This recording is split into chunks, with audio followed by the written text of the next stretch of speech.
Okay. Okay. Okay.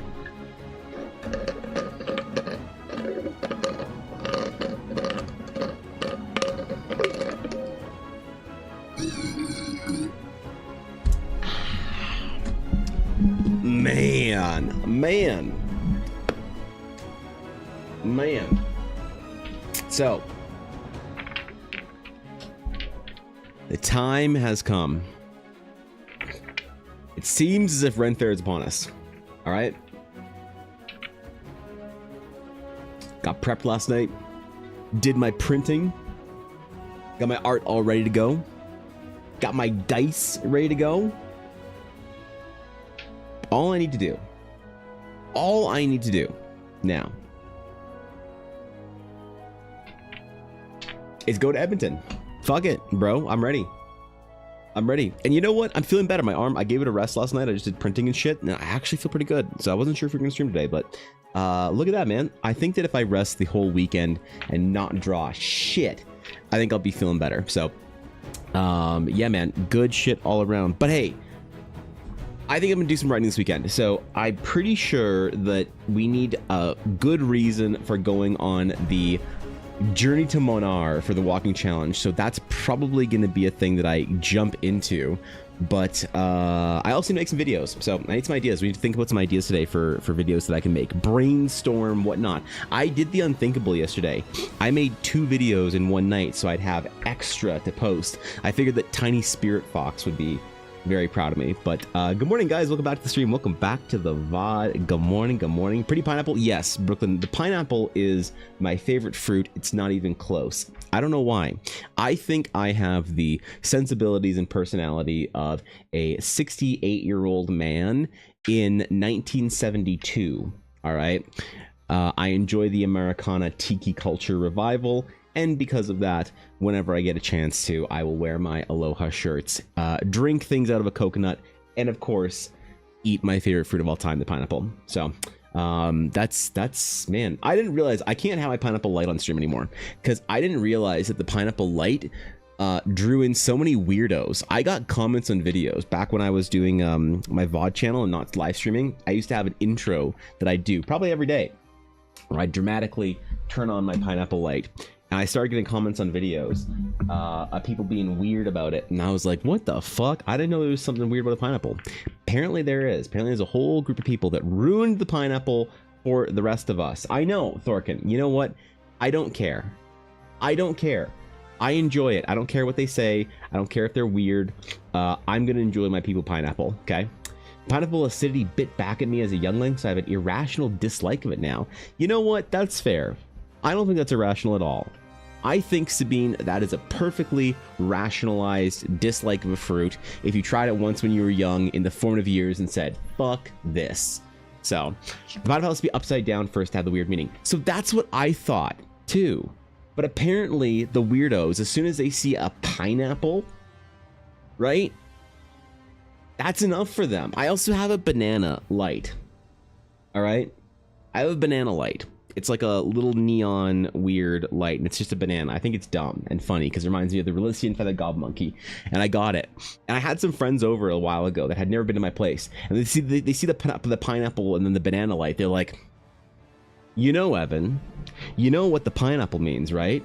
I was like, yes, I know in theory what the pineapple means, but this one is not that. Stop being weird. They're like, and you know what the banana means? And I was like, no, I don't know what the fucking banana means. Apparently, when you combine the pineapple and the banana, it implies the upside down pineappling, but with men. I didn't know that. So, you know, why does my like weird sort of like kitschy tiki bar shit have to get ruined by a bunch of weirdos? You know? Why they gotta ruin everything for me? So I don't care. I'm gonna enjoy it. I like having lights around my desk to help illuminate the darkness, but I don't know. Maybe I'm the weird one for thinking it's weird. For not thinking it's weird at all. Who knew? I guess I'll just have to be careful next time I go on a fucking cruise or some shit or whatever. Fucking weird people do weird shit. To be fair, the only cruise I've ever been on was an old people cruise to Alaska that my mother-in-law actually took my wife and I on. And you know what? I had never been on a cruise before, and it was awesome. I fucking love cruises. Holy shit. I would go on another in a second, in a heartbeat, especially an old people cruise. I ain't about the party scene, okay? I ain't about the partying. I ain't about the clubs. All right? I ain't about the alcohol. I ain't about the whatever, man. I like the old people cruise because everyone was well dressed and very nice. And it was great, you know? It was great. We had a couple of hours free one day.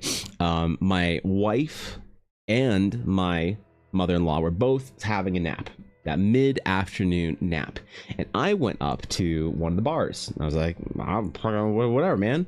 And I sat down at the bar, well, not the bar, but like in the lounge area, and a couple older guys were like, hey, can we join you? And I was like, absolutely, please do. And we got to know each other, introduced ourselves, and they said, so you know, not to be presumptuous or sound rude or anything, but is that the kind of attire you intend to wear the entire cruise? And I was like, oh. And I was in a t-shirt. I was like, well, sir, I have finer clothing that I can wear to dinner. You know, I just felt a little silly, you know, overdressing for the day. And one of the guys took a long sip of his whiskey and said, son, the second you get on a boat or an airplane or a train, it is perfectly acceptable, nay, encouraged to wear your best. And I was like, oh, fuck. Okay. Excuse me, gentlemen. I went back to my cabin, changed, got my real shirt on, put my real pants on, put my fucking sport coat on. I went back there. Drinks still waiting for me. Old guy looking like he's smoking a cigar, not smoking a cigar, with that kind of demeanor. He said, son,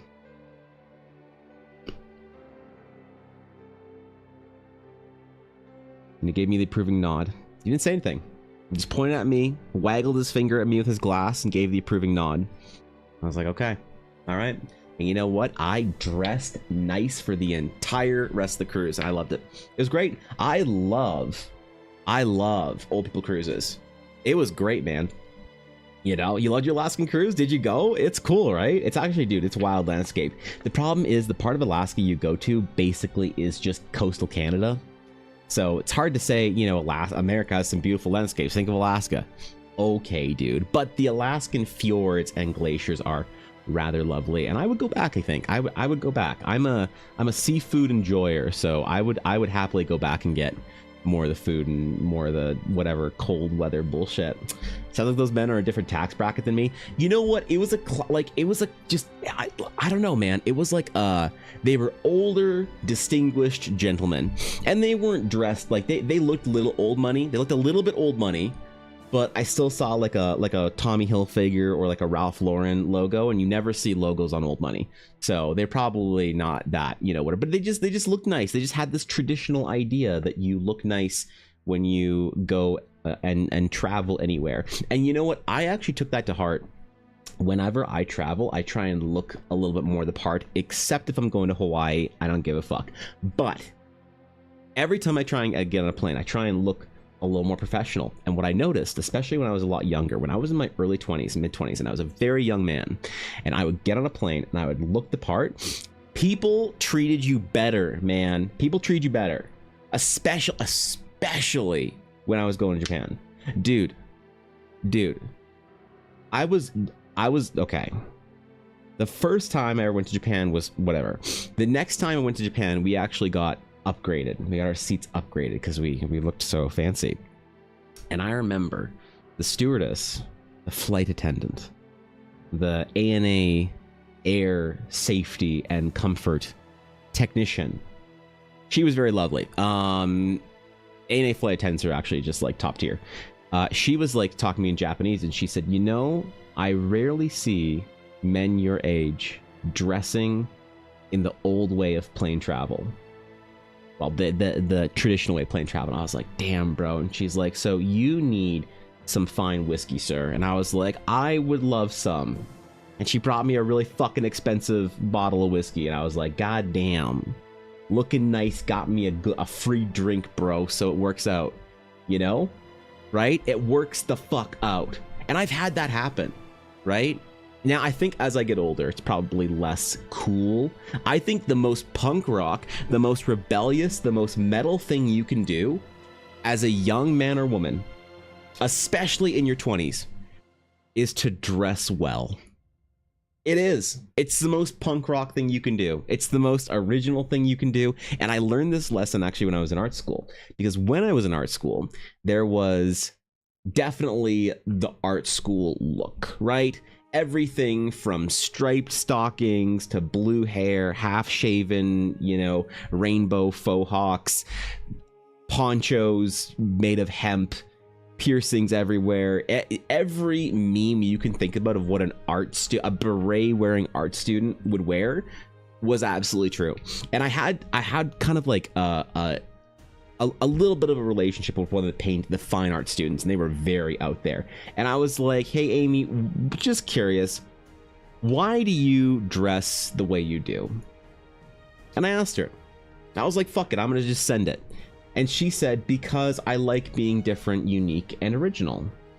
And I was like, interesting. That's amazing. I think that's lovely. You know, I'm glad you feel comfortable in your fashion. And she was like, yeah, thanks, bro. And I remember, I didn't point it out to her, but basically everyone in art school looks the fucking same. They all dress original and unique, and maybe they are dressing original and unique in a greater societal standard. Absolutely. But at that art school, bro, if you were punk rock, you didn't dress like that. You didn't fit into the norm. And there was a guy who was a year older than me. He was in the same program as me. So the professional sort of corporate, whatever, like sellout program that we were in, where you went and worked for companies instead of getting government grants. And so he was in the year above me, and he wore, after about like second or third year, he wore a 3-piece suit to school every single day. The vest, trousers, the jacket. He'd wear either his collar open, sometimes he'd have a tie, sometimes he'd have an ascot, a cravat, as it were, occasionally a bow tie. He always looked amazing. He had a little pocket watch with a chain, a vintage one he showed me one day. It was like fucking 200-year-old watch or whatever, or some shit. I don't know, man. Probably not that old. It's like 100 years old or whatever. Anyway, and I remember seeing him one day, and he was doing some photocopying, right? Because we had to photocopy our work sometimes. And he was at the photocopiers, and I was getting my photocopier, so I had my like print or whatever.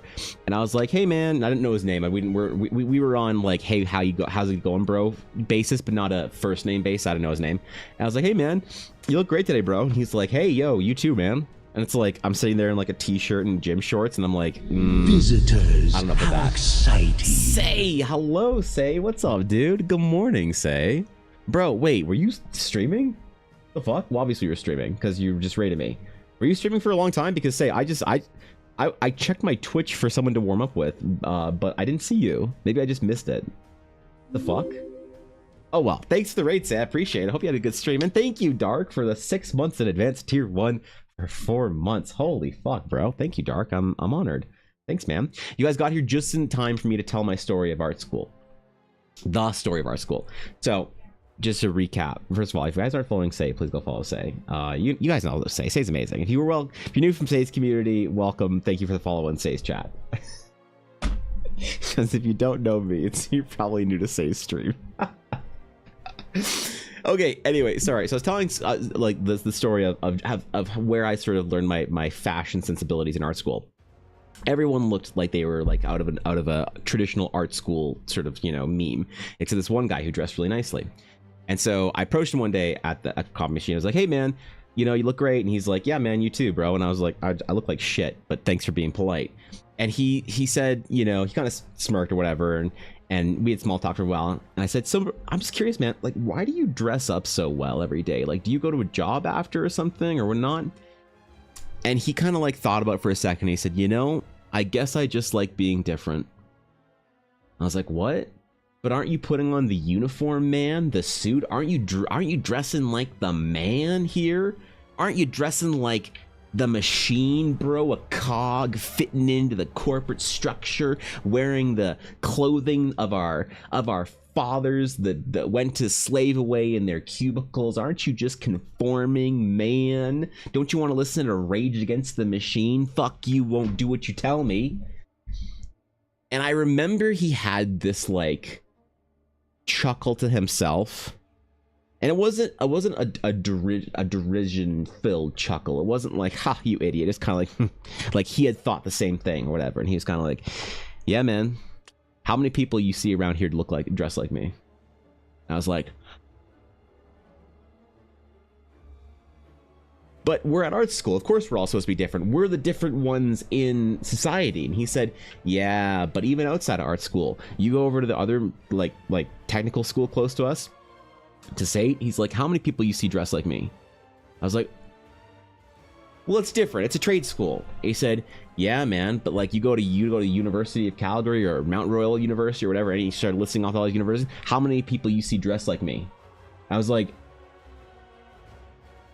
okay. He's like, yeah, man, you go to the mall, you go to a party, you go to the bar, you go to wherever. How many people you see our age dressed like me? I was like, that's a good point. And he looked around as if he was like gonna share a secret. I think he was just, I don't know, it was weird. Like there's nobody around. He looks around. He's like, listen, man. And he gets really close. He's like, bro, you dress well. You stand the fuck out. You want to be the one that stands out. You want to be the unique one. You ain't doing it with that t-shirt. And I was like, oh my God, he was so right. Holy shit. And I've thought about him and that chat ever since. And I tried to emulate that when I was young. And I dressed well. I bought the Banana Republic, jacket and the Gap shirts and all that I could afford to dress as if I looked like I was putting the effort in or whatever. And I'll be honest, man, people treated me better. As a young 20-something-year-old that dresses well, especially because you're talking about this from the perspective of cruises, planes, whatever, I got treated a lot better. Now, I think that as you grow older, it's like more expected. But then again, our generation, the millennials, we're a little hoodie and blue jeans still, which is great, by the way. I'm not judging or anything. But I do think that even in my sort of later years, my twilight age, as I grow old towards the end, I still think that it's kind of cool. So that's where I got it from, man. There's definitely some psychology impact, making an effort to look good. When you look good, you feel good. You know what, Brooklyn? 100%. I think that when you look, you put your part in, and you feel like whatever that is. What the fuck? Whatever you feel like that is, that you look good in, you put some effort into yourself. I think that definitely has like a inherent value built into you that you feel better. I also do think that depending on where you go, it does communicate something about yourself. It's like I always say about Japan. If you dress better, you will be treated better in Japan, way more than in North America.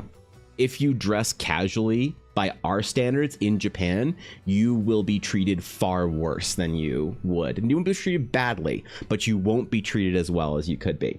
And a lot of people will kind of disagree and be like mad about that, and they'll hear that, me say that, and they'll be like, oh, that's awful. Like, you shouldn't dress to try and whatever for anybody. You should just be yourself and all that stuff. And I agree, man, if that's the way you want to think about it. But you can't ignore the reality that especially in different cultures, the way you dress presents a very much an image and a impression of yourself to people. And we can disagree with it, and we can say that that's not right, and we can complain about it. But unfortunately or fortunately, that's the way it is in some places. And I think it's the way here as well to a certain extent. But obviously, if you overdress, that is uncomfortable for people. Lucky Lisa, thank you for the follow. I appreciate that. Welcome in. Like, I don't dress air quote well on stream because it made people not like, when I would wear my regular kind of like shirt, collar, whatever, rolled up sleeves, I used to get people in chat commenting about it in not a nice way. Not like a mean way either necessarily. Some people were kind of assholes about it, but in a not nice way. People would be like, oh, why are you, like, who are you trying to impress today, man? That's not really mean, but it's just kind of like, it's weird, right? So I'll fine, sure, streaming on Twitch talking about D&D, I'll wear my baseball cap and my gaming fucking Gundam t-shirts and shit like that. I don't mind. But so you can overdress for certain places, 100%. You go to the game store or whatever, and I don't know. It's just interesting, right? That was the lesson I took when I was young, is that if you wanted to be punk rock, go buy a 3-piece suit. Holy fuck. I didn't do that with school though. Cause I was fat as fuck in school. Like I'm still fat as fuck, but I was fatter as fuck in school. So I didn't feel like I looked good in anything like suit related that I had to tuck shit into or whatever, you know? I like to wear medieval Renaissance things and more masculine clothing because it makes me feel safe and good. That's amazing. Yeah, whatever makes you feel better, you will present a better version of yourself to the world. I don't care if people make fun of me anymore because I feel good in it. Absolutely. That's awesome. And here's the thing though, that like as long as there's an awareness that some people will make a judgment based on how you look and you're okay with that judgment, then that's totally fine. Right? But the problem is a lot of people will then say things like, oh man, you know, like, oh God, I don't care what people think of the way I dress. And then they'll say things like, why did no one want to sit next to me on the train in Japan? That was so rude. It's like, well, you know, I don't know. Because I've noticed a difference between looking like you are fitting in and conforming with the society versus being the deviant foreigner, and you got treated a lot worse. But obviously in North America we have different sort of like levels of that. You might go to the bank and ask to open up a fucking account and you get treated worse, man. Who knows? Is that the way it should be? No. Is it the way it is? Unfortunately. So I think that priority though is the way you feel, and then being able to fit that into society when you need to is important, right? That's kind of the I don't know, the hierarchy of importance there, some shit. I don't fucking know. Right? All right. But yeah, it's the story of fucking art school. Guys, I got new dice from Ella today. Check this shit out. I got some new dice. You want to see? Look at them. She gave me these. Look at how pretty and sparkly and aquamarine and bullshit these are. Look at them. Wait. This is super sparkly. Look at it. Ooh. She gave these to me because she's not going to be selling this size of D20 anymore. She sells a larger chunk size and a smaller chunk size. And the one in the middle, these never sold at events. So, and nobody ordered them off her store either. So she had like a bunch still left over, and she was like, you know what? I'm not bringing these conventions. And I was like, these are really cool. I like them. She said, your dice now, bitch. So I got some new dice, man. I'm excited. It's a good day. Any day I get new dice from Ella is a good day in my book. You know, I get more compliments in the fall on my outfit because I have a tartan ruana cape-like thing that matches my red daily tunic and my poofy black hat. That's really cool. I like that. Wait, that's sick. Holy shit. I like that.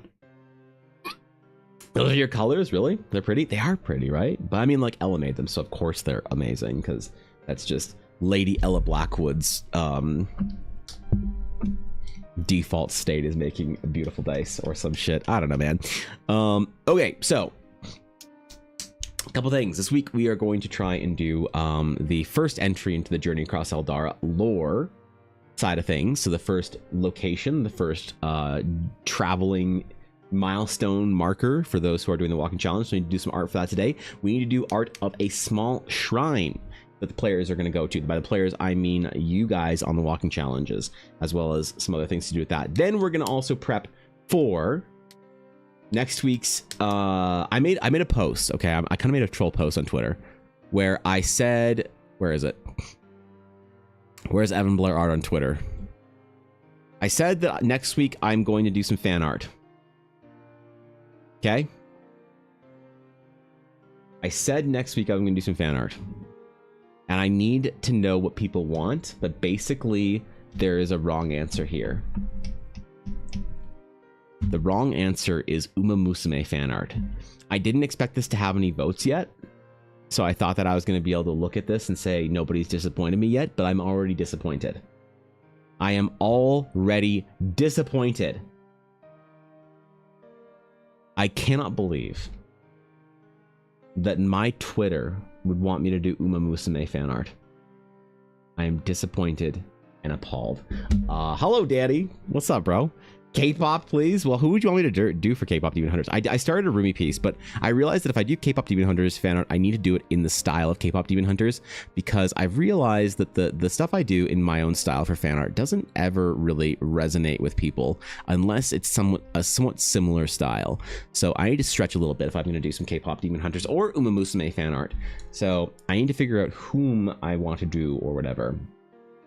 Rumi or the black-haired girl? Zoe? Was that her name? Zoe? Maybe I could do them like as like heroes of a fantasy realm or some shit. I don't know. Is fan art, do you guys prefer looking at fan art that is just like a rendition of what you're looking at and being like, wow, it's a cool Sisters of Battle or whatever? Or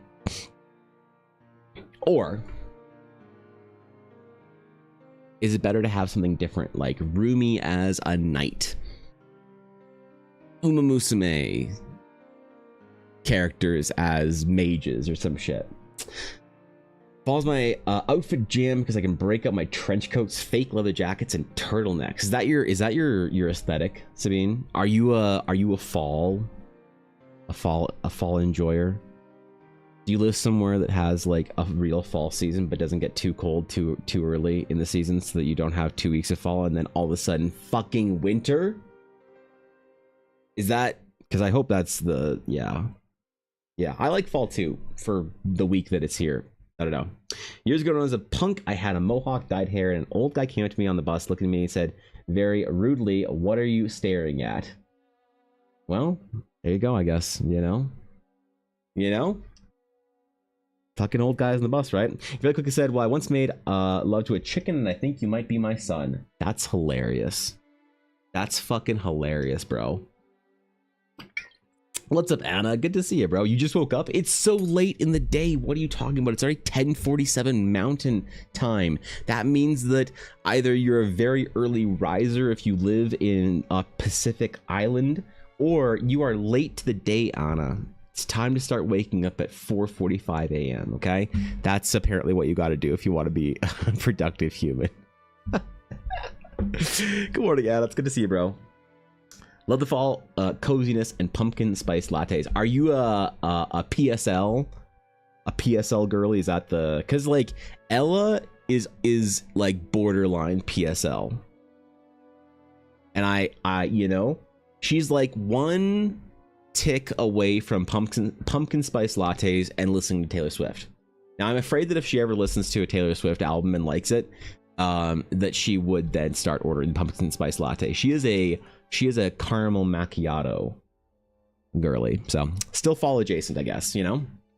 My city's big enough to name without doxing myself. I live in Las Vegas, and summer consists of being almost naked and still baking under the heat. I love the chilly falls and winters. That's fair enough. Okay, yeah. I actually, dude, Las Vegas, I think, is a city I've been to the second most amount of times in the US. I love Las Vegas. If there was like a couple places that I could move in the US, I think Vegas, for as far as like tax structures go and still nice climates and whatever. I like the desert, man. That's a great place to live, Sabine. That's really dope. Chilly for me, not for you Canadians. Yes, that's right. Yes. No, we are born in the cold, and the cold is our birthright. What's up, Steve? Just got back in front of the computer. What is being worked on today? So we're gonna do some temple shrine type things for the Journey Across Eldara. Yes. Paladins save lives. Yes, Samurai. It's exactly what it is. It's 9:47 in California. Damn, bro. All right. Well, if you're on California time, you know, don't worry about that shit. Then you wake up whenever you want to. All right. All right. Hot take: caramel lattes are better than PSLs. I don't know, Lexer. I don't drink coffee really. You know, I tried to. I just don't like it. There's very few foods. I'm not a picky eater. There's very few foods that I don't like. I can probably name them on like one hand. Weirdly, coffee's one of them. I just never learned to like it. No amount of sugar and milk, no amount of sweetness, salt, and fat has made me enjoy a coffee yet. So I don't know. I don't have an opinion myself. Wish I did. I'm sorry. I could like back your hot take and we could jeez, both get canceled together. There we go. What's up, Leo? Good morning, bro. How you doing? We're talking favorite lattes. I'm going with the Christmas version, the praline latte. What is a praline? I've heard the word a lot. I know the right context to use the word praline, but I actually don't know the proper definition of a praline. So I assume the praline was like some kind of like a baked good and not a flavor that you could flavor a latte with. Coffee drinks basically need to be a milkshake for me to like them. That's reasonable. You know, to be fair, actually, I used to drink, bro. Actually, so there was a Starbucks really close to my high school. Okay, listen.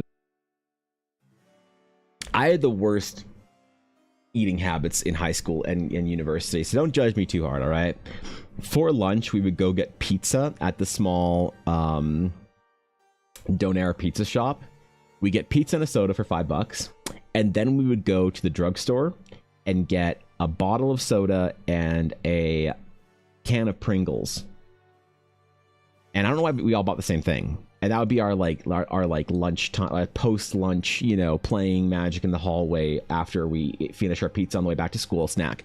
But sometimes we'd go to Starbucks as well, and we would each get the, as Brooklyn said, the fucking coffee milkshakes. We would get the caramel frappuccinos, and I didn't know, and I'd get probably like one every other day, like maybe 2 to 3 a week. I didn't realize. I had no idea that they were like 1,000 calories per. Until I was like 27 or something. And I was like, holy shit, I drank those like every day. Oh my god. What the fuck? Holy. I had no idea that the Starbucks coffee milkshakes were that bad. It just... I didn't know, man. I didn't know. And we got the biggest one too. Like, oh god, how do we even have the money for that shit? We were in high school, man. How do we even have the money for that? Now I think about all the money we spent on like food and shit or whatever, you know. Sweets and nuts. I see. Okay, you like those coffee crisps you sent me? They rock. No, I don't actually. Ella likes them. I can't stand them. Yeah, I can't stand them, bro. I know, like I said, Ella likes that shit. She is a big fan of it. I can't eat them, man. They just don't hit, you know? Don't you dare have my caramel frap. There's nothing wrong with the caramel frap. There's everything wrong with drinking 3 to 5 caramel fraps a week as a overweight 16-year-old. That is my problem with it. The venti caramel frappuccino. Oh my god. Yeah, it was actually... Hold on. How many calories in a venti caramel frappuccino?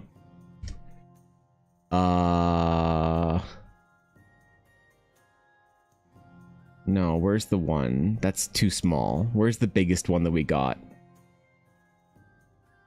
Okay, whatever the biggest one we got was like 900 and something calories or some shit. So, yeah. Oof. All right, yeah, we didn't know what we were doing, man. We were high school kids, okay? And then we're drinking all that caffeine at like 3 in the afternoon or whatever, or some shit. Like, that was also the time where we didn't have any sort of real adjustment on sleep schedules and caffeine. So, you know, like, we'd be drinking like, I don't know, man, fucking Coke and like caffeinated beverages straight until like we try to go to sleep. And then you're sitting there, you know, you just finished playing games until 2 or 3 a.m. and you're drinking caffeine literally until a half hour ago, and you're like, why can't I fall asleep quickly? Well, man, young Evan, maybe you should be careful. Like, I don't drink caffeine past noon now. I don't fuck around, man. If it has caffeine in it, I won't touch it in the afternoon. After like 1 maybe is about it. So could remain ignorant. Don't worry about it, Lexer. If you're having a good time and you're chilling, you enjoy that frap, okay? You enjoy that shit. You make sure that you have a good time, all right? I ain't trying to shit on anything. All I'm saying is, for me, I couldn't handle it, bro. I couldn't handle it, because we're also contextualizing this around the rest of the terrible diet, the rest of the atrocious diet that I would have as a high school kid. You know, I probably would eat like cereal and cinnamon buns and all sorts of sweet shit for breakfast. And then I had one of the worst habits through all of high school and college. I would have a morning snack where I would, in between periods or in between classes or whenever I felt like it, I'd go to the vending machine and I'd get some like snack or whatever. So it was more habitual than anything else, which was not good for me. So I'll be good this weekend, man. I've been on the cut. All right. Be able to enjoy my caramel fraps once again one day. Not my caramel macchiatos. That's a basic bitch drink, and only Ella's allowed to drink those because she's the basic bitch one of our relationship, because she knows who Dua Lipa is. Anyway, I like to think about my high school diet. Yeah, actually though, right? Like for real. Okay, I think that today we need to draw a quick little shrine, and then we're gonna do some character designs and stuff. So I made a Dagron video yesterday. I did not post it because I wanted to have some videos for this weekend, so I might post it today or tomorrow or whatever. But I'm gonna try and make a video for every day this weekend. So if you don't see a new video by me between now and next Tuesday, know that I failed. Know that I fucked up, man. So we can do a little sketch today if we can. All right. So we need to do a little Journey Across Eldara style sketch type thing for a little shrine, a little astral shrine up on the mountaintop somewhere, you know, something a little dramatic that we can show the players being you guys. Some place on the path to Manar in the ancient lands of the Lemashir Desert, in which you come across a small, secluded jungle. And deep within the jungle, like a 5-minute walk into it, I said it was small, but deep within the small jungle, you find a small, modest set of stairs leading to a ruined structure of sorts, an ancient shrine to a forgotten religion. A religion based on the astral sages of the western kingdoms of Lemashir. Now it is still a place of power in the sage arts, although the gods attributed to their powers may be long forgotten. Power itself is still very much real. So let's put this here. Let's move that there. And ooh, look at me, man. I'm ready to go. Holy, can you believe that? I actually got it set up. Oh, there we go. All right. And do I have, hold on, do I have room to record? Ooh, I might delete some things. I gotta delete so many recordings of stuff that I've done recently that I've like made a video of, and I haven't deleted the raw recording yet. So, did I make a recording of Leah? Yes, I did that yesterday. Thank you, Brooklyn. I memed on Rangers with your video. Where else? What else can I delete? I can delete. I can't delete those. Shit. Is that enough? Do I have enough room? Properties. I need to delete one or two more things. Hold on. Oh god, hold up. How big are my finished videos? 7 gigs. Okay, that's not very bad. That's not bad. I can delete. Did I make a recording video, whatever, for Tombstone's Tiefling that I did?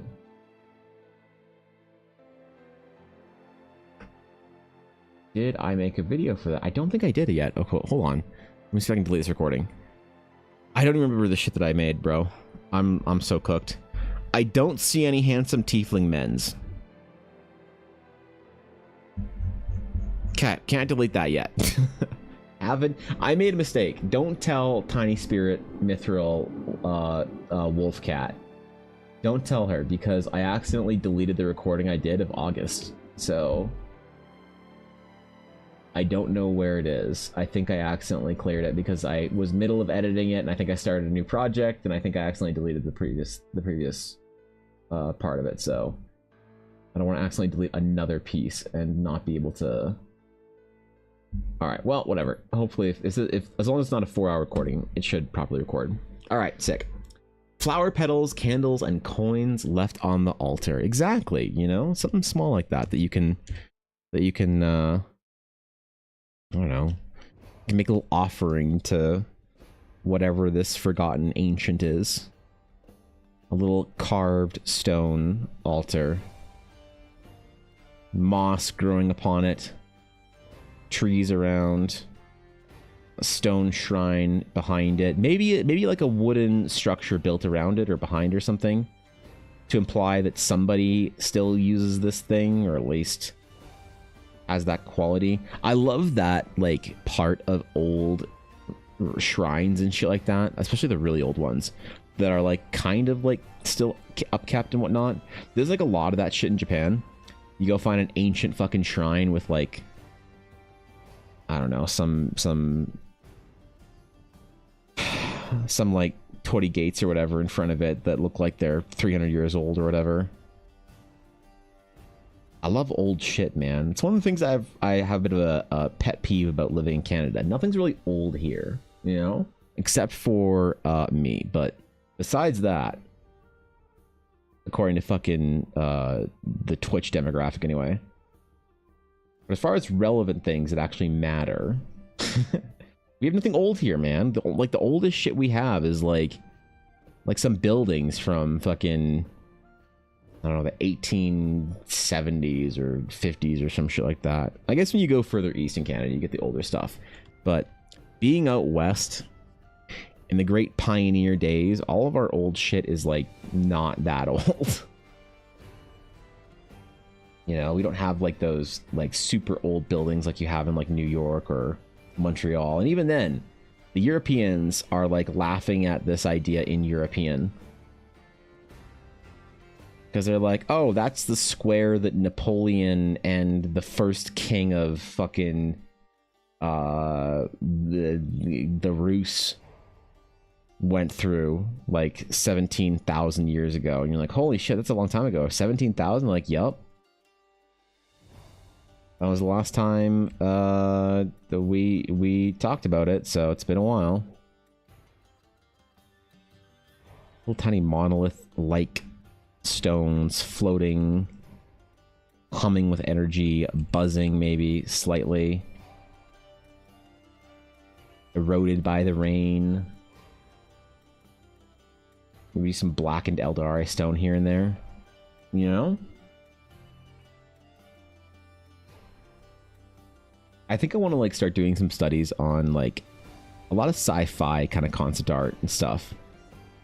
There's something that sci-fi does so well about ancient like runic structures and monoliths that I think fantasy could like really take a lesson from, you know? I think that they could like explore the more grand scale of things in sci-fi. Monolith type yes, Aduria. I prefer Acacia Koa var. All right. Rami type monoliths. Let's see. Acacia Koa. Is this the Hawaiian koa tree? The koa. Species of flowering tree family in the Fabaceae. It is endemic to the Hawaiian Islands. You know what? I think the koa might be my favorite of the acacia trees. Yeah. Mm-hmm. Mm-hmm. Perfect 10. 10 out of 10. Couldn't be any better. Yep. 10 out of 10 could not be improved upon. And you know what? I'm willing to hand out 10s now. Because I don't know how you guys feel about 10s and 100% and perfect scores. Do you think that there are things that can be a perfect score? Or are you of the opinion, the Dave Portnoy pizza opinion, that nothing can really ever be a 10? Nothing can really ever be perfect. Everything can be improved upon. I used to think that way, and I had a change of heart recently, actually. Koa is gorgeous? It is, right? Super nice. I have a couple of things made from koa, and I understand the importance and significance of it. And I honor and treasure my small pieces of koa. Very, very important. Very rare, very special. Culturally important to the Hawaiian people too. So it's pretty cool. Good tree, very proud of that one. Yes, good tree, 100%. We came in after 2 weeks visiting home. Ooh. It's a bit of an excursion. Hope everything went well. But yes, good tree, Aduria. Thank you for the suggestion for the daily meta this week. It was a good one. It was a good one so far. I've been enjoying it. You'll do some little like stones and stuff here and there. Like there was maybe a building or like a small structure built around it at some point in time. Like bricks or the indication that there was something built here. Long time ago in the elder days before the fall. Before the sinking of Numenor. Before the Dwarven kingdoms fractured. I think they fractured anyway, I don't fucking know.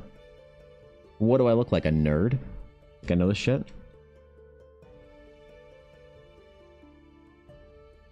Yeah, come on, man. I always want to get like a large koa carving at some point in time.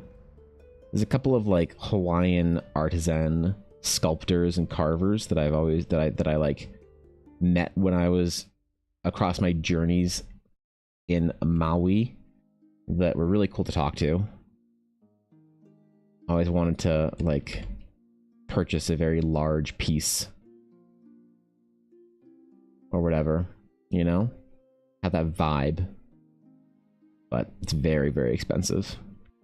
Heinously expensive, as it were.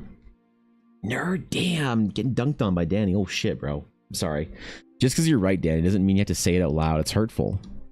If not entirely correct. Shit, actually, never mind. Yeah, you're good. I think the idea that nothing can ever be a 10 is particularly nihilistic. Ooh. Really? Half a year in watching this nerd. Can't wait to reach a full year of Anvil Shake. Thanks, Alf. Thanks for the sub, man. Congratulations on your 6-month sub badge. Your tome of stories is growing. To think you started off with a little scroll. To think that you grew into a great and mighty tome of stories. And after a full year, you'll trade in your tome of stories for a shitty badge of the Dragon's Claim. And then prestige it to shit like Aduria has done. So, thanks for the sub, Alf. How you doing, bro? Alf, are you still working unbearable hours, or are you chilled out a little bit, man? Are you relaxing at all? Or is there just no hope in sight for the next little while? I hope that the grind is somewhat over. Oh yeah, I think the idea that nothing can be 10 is particularly nihilistic. Why can't we perceive something as good enough? Why must we focus on the flaws instead of the perfections around them? You know what? That's the way I feel. I feel like the more I appreciate the natural world and the organic beauty of human creation, the more I realize that there are many things that are perfect 10s. That in imperfection there is perfection. That things cannot be any better than they are simply because they already are. And so if you think that something is sort of achieved the standard that you set for it, if it does what you want it to do and you know you're pleased with what it is, I think it's fine to give it a perfect 10. You know? The idea of hunting perfection. Now you could go even more profound, and yoga can say that you can relate nothing, that everything is then a perfect 10. Every experience, 10 out of 10. Blister on your foot, 10 out of 10. Headache, 10 out of 10 day. You can go deep on this. Or you can say that nothing is a perfect 10, but in that it is still perfection, that the 7 out of 10 is still a perfect 7 out of 10. And that it is simply a subjective part of existence. I think that's a little bit complicated, so let's just say that I think I can rate things perfect 10. And feel good about it. You know? Chill a tiny bit, but I'm also working a ton on upcoming projects for stream. The fighting game tournament I'm hosting, the summer D&D campaign, and everything that comes with it. Yeah, I feel that. I feel that, man. There's projects, there's things to do, there's 1,000,000,001 things that require your attention. But it's good, man. It's good that you're working on shit. You're keeping the projects that you want to work on in the forefront of your mind. and not just being obliterated by work. I think that's important too. Because, like, you know, I'm trying myself not to get lost in projects right now and to still work on some personal things. Not even stuff for Eldara. I've begun drawing in my sketchbook again, which has been nice. Drawing with impunity, without fear of judgment or whatever. I've been enjoying drawing all the things and doing things poorly. And I'm trying to get back a skill that I had years ago that I purged from myself intentionally. And I'm trying to get it back. And that is the skill of stylized, derivized art. Because in this VTuber project I'm working on, this live 2D thing, I am trying to get back to the old ways for me, the origin story of my art, which in some ways the anime style was very informative of. And so I wonder if I can reclaim some of that, you know, just a little bit of it, without feeling like I'm, you know, going backwards in my development. I think I've like stretched enough into the classical painting thing for a fucking decade that I can go back and draw some fun, derpy little anime things once in a while. Plus, I'm doing portraits for them now. I'm doing anime portraits on my coffee, and only 2 people have been foolish enough to buy them. Only 2 buffoons have been foolish enough to purchase an anime style character portrait from me. Can you believe that? You believe 2 people were ridiculous enough? Second person bought one? Yes, the second person has bought one. Correct. Fortunately or unfortunately. So, I haven't done them yet. That's the thing. I haven't done shit for them yet because they're far up on my queue. So, I'll get to them. With your words, I'll buy a second one. You won't. They're too expensive. Do not buy a second. You only have 1 character, man. You only have 1 character. I'll show you the base, the base sketch that I had that I used for the coffee listing was this one. Was the Weech that I did for Evangeline. So I don't know if people are gonna enjoy my anime renditions of their characters, but they've already fucking paid for them, so you know. One character as a girl too. Don't test me.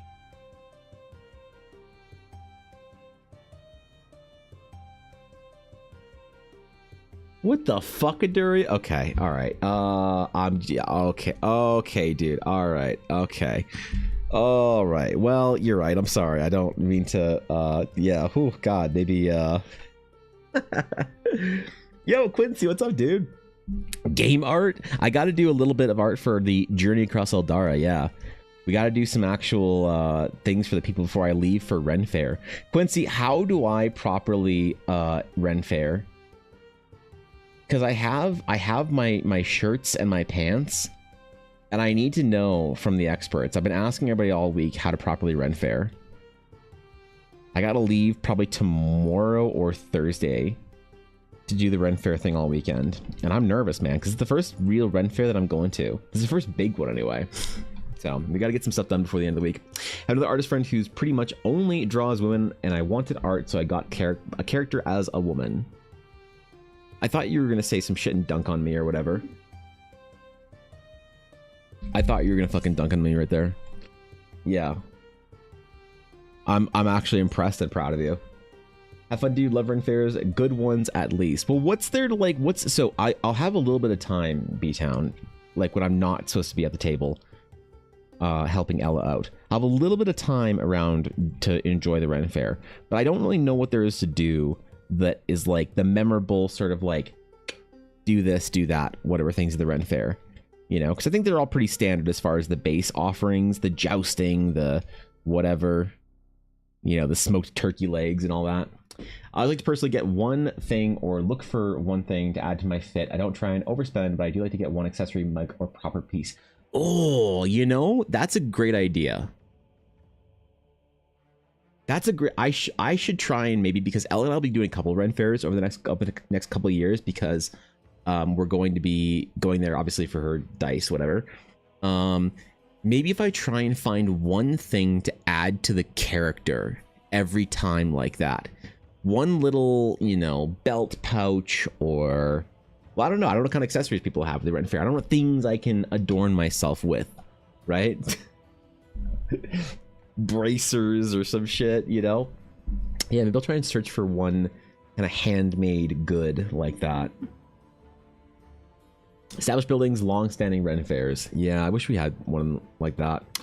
Put on your Jedi robes. Ooh, okay. I'll send you another Canada meme to dunk on you. Let me go grab one for the archives. Oh, thanks, bro. I appreciate it. Yeah. Food stands almost always accept cash. Most merchant stalls can do card depending on Wi-Fi service. Yeah, so we like Ella has a little square terminal. It's actually it's not based off or through Wi-Fi. It's actually done through her phone, which is nice because we don't have to worry about if Wi-Fi is bad out there. But yeah, I suppose I gotta get some cash out for like the food and stuff there. Ooh, yeah, good point. I don't think wait, no, I have a float. What am I talking about? Wait, what am I talking about? We bring a float to the thing. I'm so dumb. I'm so dumb. Okay. Oh, God. Oh, man. Quincy Isaac, get something to remember the year and a little extra for your cost piece. A cod piece. Yes. Yeah, of course. Yeah, that's what I'll get. I got a wooden mug at the Arizona Ren Fair, shoes at the Georgia one, a belt at the Tennessee, etc. Oh, okay. I think there are some fine leather workers. You know what I kind of want to find, Quincy? I kind of want to find something like I think I want to develop my character out, you know, because I feel like a lot of the Ren Fair and LARP communities are overlapping, right? Quite heavily. And I want to develop a little bit of a character as the sketching bard. You know, so I think I maybe want to try and find like a nice leather sketchbook and like something to carry it with, like a little like side satchel for my sketchbook or something. Corn dogs for life at Ren Fairs? Yeah, okay. Well, I don't know. I'm gonna try and be pretty good about food while I'm there. Okay, I'm bringing a ton of my own food so that I don't like I started my June cut 3 weeks ago and I have not deviated. I've not faltered. I have been so good. I'm down 8 pounds since June 15th. I am not screwing this up. So I have a very fine food budget for the weekend. So I gotta pick the best thing at Ren Fair and then be irresponsible about that one thing. So I gotta figure out what they have there. I think what the best Ren Fair thing is, you know. So I'm not letting myself falter too much. I'm bringing my nice cooler with all my fucking snacks of fruits and vegetables and sandwiches and shit. But I do kind of want to find the one ridiculous Ren Fair thing that I can find for food there. So, you know, yeah. I don't know if a corn dog would quite cut it, Nick. Do it for sure. You see a lot of LARPers at Ren Fairs. Their fits are always so cool. Well, you know what's cool is when so I love when the LARPers or like fantasy nerds, when they have like the character about them and they tell you about it, right? You know, or like when they'll like, I don't know, we had these guys that came up that were like, they were like rogues or whatever. And they had little like, I don't know, they basically had their fucking LARP going on. Their LARP game was really smooth though. And they were running away from the guards at the Ren Fair and the knights. And so they were like slipping the vendors gold coins, like really nice little like minted, like cool ass, like probably campaign coin, gold coins, you know, to not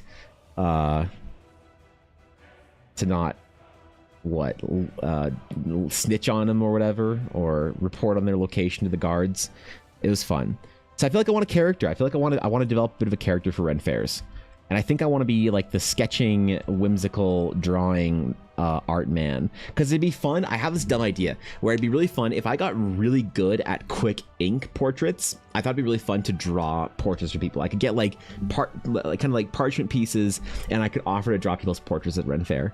You know, if I saw them and they had like a really cool character, kind of like or fit or whatever, I could be like, "Yo, can I draw your portrait?" And then I do some shit, I give it to them, and I run away.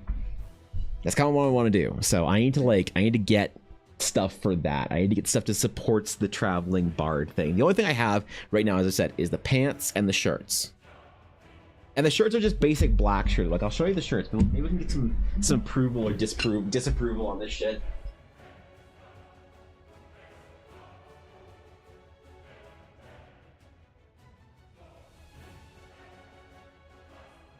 I'm going pretty basic, all right? I'm going pretty basic for my shirts. Okay? We're going pretty chill. It's just the, like, you know, the tie and then the sleeve ties that you can roll up, and then have the kind of like hanging like tie tassels type thing. So I have a couple of these shirts. I had the same shirt for each day. I didn't want to wear the literal same shirts. I bought the same shirt 3 times or whatever from my friend Nicole. So I figured that as long as the base shirt and pants don't look too modern or out of place, I can put shit on it, you know. I can like either whether it's like either embroider stuff into it or accessorize, because it's got like the ties down the bottom too and all that, you know, so I can kind of tie up the sides as well. I don't know what the function of the bottom ties are at the sides, but they look cool, so I don't care. I am afraid that shirt's gonna be way too warm though, because apparently it's gonna be like 30 degrees out, so you know. Pirate scarf or a belt. Oh, a scarf. Yo, wait, that's a great idea. Most Ren fairs do really good bread bowl soups, but I like finding the random items like samosas or something bacon wrapped. Dude, yes. Yeah, I want to find the weird thing they have at Ren Fair. I'll take pictures. I'll report back on this, okay? Even if I'm not like able to go get away from our like tent display. Like, I'm really excited too, because Ella's put a lot of work into her display this year for Ren Fair. So like, this is the base of what I'll be hiding at. This is what Ella's table looks like. So we got all the cloth in the back. Okay, wait. There we go. Got all the, you know, this is our tent with the hanging ivy, and she even put my art up there at High River. So we'll have a little section for my art, for my prints and stuff. Some stuff for our friend Selena's like belt pouches and whatnot, and then all the dice. And like the whole vibe is to try and make it look like a medieval merchant's tent. So I kind of want to like, I want to fit in as like the traveling merchant or whatever to the whole, you know, vendor with Lady Blackwood vibes. But I think I want to build a character that is like a traveling artist, kind of bard type person that will roam around and draw shit for people or whatever, you know. Or produce a fun idea. I need to get good at doing them quickly, so I need to find some sort of like quick stylized way I can do that, I think, you know. Good shirt, all right, good. I got dark red. No, I have like kind of like darker, or no, like kind of middle, like lighter, maybe even green pants that are just like base linen pants. So I want to find like, I need to find some shoes that are Ren Fairy. The problem is because it's really hot out, so what I do is I roll the pants up to my like knees or whatever, because again, it's really fucking hot out. So I need to find good medieval looking shoes that I don't hate wearing all weekend, because I think that's the problem, right? Is that, what do you do about shoes? Because nobody wants to wear uncomfortable shoes for entire Ren Fair weekend. But I also don't want to wear my runners, you know? Maybe I'll wear get like flip flops or something like that, or some shit. Like, just like, I don't know, sandals, leather flip flops would probably be like a lot less offensive than actual running shoes or whatever. That'd be cooler too, I guess. Brace your good over the sleeves. You can get shoulder pauldrons, vests, etc. Julia Canvas. You know, a cool like leather shoulder pauldron would be a great foundation to be able to put stuff on and like hang trinkets and shit from it. Like, I had this dumb idea for like getting a shoulder pauldron or whatever. Something that's just like a very basic kind of like, you know what I mean? Like just a basic shoulder, like leather shoulder pauldron, right? And then I could like get some like pieces of leather or whatnot and like strap sort of like a, like my pencil, kind of like my wood, like birch pencils to or whatever, and then get a little pouch and kind of like sew a little pouch in for like maybe like my erasers and other little trinkets, and like have like, I don't know, like some little chains hanging down with like some little trinkets and like knickknacks and whatnot, and kind of almost make it look like it's a jeweled, like ornamented, I don't know. And like, I thought it'd be really dumb, but like, I had this stupid idea for also getting like a piece of like wood or metal or something, like imagine like a tree branch or whatever, that's kind of tied or somehow fastened to the pauldron that I could hang a little lantern from. That would be like my drawing light at night, you know? Is it a dumb idea? That's a dumb idea. This is a dumb idea, isn't it? This is a terrible idea. To put a fucking hanging lantern, drawing light Hanging from my pauldron. That's a stupid idea, but I love it. I think I might try and do this. If I can find a good base pauldron that I can put my art wares and things and attach them to, or whatnot, I think that'd be kind of fun. So maybe I'll try. Yeah, okay. Maybe I'll see if I can find that there. I'm sure there's like gonna be like leather workers and stuff like that there, right?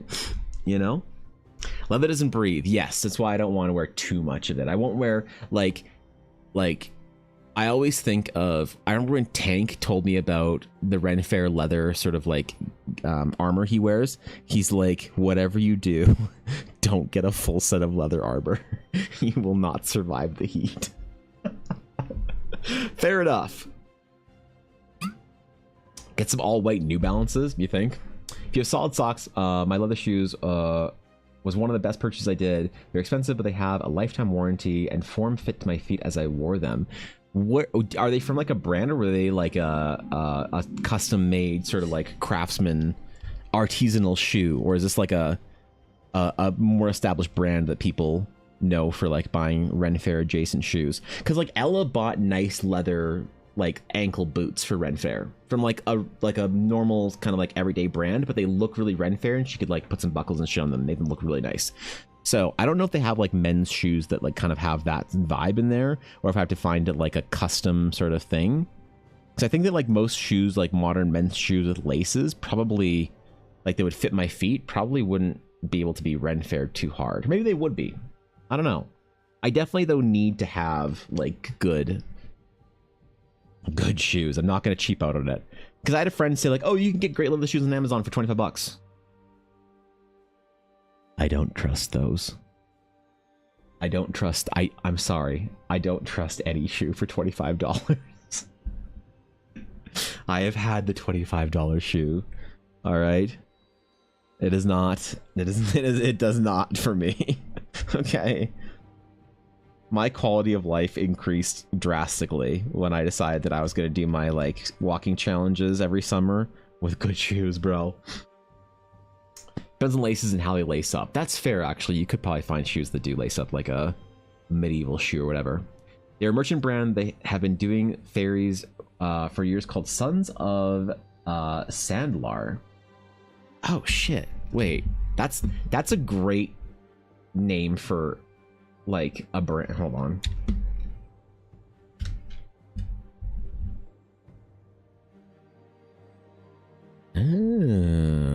Wait, holy shit.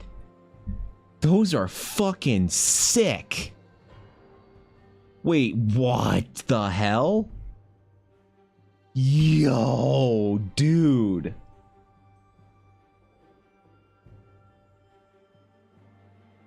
Like, I don't think I'd do the boot thing, but good God, I want... Yo, that would be... Holy shit, man. That's sick as fuck.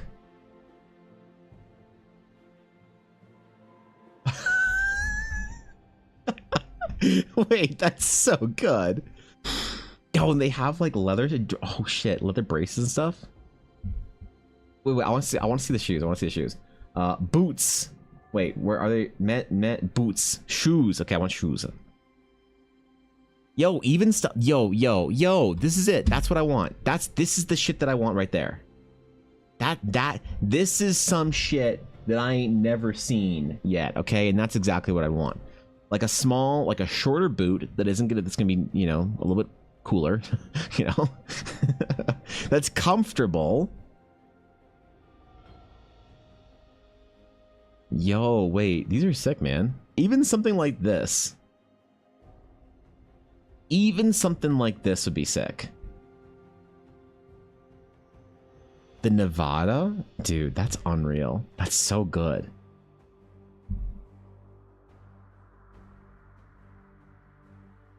Fuck, man. Okay. All right. I have a goal in mind. If there's one thing I'm willing to spend a lot of like money on relative to the rest of the outfit.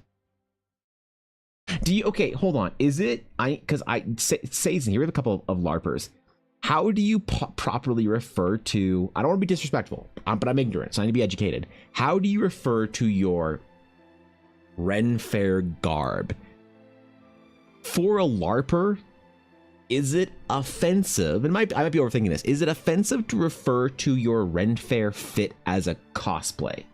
Because I know I used to think that cosplay was you had to be cosplaying a character, but I started hearing people talk about like, oh, it's my LARP cosplay. And I don't know if they're using cosplay in kind of a tongue-in-cheek, like, yeah, it's my LARP cosplay.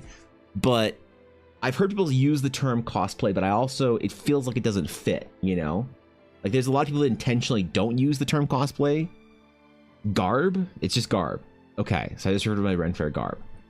Okay, if there's one thing then that I would purchase that would be the most expensive people of my garb, you know? What about my regalia? Can I call it my regalia? I kind of like regalia more. Screw you guys, I'm calling it my regalia. If there's one thing I can add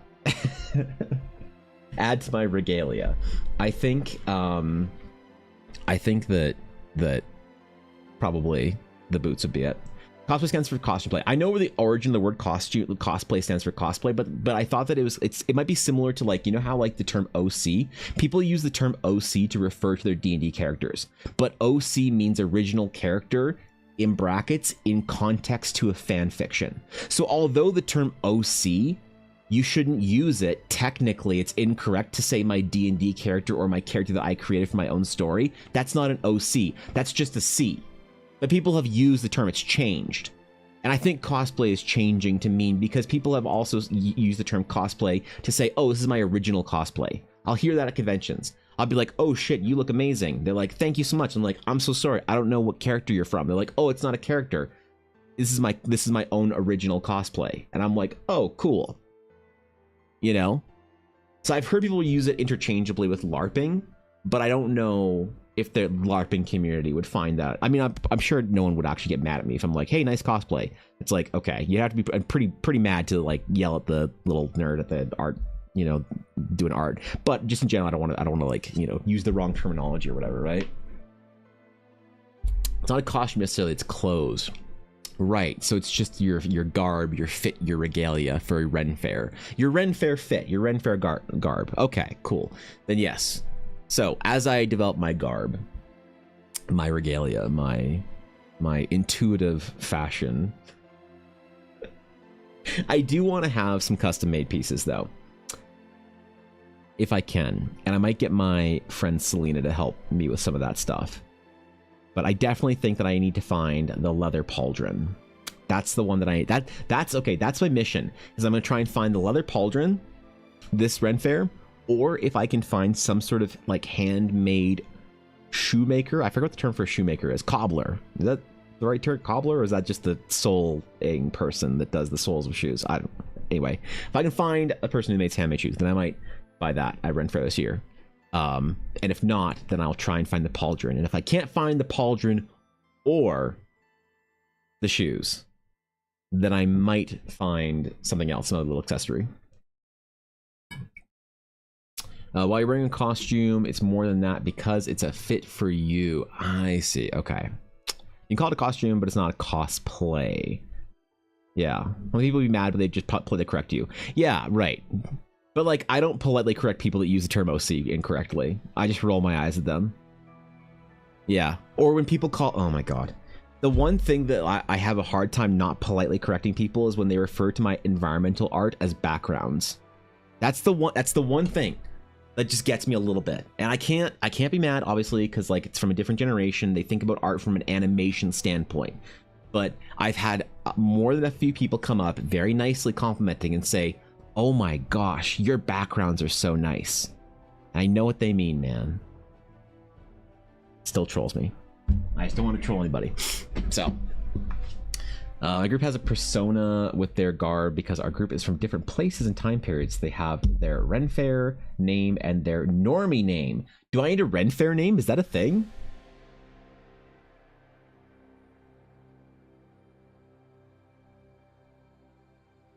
Uh-oh. Because last Ren Fair, I did have a character that I don't want to bring back. I was Ivan the Sauce Man. So I had a little belt pouch. And we had stopped at McDonald's. Or no. Yeah, McDonald's. We'd stopped at McDonald's one morning. And they'd given us... I don't know why. Like this is... Keep in mind, this was breakfast. In the bag, we found like 4 packages of ketchup, a pack of McNuggets barbecue sauce, a pack of McNuggets honey mustard sauce. This is breakfast, by the way. We didn't request this. And the weird one was a package, and I didn't realize they did this, of McChicken sauce. Didn't know you get the McChicken sauce. Okay? So I put them in my little thing, and I would like sneak around to like the vendors we knew. And I'd be like, "Hey, are you in need of some sauce? I have sauce from across the other trade companies of the world. Markets from abroad. I have the finest sauces. I am Ivan the Sauce Man." And like, I thought it was a dumb joke, but every single time Ella has seen, like, I might have to bring it back, because every time Ella has seen this one big vendor that she's always at all the Ren fairs, she's like one of the like organizer vendor people, like a big vendor. She's really sweet. She's always like, "Ella, are you bringing the Sauce Man with you?" So I might need to, I might need to bring my sauce back. Ivan the Sauce Man. You might need to return for saucing. Maybe I'll just embrace it. You know? Maybe I'll just embrace it. Good old fucking... It is really funny, though, because... I still don't know why. It lives in my brain rent-free why we got McChicken sauce. And dipping sauces. With 2 breakfast sandwiches. Unrequested. Like, were they in the bag already? Is this a common request to have with your breakfast sandwich? Did the person just do it to mess with me? Because they're like, dude, this person's gonna live the rest of their life not knowing when I got a bunch of sauce in there, you know, with their breakfast, right? Evan. So, like, Evan, you know, yes, hello, Fox, that's me. Yes, hi, Azalea. I am at work already crying. You're at work already? We'll fix that. Go the fuck home, play some XCOM.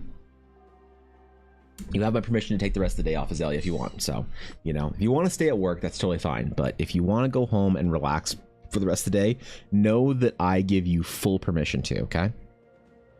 Yep.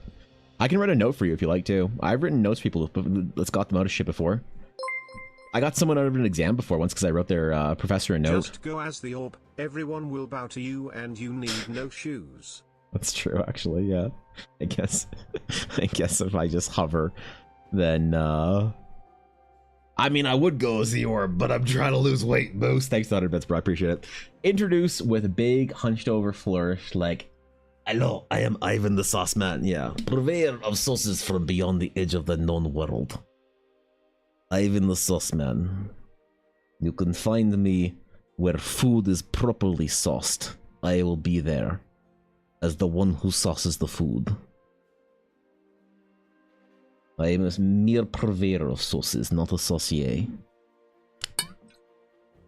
Yeah, I don't know if I'm gonna resurrect the Sauce Man. I might have to resurrect the Sauce Man for a couple of the vendors that are very concerned.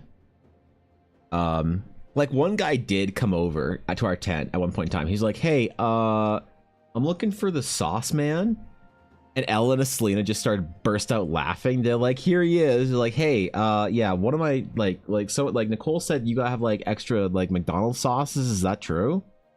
And I was like, "Come browse my wares." And I got real uncomfortably close to them. I'm like, "Here, reach into my sauce pouch." And I like just opened my belt pouch. He's like, "What?" I'm like, "Reach in." It's like, what's in there? Is there just like sauce? Like, am I like, I don't want to stick my hand in a fucking pouch full. Like, I'm like, no, there's no loose sauce. There's mystery sauces. He's like, the fuck?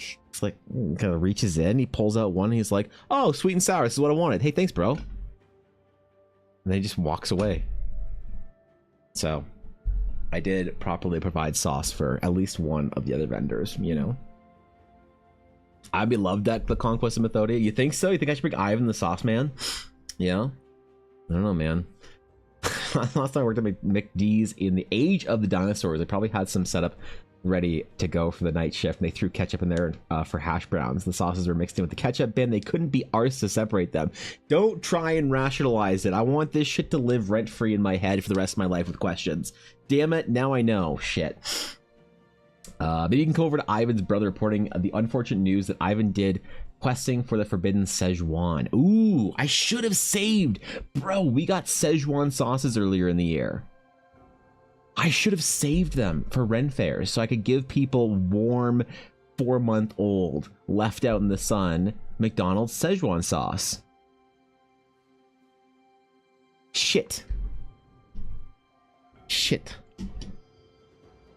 Привет. I am Ivan. I carry sauce from Szechuan. Be careful. It is hot. Why is it so warm? Because I keep it next to my...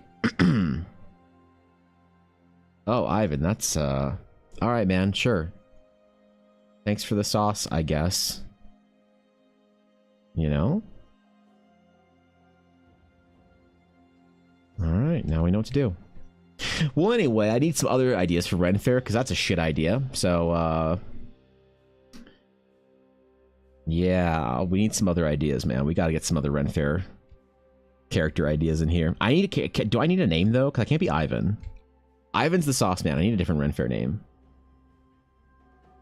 I know a bunch of people with Ren Fair names. Actually, now that you think about it, there's like a bunch of people that go to Ren Fair that have like their Ren Fair names, like Ragnar, Lorwyn. Who else has a Ren Fair name I know? There's Ragnar the vendor. There's Lorwyn the whatever the fuck she does. There's like a bunch of wins. There's like Leah Win and like Mara Win or some shit. I know a bunch of women that have wins. I don't know. You need a Ren Fair name. You need a character name. Maybe Endrick again. You get Ivar the Spice Man. Just carry salt and pepper packets in memory of your brother Ivan the Sauce Man. Oh. Oh. Okay. I just properly season people's food for them. Yeah. Well, it's not a bad idea. I'm not going to say it's a good idea either, but it's not a bad idea. You know? Horses are in Ren Fair. You can go as an Uma Musume.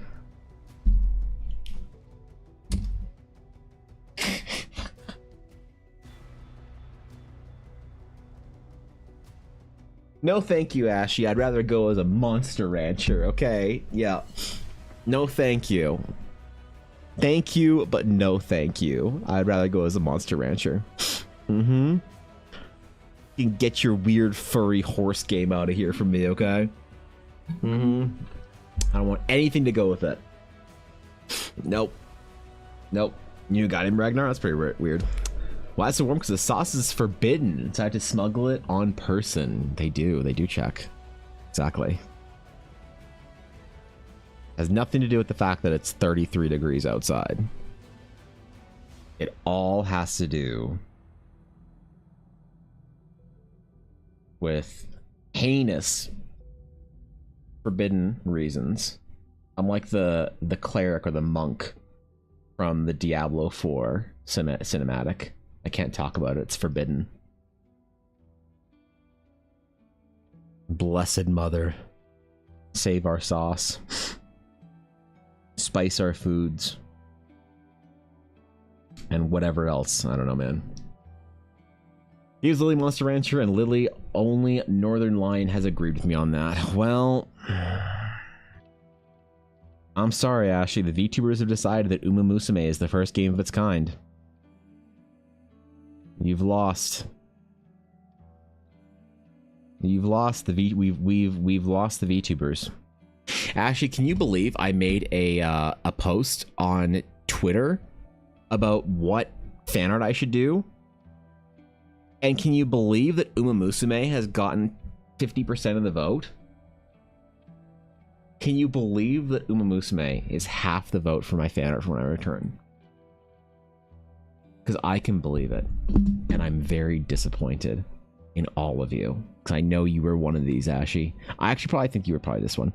Because Ashy checks my Twitter constantly, waiting for an update. Just waiting for an update.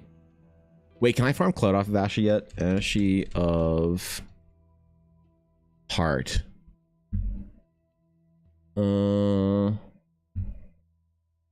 Yeah, that's pretty good. Okay, sure. I can farm Cloud off Ashy.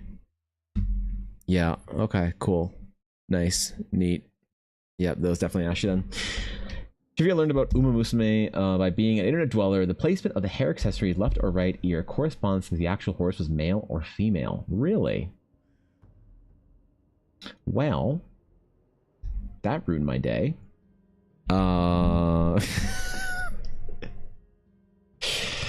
Why is this game so thought out? So wait, I don't get it. Why is Uma Musume so popular right now?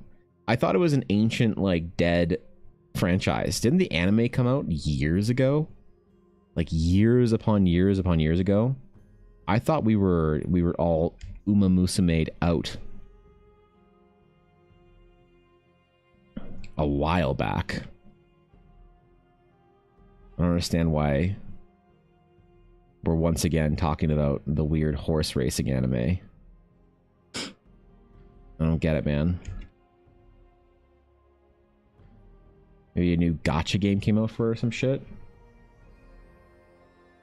The NA Global Gacha was released a few days ago. It was Japan only for years. Oh, okay. So this is an old game that everybody's playing now for the first time in NA.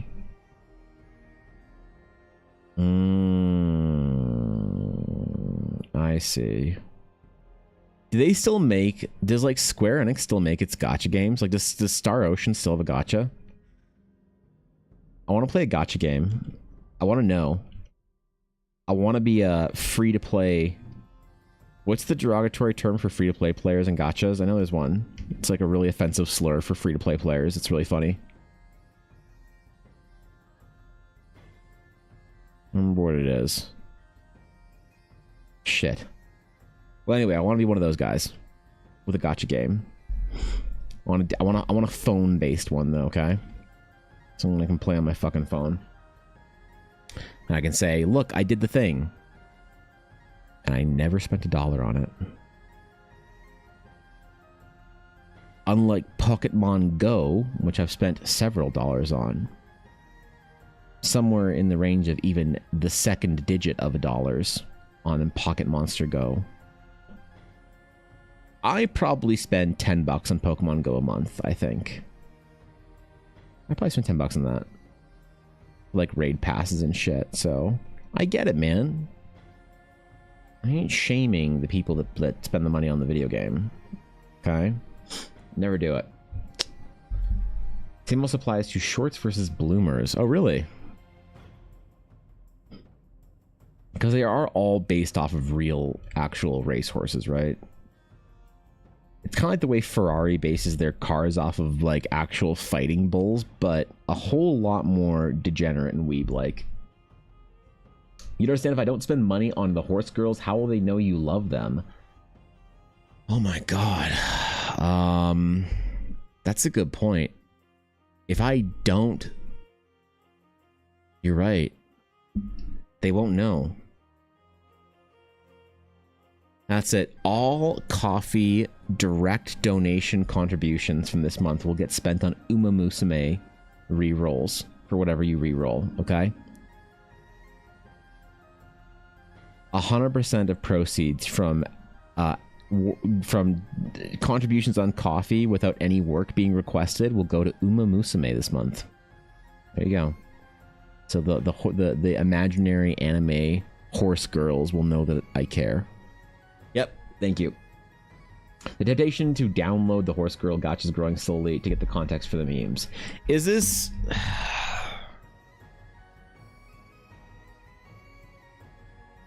Is this a phone-based game? Why was this? This was the first thing on... As soon as I opened up my Google Play Store, it was immediately there. But it's only got 3.7 thousand stars. 7,000 reviews. It's only a 3.7 star review. From... Psy Games Inc. Oof. Man, it's either all 5 stars or all 1 star. Oh my god. Lucci, what's up, bro? Good to see you, man. Great game. The concept is weird, but it works really well. One thing I can say is I might not be FTP friendly like other games. Uh-oh. Is Uma Musume not FTP friendly? As getting support cards seems to have the effective strategy to progress. However, you can still have enjoyable time, just not a meaningful one, as rewards are very far in between. So, hold on, let me read that sentence again. You can still have an enjoyable time, just not a meaningful one.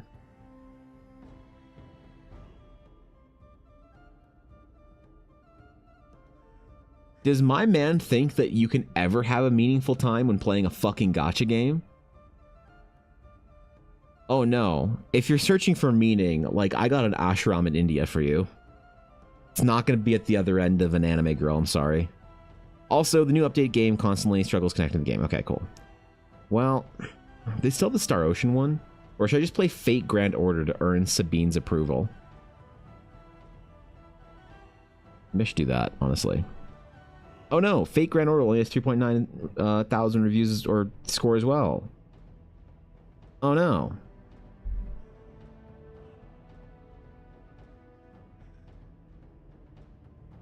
What about Star Ocean? Is that still a game? I like the Star Ocean franchise. Star Ocean does not exist anymore. Damn it.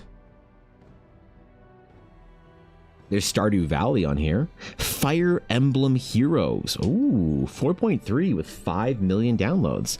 I might earn Ulner's respect if I do that. Oh, it's a Nintendo game. Wow, dude. Nintendo has gacha games too. Fire Emblem Heroes. Maybe I should download Fire Emblem Heroes. And then Ulner will think I'm cool enough to want to be friends with me. Last time I asked Ulner if she wanted to hang out in Discord awkwardly while doing other things for 4 hours, she said no. I might not have asked her though. I might have forgotten to actually ask and imagine she said no, but I'm going to assume that. Because she hit partner and became too cool for me. Make your experience meaningful. Yeah, I'm not looking for meaningful games. I'm looking for meaningful games in my gacha gaming. If you pay $200, suddenly your experience becomes meaningful. Yeah, is that how it works, Ashley? Wait, I thought that was just the average chatting experience in your favorite VTuber stream. Oh no. Wait, play gacha for the dopamine or for the waifu's husbandos? Yeah. I don't know. What's up, Meaty Mancer? Good to see you, dude. Can I ask, because I think you do such a good job of them, what do you use to do your time-lapse videos in Photoshop? I use OBS. So I use an app called Vertical that is meant to take clips through OBS that I use for recording through OBS. Yeah. I do it all through the same software that I am streaming through. It's pretty easy to set up and was game-changing for me. The Grand low rating doesn't surprise me. They have a habit of going, oh yeah, the special banners are entirely paid currency only. Your free currency you've been saving, you can't be used here. Oh. Right. From Nintendo, I played Dragalia Lost. Was that an old game? Fire Emblem Heroes is a no-go. Don't do it. Thank me later. So guys, I've never played a gacha game. I've never played or downloaded a gacha game. Sorry, I downloaded Genshin because I was going to do a stream for it, but then Ashley said she was too busy to stream Genshin with me, and I realized I was too relevant to do a VTuber stream, so I just uninstalled it after like 3 months of never having played it. So I've never actually logged into or played a gacha game whatsoever. You could, if you wanted to, make a long sort of like navigated argument that Pokemon Go is a light gacha because you search for raids and stuff, but I wouldn't make that I wouldn't say so. There's Isekai Slow Life. Is that a good one? Goddess of Victory, AFK Journey, Endless Grades, Grand Summoners, SD Gundam Generations, Ragnarok, Arc Knights, Summoner Wars, Raid Shadow Legends. Oh my god, dude. Use your OBS for streaming at the same time as using for time lapse? Yes. Yep. So I have on my OBS, it has 2 sort of canvases. One is recording an extra, so I have to make an extra window for Photoshop, and I have to put that extra window on a recording like spot on my other monitor. One of the reasons I have two 21:9 monitors is so I have the kind of space required to be able to do this shit. So I can't see a lot what's on my main monitor. I can see what's on my side monitor. It's got my whole OBS and other things. My main monitor has my Discord, my Spotify, my web browser, a lot of stuff I can't see over my tablet, but on the very far corner, I have a small area of the screen being screen recorded for the extra window. Because the thing about Photoshop is if you have a secondary window, you can zoom in and do some shit, and you see how the lines are appearing. You won't see the line being drawn, but notice as soon as I let go of it, the line appears. So it's not perfect recording, but it's good enough for time lapses when you speed it up that no one notices or cares. So, yeah. Don't do it, stay pure. I want to know, though. I want to know so I can make fun of you guys and judge you harsher. I want to know, man. Is it too much to ask to want to cast scathing judgment on people who enjoy a game? You know? Evan. Yes, it's Evan, me. Hello. If you become a Hi, gotcha Evan. player, you end up like Dark. Dropping 100s on Green Dragon check gotcha. Save yourself, don't play a gotcha. Okay, what if I reframe this? I never want to spend $1 on the gacha. Which gacha should I play? I just want to see the game system. I want to get to the point where I'm at the edge of what I can do without while still feeling like I'm making progress and having fun in the game without having to spend money. Right? Like, you know, when you hit that line, the last game I did that in was the Warcraft Rumble when it came out years ago. I was like, oh, this is cool, let me try playing it. And I tried playing it for a little while, and it basically got to the point where you couldn't make any progress unless you paid money. And I was like, okay, cool, I'm done. And I just uninstalled it and haven't thought about it since. You know? So that's what I just want to see the experience of what they're like, to know what people like, how people are like so invested, gotcha, right? Without spending money. Honkai Star Rail ironically is fairly F2_ friendly. Really? Okay. Star Rail. Let's want to hear a lot about it. Master Duel. Oh no, Plucci. Infinity Nikki. Is that the one with the asses, or is that the one with the emotionally damaged girls that cosplay Disney princesses? Sorry, Ashy of Heart. Is Infinity Nikki the one with the asses or the pretty dresses? Fallout Shelter, is that a gacha game? What does that mean? Is Evan Blair art a gacha? Yes, Dark. My approval is gacha. Every 100 bits you spend is a 1% chance to get approval from me. So 10,000 bits or 1,000 bits is a 10% chance to get approval from me. 10,000 bits is approval. You automatically one-shot it. So like yesterday, Dark, you got my approval for 10,000 bits. So you could risk it and have done less. But obviously, you know, you and Azalea are the only people that I actually approve of morally as humans because of the bit contribution. It is all a gacha game in this chat. Yep.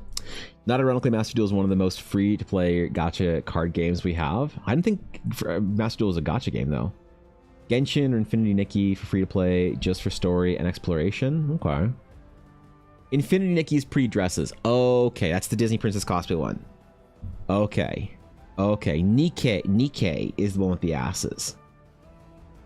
Okay. All right, got it. Okay, yeah.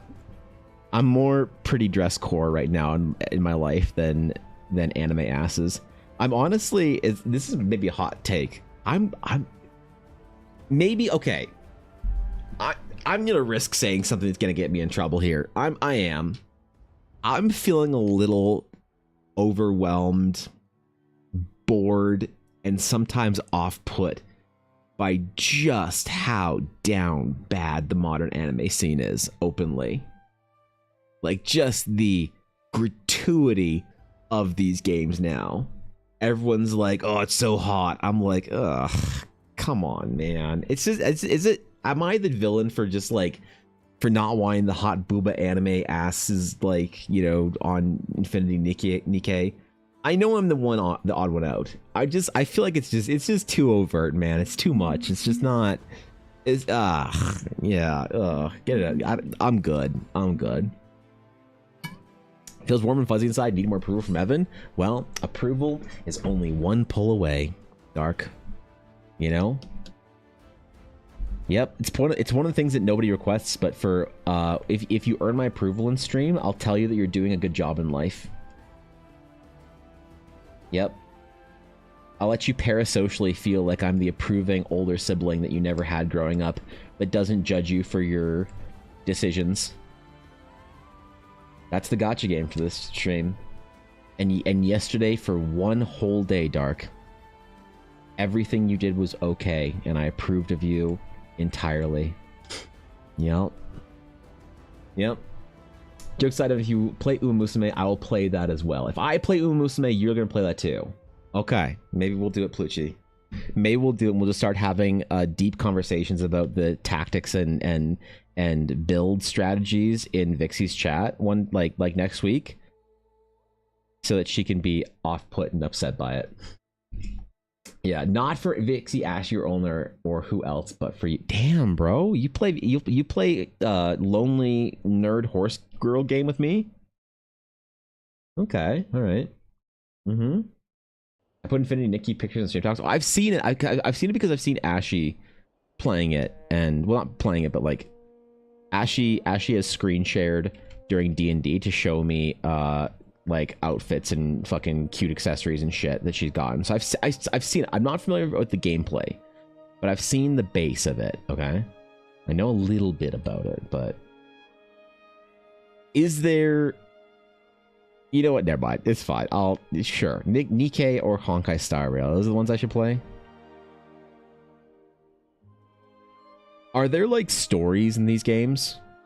Like, I know Honkai Star Rail has a story. Is this like standard for gacha games that there's like a story that you can go through? And are these stories good? Does anybody like the writing in gacha games? Are any of them actually decent? And by the way, I don't need like, you know, Sanderson fucking fantasy. I don't need whatever. I don't need the highest quality writing. Like, are any of them on par with a decent anime? Or is it all basically just trash, like to get you to like the articles in a 1980s Playboy magazine? You're like, whatever, man. Is it actually decent? Hit or miss, there are quite a few with good stories. They pride themselves in their stories in VA. Really? Oh shit, man. So this is like the modern storytelling medium is gacha games, really? The whales wail hard so that the rest of us may enjoy it for free?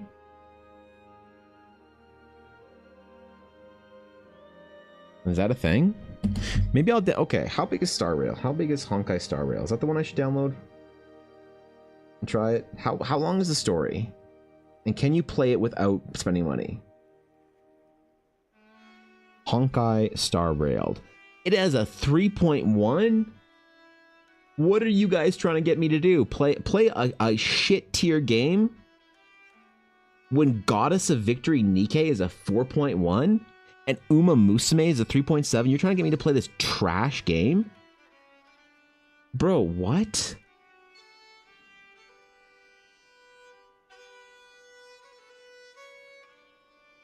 One-star review. In 2025, the game is in a much worse state than 2024 and 2023. The power creep issue has increased due to unbearable levels, especially if you love playing the endgame modes like Mach, Pff, or Ass. If you're not lucky enough to get the newest toy, oh well, then you're doomed. As for the story, the amount of unnecessary yapping and 8 to 12 hours of just idle animation characters and no voice acting for some of the main characters like Dan Hang, the lack of cutscenes and very elongated story, it's bad. I'm surprised that person had the vocabulary to use the word elongated. Wow. The game is great with its gameplay and story-wise, although it's not particularly enjoyable if you don't have a well-built character as you progress through it, especially for upcoming patches. Building-wise for the character is circled round luck. Building-wise for the character is circled round luck. I don't know what that means, which is pure garbage mechanics since you need, by the way, there hasn't been a single period this entire time. Mechanic, since you need to invest loads of time and patience, I never bothered to complain about it, but it really takes my patience out when it takes 3 weeks or a month to build a character that you want proper stats with 1 star. Guys, what do you recommend? This review has an angry face in it. You see a little angry face emoji right there?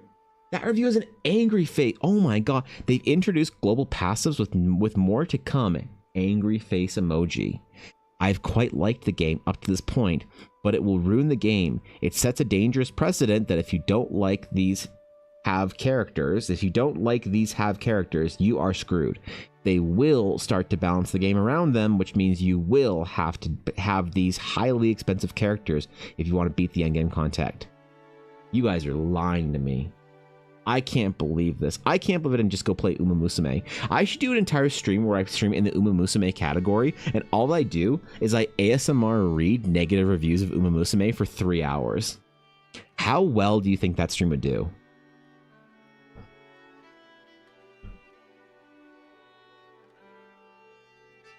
As a fan of the Uma Musume franchise, I'm obsessed with this localization. The dialogue reflects each character well.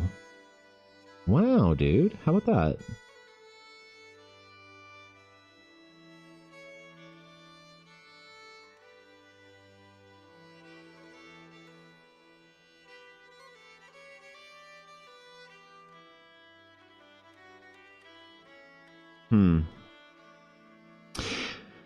Well, guys, maybe I'll stay away from all this.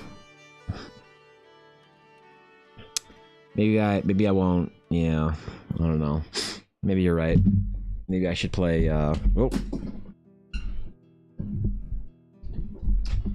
Maybe I should play for real games for the Nintendo Switch, like the bad Fire Emblem that Azalea and Ashley told me not to play. Maybe I'll play through that one. I'll do something slightly rebellious and play through the shitty Fire Emblem they don't want me to play through. Maybe that's the play. I could get behind that though. If that's the proper way to do this. The reason Uma Musume is so viral peak at the moment is because it has all the tension, drama, hype of a sports anime paired with the big emotional beats of an idol anime. Oh, that makes sense actually. I almost got canceled for releasing my hottest of takes on the internet yesterday on Twitter. The things I can say on stream but I can't say on Twitter, like how Welcome to the Ballroom is the best sports anime of the last 10 years.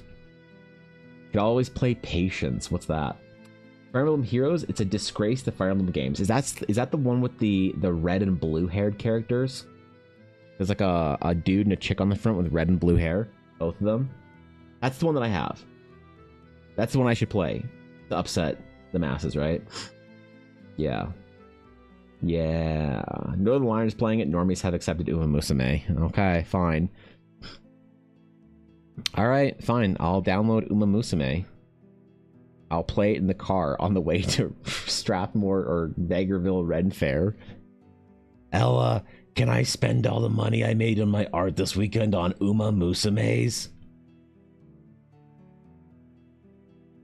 Ella, can I take commissions just to make Uma Musume's better?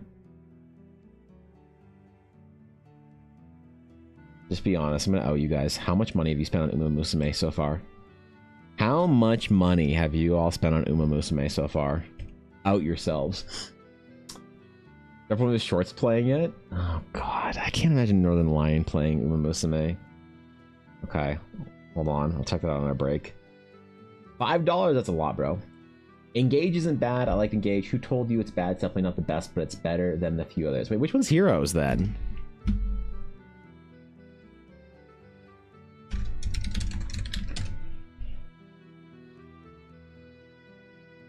Wait, that's the gacha game, isn't it? Oh, no, I'm talking about the one that everybody doesn't like for the Switch.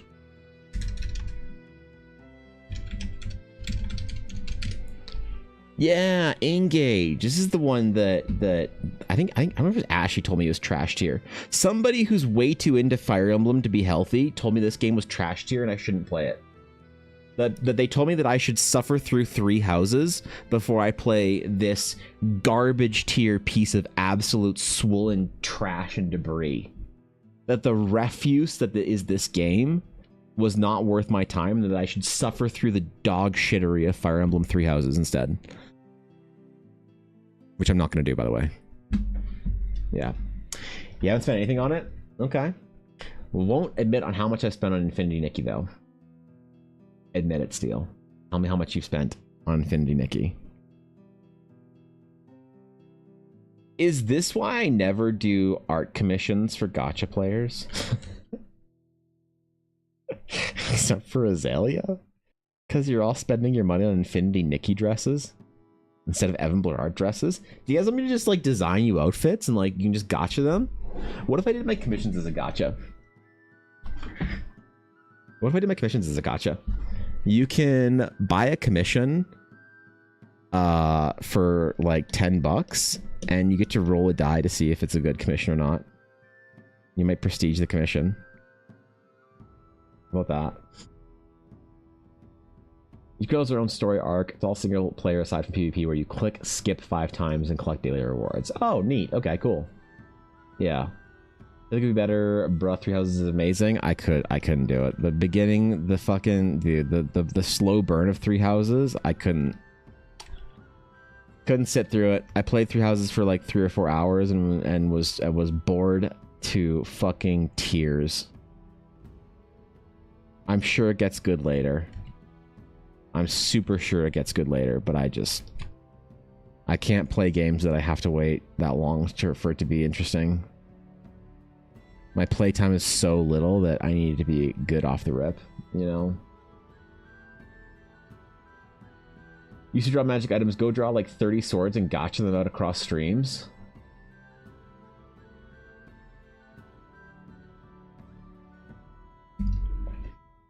Okay. Here's the idea. Wait, we need our scam music for this. Hold on, this is enough of a scam. I need my scam music. Wait.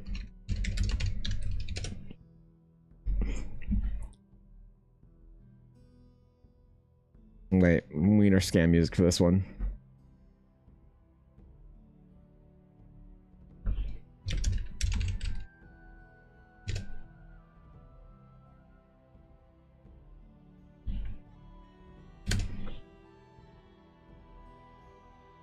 I'm on the wrong YouTube for this. Okay. Wait. All right. Here's the idea. You ready?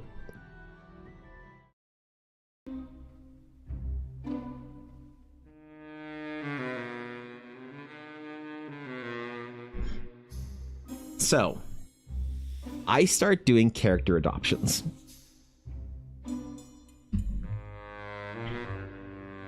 Okay? Now, some of them are grotesque, shitty sketches. Very quick little, you know, garbage tier sketches. Others are unpopular characters like male dwarves or beardless female dwarves. And what I do is I let people roll for a random character that they adopt. Now we have different star rankings for characters, where full fancy elven paladin princesses, amazing scholarly wizards, the best character art is the rare pull, the 5-star. And so I become the first artist to embrace the new era, to create art commissions done in the gacha style.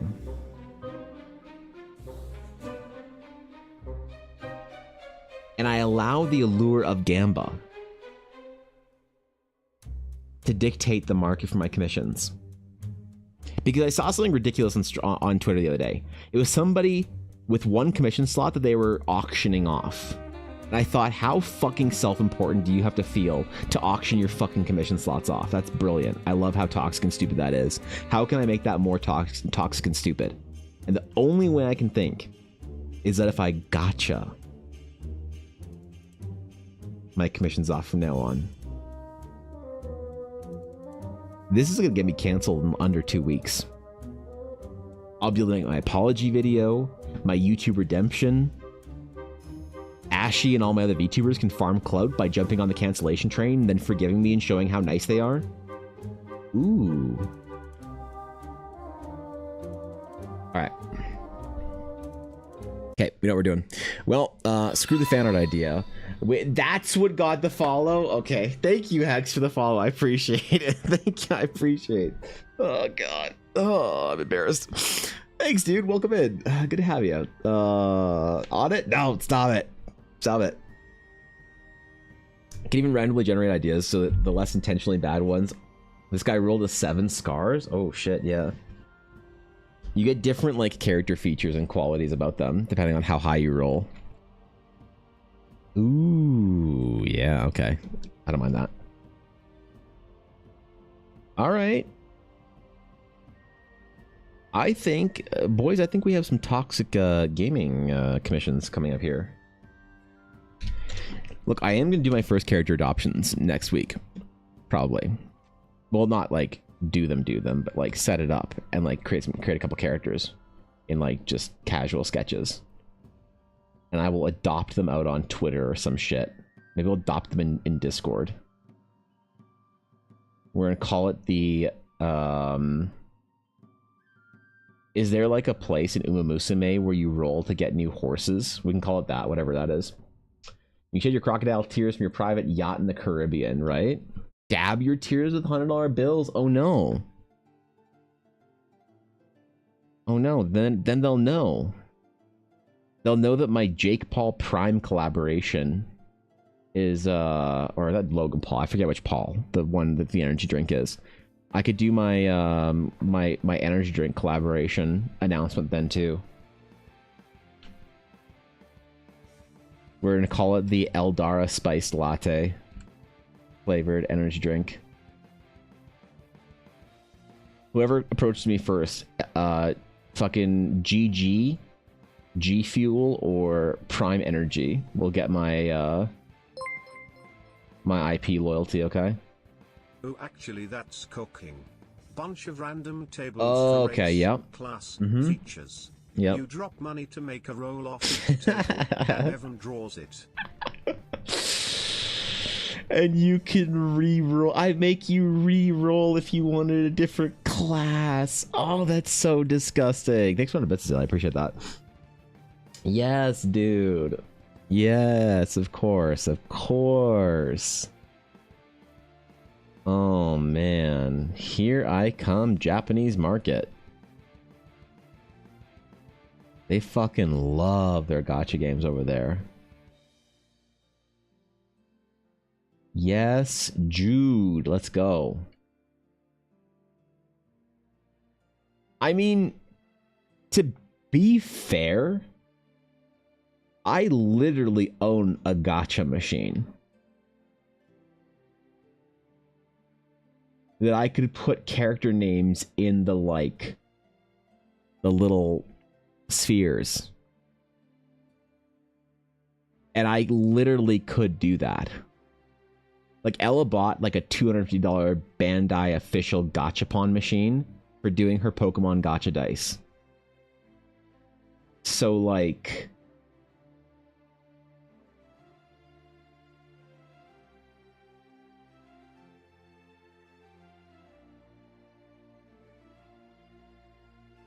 I could use it and do my own gacha with it and meme super hard. You know, maybe that's how I'll do my approval. I'll write approval on one of them, and the rest won't have any approval in them.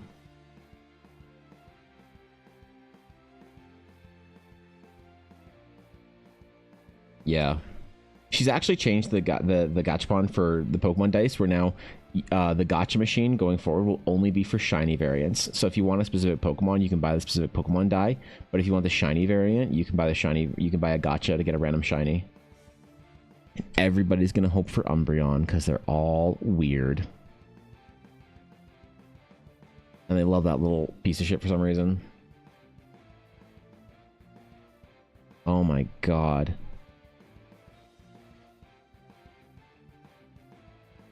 And that's how I'll do it. When anyone buys a random Pokemon die from her shop, from her store, I can crank the gacha on stream and make a video about it, post on her page. Oh my god, it's genius. Oh my god. You want a shiny Pumpkaboo? I don't think she does Pumpkaboos. That's a vibe though. Maybe she should add Pumpkaboos for the Halloween season. For all of our Taylor Swift listening pumpkin spice latte Pokemon fans. All of our fall girlies. Who coincidentally are all weirdly Pokemon collectors too, so I don't know how that worked out. What's up, Atari? Good to see you, man. How you doing?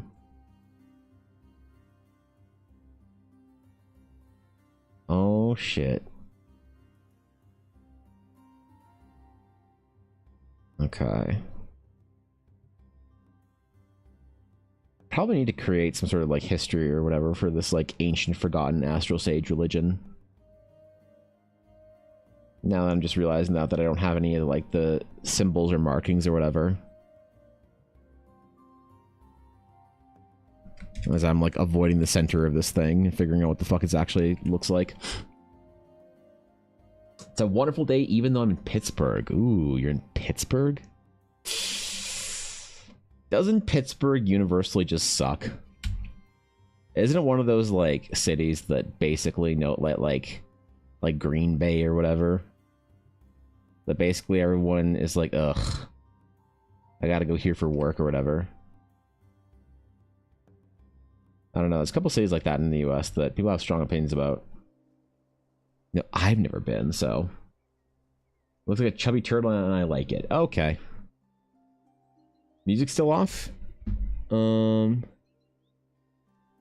it's on. It's just a little quiet, I think.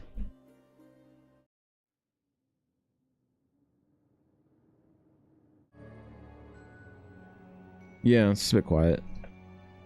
Some songs are. That is the nature of the Adrian von Ziegler playlist, but thank you for looking out. Appreciate that. That's just the US? The UGG response? Oh, really? I like lots of American cities, dude. There's, Kahului. That's a great city. There's, Wailea. Beautiful city. Well, town, I guess. Then there's, Kihei. Kaanapali. Lahaina. Really nice. These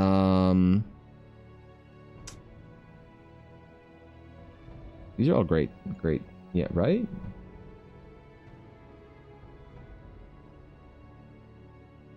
You know? Are those all in Hawaii? Oh, sure. Those are all on Maui, but like, you know, whatever, right? We're just thinking about beautiful American. It's called selection bias. Oh, no. Oh, no, you're right. That's the Hawaiians. I don't think they agree they're Americans. Yeah, it depends on who you talk to there. I got a couple Hawaiian friends that have very strong opinions about it.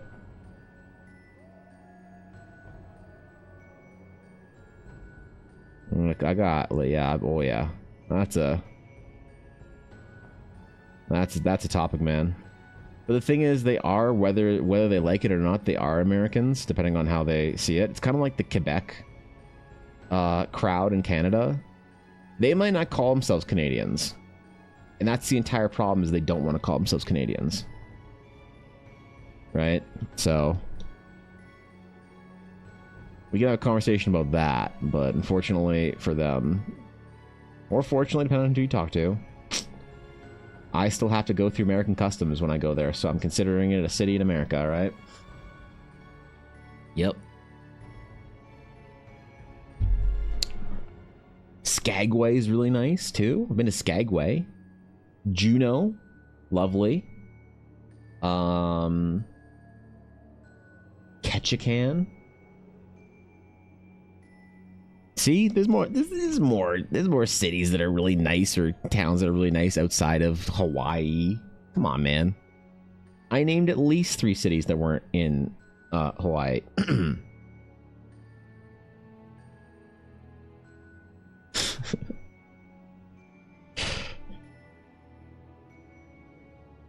You said I have a selection bias. Come on, bro.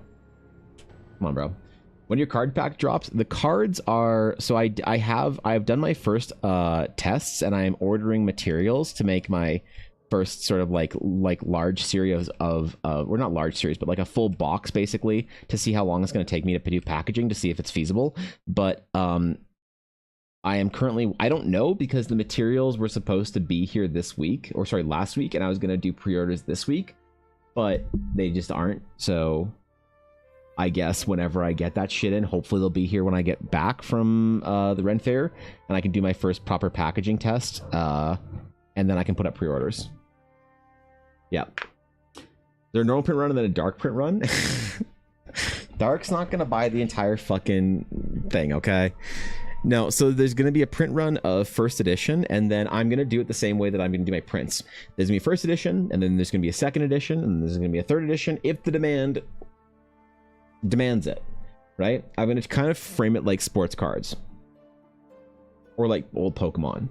So there'll be as many editions as people want, right? If I'm like still having fun making them and stuff. But yeah, like there'll be like I don't want to do like a full unlimited, because I want anyone who gets something to have a numbered card. And if you do an unlimited print run, you can't have serialized cards in it, because you just print to demand, right? And that's not what I want to do. So if you guys go crazy for the first edition and fucking it sells out, and then there's still like demand for it, then I'll make a second edition. And if that like sells out and people are like, okay, I'm good, then like, all right, cool. And that's where it ends, you know? So I suppose depending on how much people want first edition cards will depend on the fucking, which, you know, it's still the same art and stuff. It's just, do you want a little tiny number 1 on your stuff or not? Do you enjoy tiny 1s on cards? Dark editions by definition should always be the first edition. Yeah, right? Well, Dark is the first person, probably I think outside of myself, to have a print sheet. Yeah, Dark's the first person to get a print sheet though, ahead of release for the commons for a test print. I did not make very many test print sheets, okay? So those are hard to come by. Man. The kind of thing I donate to a charity auction in 35 years because it's worth $1 million or whatever. So then I bring a D, then 2 and 3. Oh, yeah, okay. I was listening distracted away until I heard first editions, and I want to have to figure that out later. Oh, for the trading cards? I mean, I don't know how much you know about the trading card thing, Steve, but yeah, the first edition cards are going to be a very small print run. So it's nothing, unless you're an art card print enjoyer, they're nothing. they're just a beam. They're not like yeah. Well, I'm taking it seriously because I really like making cards and shit like that, but that's in the vault now. Let's go, dude. Grabbing leftover noms, then I will be back and draw with you. Excellent, Steel. That's what I like to hear. I should draw one of the gods in my world's pantheon because it was a large project I'm still working on. Ooh, that's exciting. All right, I wish you luck. Get that food and get in there. Instead of just numbering the first, second, third editions, you go TCG full art sets. Shadowless set, high contrast sets people will get first editions might still want the second edition or third, and you can double dip.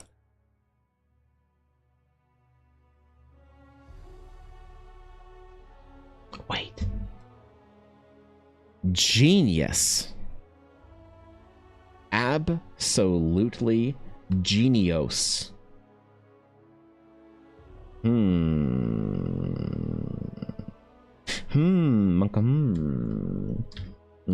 day I'll be paid for my genius. Until then, I troll with Uma Musume memes. Thank you. Yep. Is Brother Ulnar actually playing Horse Girl dating sim? Or is it just you, Vixelin, and yeah, just you and Vixie? I can't imagine Ulner playing Musume. Ulner watched the anime. I came to it late. Oh, I see. Okay. Because I watched the anime too. I just thought it was like a decade ago. So now everybody's talking about Horse Girl Racing Game, and I'm like, didn't we go over this like 10 years ago? What's the resurgence?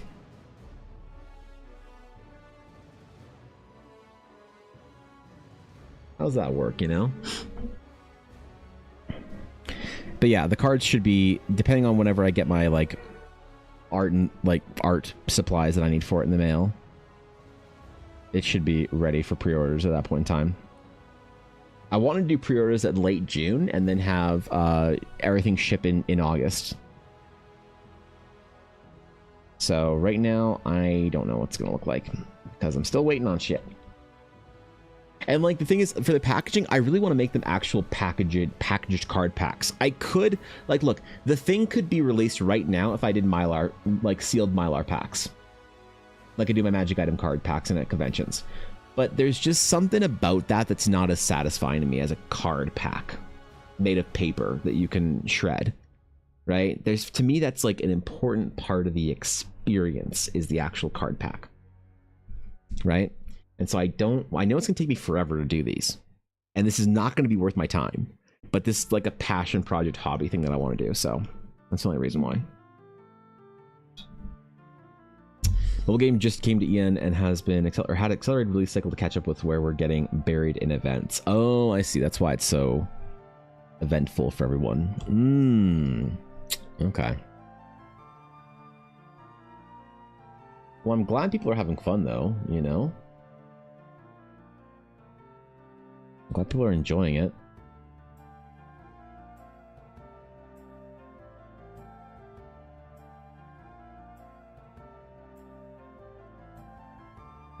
How do we do this? Make it look kind of old, decrepit a little bit.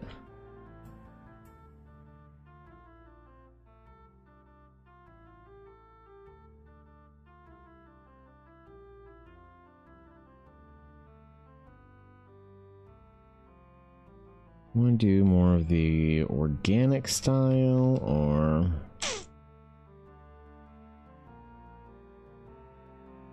let's do it like this. How about make it look a little fancier? This is a shrine, man. It's supposed to look like an ancient version of the sage religion, sort of loosely based off of it. We don't want to go too hard.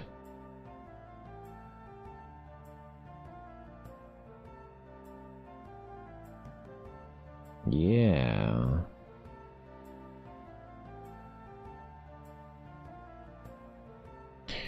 Perfect. That's what I wanted.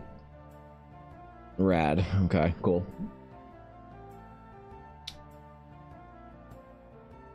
Yeah, I do need to do some writing for this. I wish I could get like a little like keyboard like attached to my phone so I could do writing while I was on the road. I always feel like drawing is a little bit harder, but if I could do writing while I was at conventions, ooh, boy, that'd be nice. Like, I could bring my fucking journal and do writing there, but I don't want to have to copy things back over. So maybe I'll get one. A little keyboard accessory thingy. I used to have one for my phone, like, years ago that I'd take on trips. If I recall, it was only like 20 or 30 bucks, so...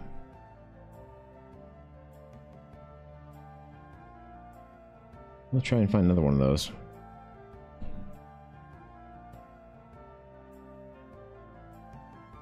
God damn, bro. I gotta do those stretches. Hands fucking killing me, man. I was thinking that I'd be okay today, but I'm a little concerned now. Maybe I should just, like, completely give it the week off. Just, like... I don't know. I am really worried that I'm going to have like carpal tunnel surgery sometime soon. If I can get through Quincy's project and the adventure release and the cards and like a couple of commissions right now, and then in the like early fall I have to have surgery and be out for 2 weeks, that's okay. I will refuse to get it done before those projects are done. So Doesn't matter how much pain I have to push through, I will get the important things done. Small pup date puppy's now 7 months old and 48.9 pounds. That's a substantial animal right there. Good God, man. That's a chonker. That's a unit, if you ask me. Hope all is good and everyone is healthy and in good, you know, standings and whatever. Jeez, man. Yeah, what is this pain, bro? Maybe I go to physio. Maybe I do that when I get back. Poor things like the swimsuit calendar, exactly, right? She also escaped her harness today while at the PetSmart, and she ran straight out of PetSmart. What the fuck, dude? That's a strong pull to get out of a harness. I had to drop a unit off at my dad's today so she could stay there for the weekend. I think she knows when we're leaving now. I think that dog knows. Yeah, she doesn't like it. I think she knows when like the house is kind of in chaos when we have a convention weekend coming up. I feel like she knows. She's been like weirdly clingy and stuff. This morning I was late to stream by about 10 minutes because I was trying to find Yuna to say goodbye to her so that, you know, when Ella left this morning with her, whatever. And I found her in a place that she never is, like kind of like hiding away or whatever. And she came over to me and like wanted to lay on my lap, which like never happens when I'm sitting on the floor. She always wants to like lay beside me, but she wanted to lay on my lap on the floor. And so I was like, well, I guess I'll be late to stream. I just let her lay there for a little while. So I don't know, man. Just had to get on the list probably. These are things that I may or may not collect. Oh shit, you're a card collector, Steve? Well, I have a couple of the like examples of the cards. I have they're like, I don't know, I think they're pretty cool. Tell me if this is lame.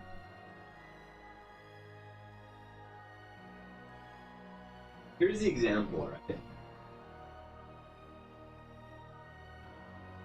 This is what the trading cards are gonna look like. Let me take a little break for my fucking wrist, bro.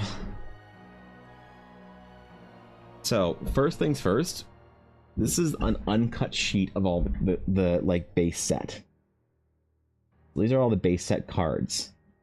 And I really like the way they turned out. I really, really like the way they turned out. So where they say alpha on them, that's to denote the test, because right there where it says alpha will be where I put numbering for the cards. And oh my god.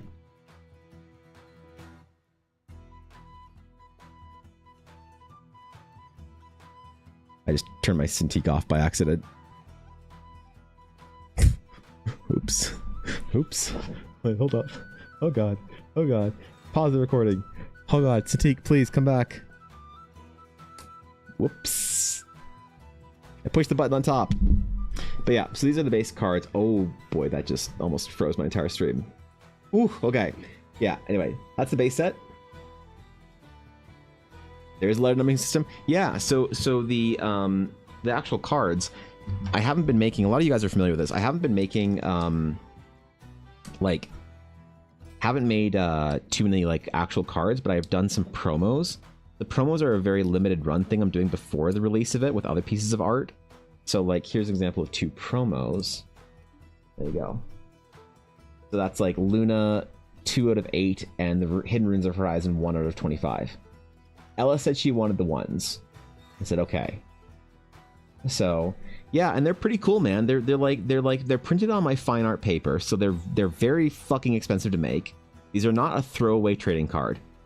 I want to make it, I am making it so that every single like package has like a numbered, every single rare is numbered and serialized. Every last one of them. Forever. Because I want to treat them like a mixture between fine art prints and trading cards. Now, this is a dumb idea. And I shouldn't be doing this. And it's stupid. And no one's gonna like actually think it's a good idea. But I'm having fun. So yeah. I have a couple of the promos that I kept for them, and then some orbs. These don't count. No one fucking wants the orbs. But okay, what did I accidentally do here? I fucked up. Ooh, we're gonna put that down. So like I have to cut every sheet by hand very carefully. It is actually, so it's actually kind of funny. It is one entire X-Acto blade per sheet that I cut. I have to change my X-Acto blade every sheet that I cut to ensure a proper cut. Because this isn't the paper. I don't know if anyone cares about this kind of shit. The paper that I print on is not actual paper. It's actually something called cotton rag. So it's made from cotton fiber. It's not made from like tree, like pulp. That's one of the reasons why fine art paper is so expensive, is because it's so much more difficult to make. So yeah. And then cutting it, it's not supposed to be cut like casually. One does not simply like paper cutter this shit with a fucking slice blade or whatever. You have to like get a ruler, score it, cut every last cut painstakingly, clip every corner by hand with the corner fucking rounder thingy tool. So I put a lot of effort and a lot of work and a lot of love into them, but I love trading cards, man. I love trading cards so much that I wanted to make my own. And my plan is that if I can sell enough trading cards to make back my material costs, I'm okay holding on to like all my trading cards sealed. That's fine. You know? But that's the back as well. It has the Realms of Eldara logo on it. Yeah. So. I have a whole print page of Darcerian prints, promo prints that I ruined because I accidentally printed off alignment, so there goes that, I suppose. Love trading cards. I don't care about the value and all that. Just the cards. Yeah, and that's why I love doing this, is because I get to turn my art for my world into cards that I can like. I don't know. I want to make like a binder of my own cards, right? And like have them all in there or something. I don't know. Josh, thank you for the follow. Appreciate it. Welcome in. Thanks, dude. I tell you, paper kills blades. I may have found that out by ruining some stuff that was printed on that type of paper. Yes. Yeah, I have to be very careful when I'm cutting these things. So it's a pain in the ass, but look, I have fun doing it, and that's, I think, is the important thing for me. This is not like a profit venture. And they're going to be expensive because they're very expensive to make. So I think the price point is going to have to be somewhere between $12 and $15 per pack. I think. And so like I'm never going to bring them to conventions because I don't want people just randomly being like, "Oh, trading cards, I'll make money," and just like buying them and whatnot. This is like supposed to be for people that actually care about Eldara or whatever. So it's gonna be expensive. It's gonna be 12. Like I can't, unless I do a mass produced like pre-printed thing from some like mass manufacturer. I can't do the standard $5 trading card pack. They're gonna be more in line with like a collector's booster pack price, which sucks, but that's just the only way I can make it work. The material cost for this is gonna be fucking astronomical. I went and I was like, hey, if I'm ordering like $700 worth of paper, can I get a discount? And the guy's just like, no. I'm like, really? Like, you know, I go direct to Epson, Canon, all those like big paper makers. Can I get like a discount for them for bulk? He's like, my man, bulk is like $5,000 plus in paper. And I was like, ooh, okay.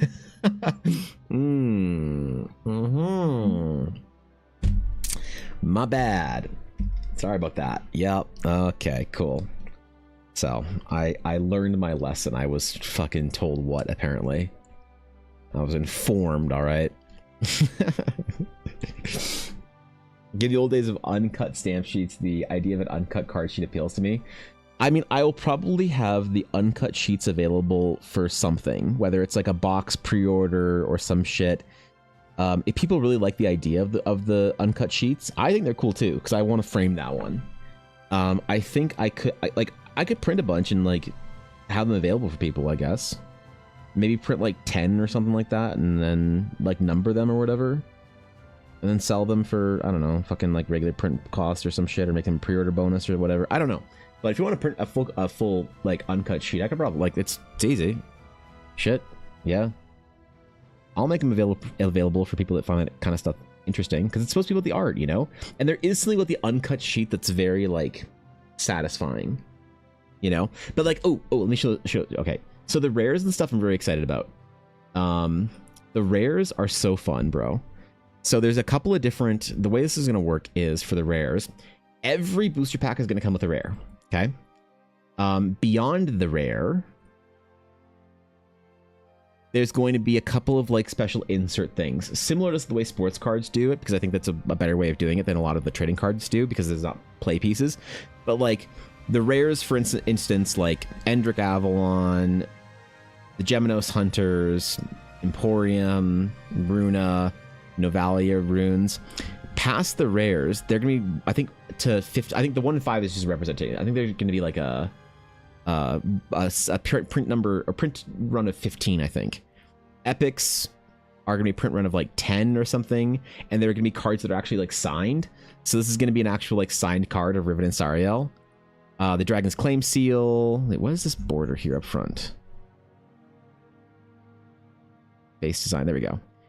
Riven and Sariel, the Dragon's Claim, like old vintage sort of like art, like old school art that I did for like back in the early days. Postcard style cards, the Dragon full art. This one's gonna be really fun to make. This one's gonna be a thick card. It might have to be the only card in the pack because it's gonna be done on illustration board with a bit of like Astral Sage parchment for a spell inside. So the white bit here is going to be a cutout, and on the inside is going to be an actual piece of parchment that I etch like Astral Sage spells into and runes, and I'm going to cut the parchment up and then make all like 5 of these cards with it. Legendaries there's going to be as well. So like Amelia and Ella signed card. These are going to be like of 1 or of 3 or something like that. A Charlotte and Scarlet signed card, full art Amelia and full art Ella. And then I have, before then, I'm doing promos for like, for tier 3 subs and patrons and shit like that. I have like different promos that are in the mix as well. I'm not actually doing, don't worry, I'm not actually using fucking yoinking Ashy's art. That was just a meme that we had one night. Horizon, Hidden Runes, whatever, Darcerian. So yeah, man, it's like really, this is really dumb, but I want it to be every year a celebration of the art I've done that year. So this was supposed to come out last,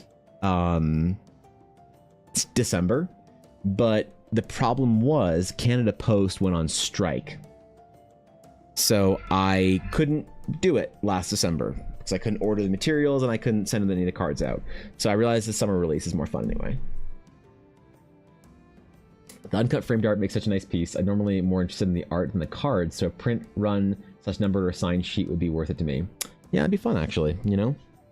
I could make them like, yeah, I could do like a numbered like first print run of the first editions.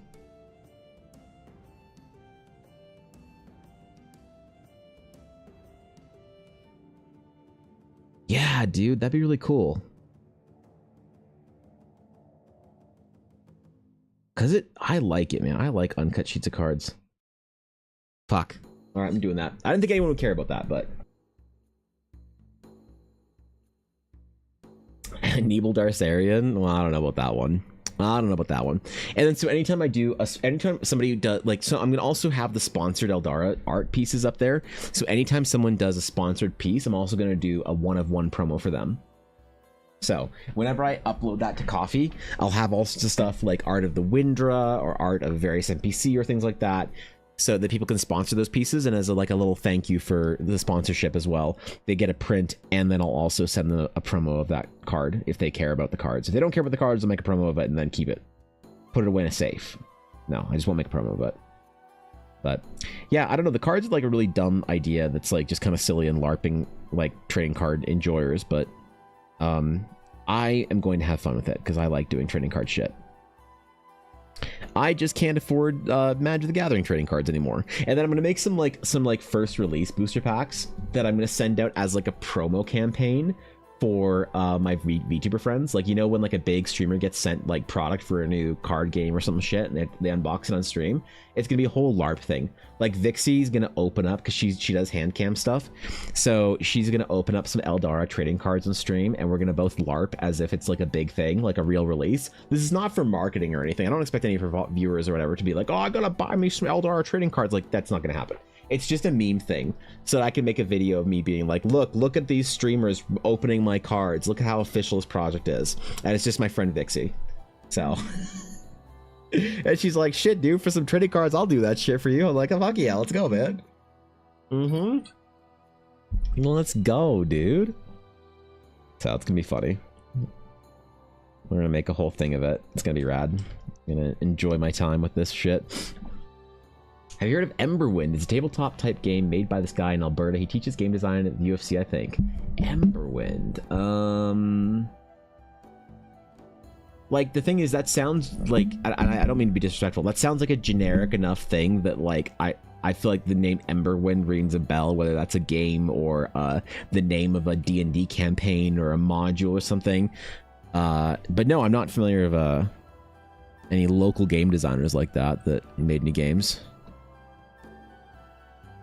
If I knew the guy's name, I might remember him from my game store days because I knew a lot of the local game makers. But no, I don't think I've heard of Emberwind, actually.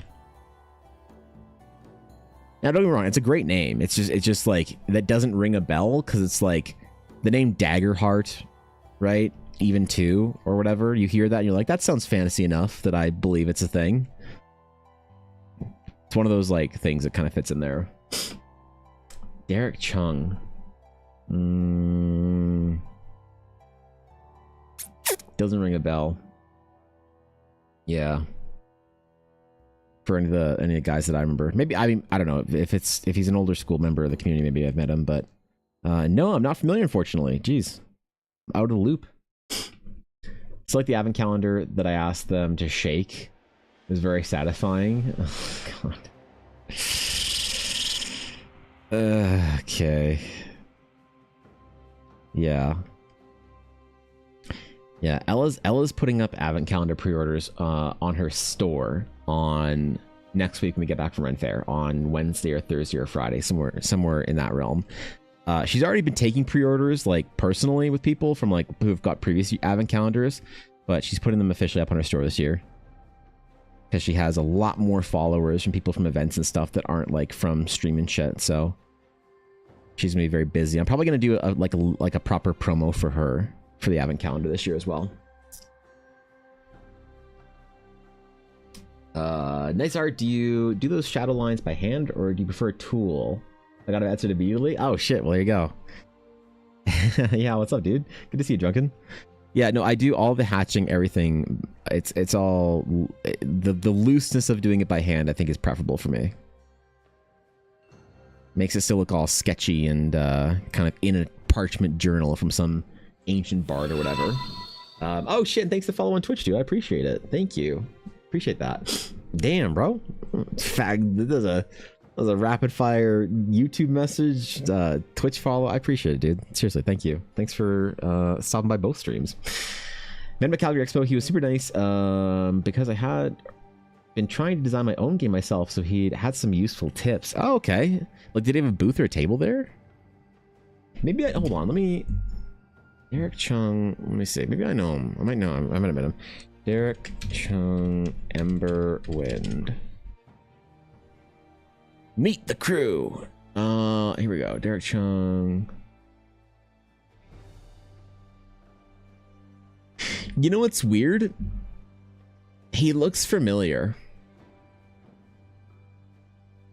I wonder if he was one of the Magic players from when I was doing Magic the Gathering shit. There's a very good chance that I could have met this individual and had a lovely conversation at some point in time, but I'm afraid it escapes my memory right now at the moment, so I apologize.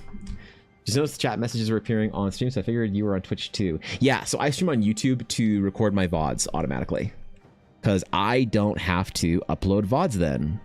And not too many people, like I've been streaming on Twitch for about 4 or 5 years, and most of the community prefers to be on Twitch, but there's a couple of people that much more prefer the YouTube experience, so I made that available as well. I don't have a YouTube chat. I wanted to put it above me, but I can't figure out how to do that just yet because I'm kind of dumb and I don't use Restream. I actually do it manually. I stream from my hardware software, like it goes through my hardware to stream to 2 different locations, which is really shitty because it means that I can't stream more than 2 places. And I really like the vertical streaming on TikTok as well. And there's a bunch of people over there that were really excited for the vertical streams that don't like use YouTube or Twitch. They're just always on TikTok on their phone. They were like really bummed when I couldn't stream on TikTok anymore because my GPU just can't process it altogether, unfortunately. So I think I need to look at a tool like Restream instead of doing it hardware based, unless I get a new GPU, which would be cool too, right? But there are just many upgrades and expenses and things to do, things to make. Although I just realized if I do a massive enough pre-order for the trading cards, I could potentially buy a larger format printer.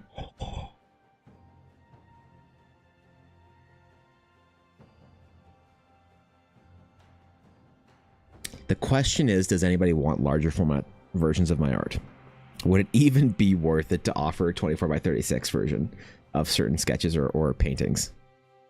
I don't know, because it'd be a lot more expensive too. It'd be like closer to $80 or $100 for a print instead of $40. Fuck, man. Okay, I gotta think this through. Love the technique you're using, by the way. Thanks, dude. I appreciate it. That means a lot, actually. Thank you. You made my day, bro. I appreciate it.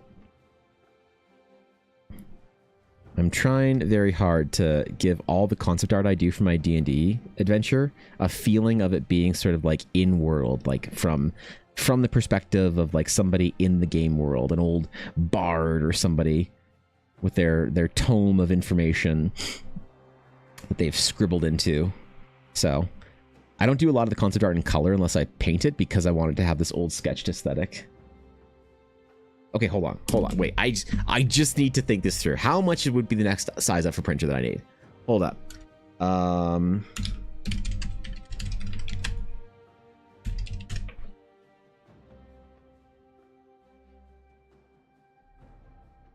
It'd be a SureColor, I think. Can a SureColor do larger formats?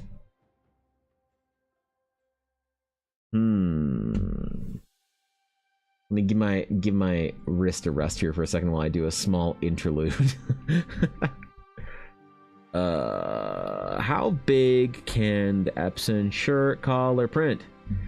Accommodates rolls up to 24 inches wide and sheets up to 11 by 17 through the auto sheet feeder. That's not great, but rolls up to 24-inch wide. Epson hot press or cold press bright. Let's look at a general roll paper and see how expensive or how wide those rolls are.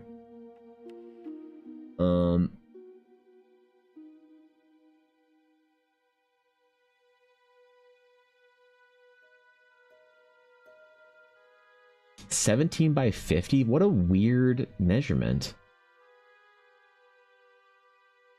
Okay, 24 by 50 roll. So that's what I could do. So this printer would let me print up to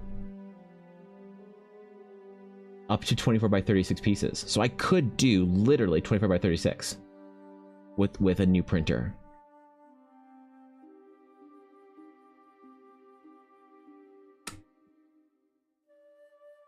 You know? You know? That's not bad. 250 for the roll. Is the demand there?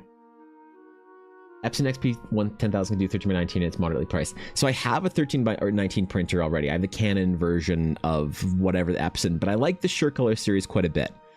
So that's why I kind of want to move over to Epson printer instead of the ProGraph series. The SureColor versus ProGraph, it's like they're both very good, but I think that you can get into a roll-based printer, SureColor.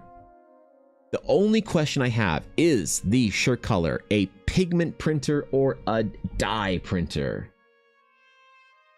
That is my only question. Pigment inks.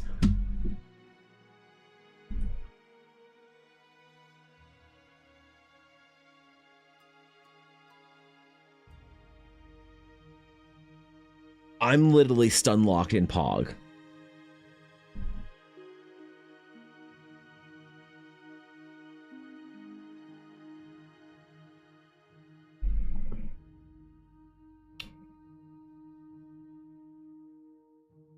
I wish that it could do 13 by 19 sheets as well, not 11 by 17 sheets. I could do rolled prints for the first time ever. I could do 24 by 36 prints.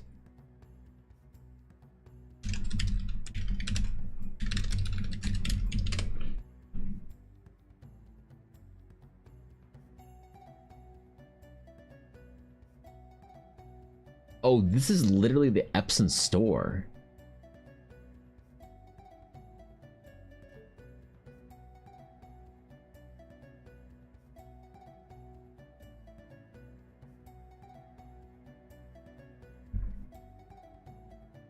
What do you get when you double the price?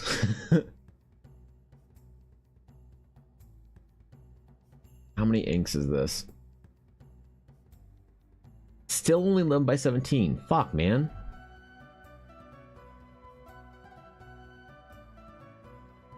That's 600 DPI versus how? What's this one? Print that. My Let's God. see. Hello, It Mel. is What's up, a dude? rock Hello. And a bush and a sigil. It Yes, we're is doing it. A landscape. It And is. it's No, it's a shiny background. emblem. How you doing, bud? Ivan Blahart. Good to see you, Mel. I'm doing good. I'm chilling. We're taking a brief printer interlude. Yeah. What's up, Mel? Good to see you. How you doing, bro? Did you enjoy your sneaking away from work yesterday? Did you get lots done at home? Okay, hold on. Shirt color, whatever, versus what's the cheap ass one? Versus, come on.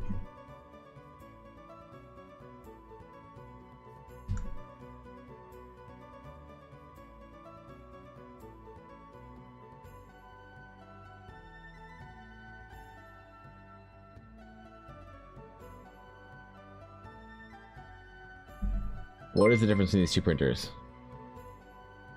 Scanning Working copy. from Oh, I don't home, care about that. Okay. Stomach was upset, All so right, went cool. home early. We're good. Sneaking off to go home was nice, and I got to do taekwondo. Excellent. That's what I like to hear. Thankfully, I found a website that converts martial arts to steps, so getting those in Smile.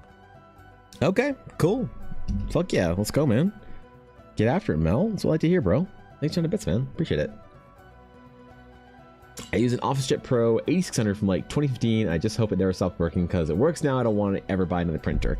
Yes, I understand that. That is every time my Canon printer, my Prograph, whatever, like fitzes out on me for any reason, I have to like pray to the machine god. I have to like take incense and like, you know, bathe it in the smoke of the something tree to appease the machine god to hope it doesn't break on me. Cause like I always do my printing before conventions. I really should stop this shit. But if I have to do some prints today because it wasn't working yesterday. I got most of my prints done for Ren Fair today or yesterday night, but I have to do some today. And if my printer's bricked or broken or some shit, I am screwed. Like, it's over. This is why I am tempted in the future to buy a laser printer, in the future to never buy ink again. I can't do Now, print ink anymore. Toner's good. It's fine. Unfortunately, I don't have that luxury. I can't do a laser prints. I can't do it. Nope, I'm stuck. I'm screwed. Yep. Well, yeah. So I don't need to buy the fancier version, the manufacturer version. I could just buy the fancy shirt color, wireless, whatever, for like $1,500, dude. Oh yeah, man.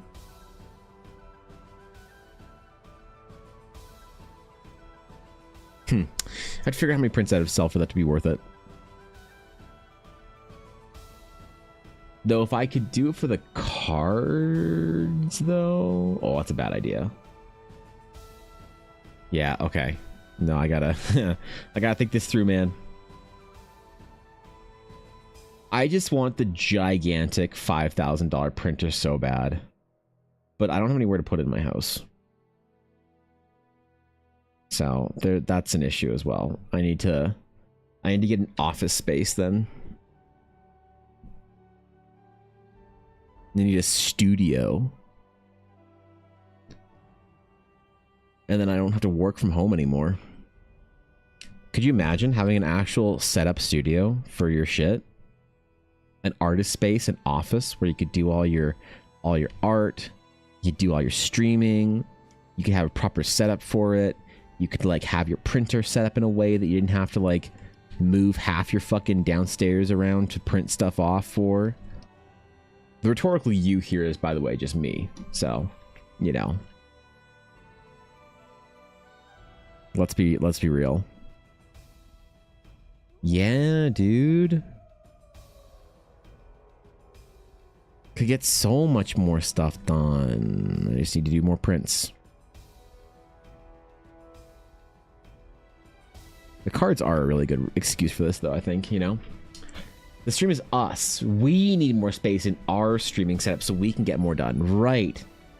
Right, Ashy. So if we can get a stream space studio, then we can get more stuff for our stream done. Right, so that we can do better work and we can get Eldara made for our adventure. Ash, you're such a good streamer. You always remind me to speak in proper streamer vernacular. Thank you. Appreciate it.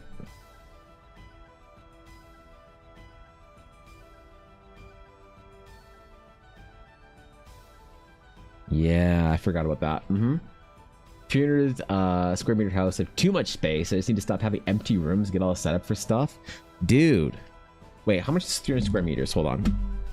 I gotta convert that to Canadian. How many feet is 300 square meters? That is 3,200. That's a lot of square foot, bro. Yeah, you could probably got some empty ass rooms in there. You could make an arcade, yo. You could frame like giant portraits of medieval figures. You could get a fresco painted on an entire wall. Oh my god, that's a genius. That's a genius idea. Funny mention, I know another streamer I watched who just took up rent of an art studio. It's probably a decent idea, right? God, I wish I could do that. Cause like I have to share, not that I meant sharing the space, but like that's my wife's desk behind her where she does, or behind me where she does her like software engineering shit. Yes. Museum of Evan and Eldora. Huh? Smile. Listen, by the end of my career, I will have a few things figured out. Mel, I'll have a couple things done. There will be a Disneyland style Eldara theme park. Okay. There will be a proper Eldara office studio space. Just you wait, you know? The zoo doesn't have to be expensive, apparently. No, you can rent studio spaces for pretty reasonable rates, to be honest. The problem with where I live is I would have to get office space, not studio space, because I live like not like super far away, but I'm far away enough from the nearest biggest city that it would be like a slog to get to like drive into it. There's nowhere like close to me where I live, so it'd be an issue to like because I've looked at like art studio spaces specifically to set up in, and yeah, they're all like, you know, further into the city, and it'd be quite the expense and time and whatnot, as opposed to being able to like roll out of bed, go to the gym, come home, go live, and not have to travel to and from the studio. So yeah, but no, you're right, they are reasonably priced. Like you can get a studio space for just a couple $100 a month. Totally worth it. Instead, become a cryptid in someone else's life. Rent a spare bedroom in a house or apartment. Don't tell them it's your studio office, and show up like once a week to do art with no context while never sleeping there. That's a brilliant idea. Ashy, are you suggesting that I do that with you and your landlord? Is that what I suggest? That I rent a studio space in where you live? All right, but you can't like you. All right. You can't use my setup to play Uma Musume while I'm gone, okay? Adding commuting to your workflow is probably not a hot idea. Yeah, it's yeah. If it was like a 15-20 minute commute, it wouldn't be bad, but it'd be like closer to an hour or so for me. So if I think about what 2 hours a day could do for me, like as far as work goes, like I probably spend like 12-ish hours working on the average day. A little bit less on weekends, but I work most of my time because I just have a lot to do. And I think about like just like trying to invent another a couple of hours here or there, become more efficient. The idea of losing any time, it's like the studio would have to proportionally make me more efficient to offset the time plus some of the actual like, I mean, like, you know what I could do, and I've thought about this. This might not be the most like best thing for me as a fucking person. I could convert this entire space to just art. Because right now I have a sort of a modular setup that I can like take down a little bit. If I switch between like using my computer like a normal computer and streaming or making art, it takes about 2 minutes. It's not a big deal. But it is still a thing that I have to do. I could completely change the space to just be work and to never be like anything. Necromancer Dark gifted a tier 1 sub to Nick 6. Dude, Dark, thanks for the sub, man. Bro. They have given 151 gift subs in the chat. Dark, I appreciate it, man. Thanks for giving the sub, Dark. Necromancer Goddamn, Dark bro. gifted a tier 1 sub Dude, to Drunken Valley. okay, jeez, They man. have given 152 gift subs in the channel. Bro, chill, man. I appreciate it. Thanks for the gifted subs, bro. Necromancer man. Dark gifted a tier Dark. 1 sub to Ashy of Heart. Not everyone needs to be subbed in chat, okay? Goddamn, bro. Thank you, though. What the fuck, man? Thanks for the gifted subs, dude. I appreciate it. Seriously. Thanks for bringing 3 people in from Ad Hell. I appreciate it. One by one? Like, just targeted. Holy God, man. Well, enjoy your emotes for the month, guys. I appreciate that. Necromancer Dark gifted a tier 1 sub to Town. They have given 154. Thank you, Yay. Dark. I appreciate Someone it. had a party Thanks, at man. work, a build your own taco bar. Wait, and what? they just brought me some tacos for free, also 100 bits for Hype Train. Okay, thank you, Azalea. Thank you for the 100 bits, and I'm thrilled that you get tacos on Wednesday. Wednesday, right? It's not Taco Tuesday? Okay, yeah, okay. Dude, thanks for the subs, Dark, and thank you for the bits, Azalea. I appreciate it. Goddamn, man. Thanks, dude. Out of curiosity, how many hot tieflings have you been drawing recently? Well,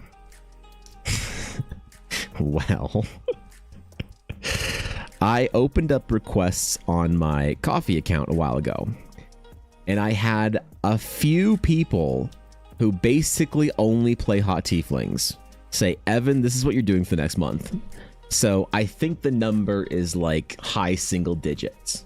Which, did someone mention hot tieflings? Okay. You see how easy it is to summon Brooklyn? Jesus, Mel, chill. What the fuck, man? Bro, holy fuck. Wait, holy shit, Mel, you hit 2 rare spawns in there. You hit Miss Bizarro and Mandari in your gifted subs? I just wanted to be included, D. Okay, no more gifted subs this week. You're done. You guys are cut off. Subs, bits, you're cut off. That's over. Okay, I'm leaving for 4 days, which means I'm missing like 3 streams, which means I'm a terrible streamer and I don't deserve any support because I'm missing the important thing I do every week, and I feel awful about it already. So, god damn it. Thank you for the gifted subs, Mel. I appreciate it. Come on, bro. Come on, dude. I don't deserve it. I appreciate the support, but chill, man. Thank Steel you. Messer M gifted a tier 1 sub to Fractal Walrus. Damn it, Steel. God damn it. Thank you for the gifted sub, Steel. Thank you, Mel. I appreciate it, guys. Come on. There is no hype train. It's an illusion. Looks like this button is still working. God damn it. A2, Jacob. God damn it. Thanks, Jacob. Thanks for the 100 bits, man. I appreciate it. Hello, Salesian. How you doing, bro? Good to see you. Figuring Sulks out gifted a tier 1 sub. That's to Candy hilarious the way it Peaches. reads that. Thank you for the gifted sub, Mel. I appreciate that as well. Thanks for that. Like playing hot tieflings, but you slap all the tieflings options, I think monsters it is features on them still because why working. not? Steel, D. Wings? Wait, can tieflings have wings in D&D? In like proper Forgotten Realms lore? I thought that was something different, right? Isn't it? Evan, question. Yes, The it's me. Succubus Hello. Eye commission that you saw. Yes. Is that too risque for you to draw? No, I don't think so. I think they can. Wing tieflings are a character option, really? Like an official one? Like obviously people can do whatever they want in DD. I know the wings could be there are feral tieflings that can have wings. Oh, Oh, those are the ones with more demonic features, like Thorkin wanted a feral tiefling. Can you guys stop fucking gifting subs and cheering bits? A tier 1 sub to Stream Elements. They have given 2 gift subs in the channel. Did you just give it sub to Dream Elements to be? You think you're so funny. God damn I it. remember that tieflings / anything with an infernal background have a much wider variety than most people give them credit for. Is that a thing? Oh, I didn't know that. God damn it. Thank you. Don't welcome Stream Elements to the fucking guild, okay? Listen, don't give Sabine the satisfaction of welcoming... I'm not welcoming Stream Elements to the guild, okay? All right. Thank you for the subs and the bits, guys. I appreciate it. As much as I fucking don't deserve any of the support, I still appreciate it and I'm humbled by it. But chill, man. God, come on, guys. Relax. Jeez, bro. Relax, dude. Thank you, though. We're doing selected subs? No, we're not. Nope. Can also variety of options of feral devil features, and I love slapping them on. Man. Why does no one ever ask me for feral tieflings, then?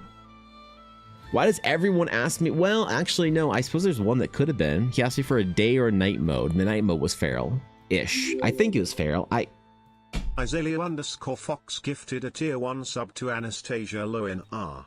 They have given 37 gift subs. You're such in the a troll. channel. You're such... Okay.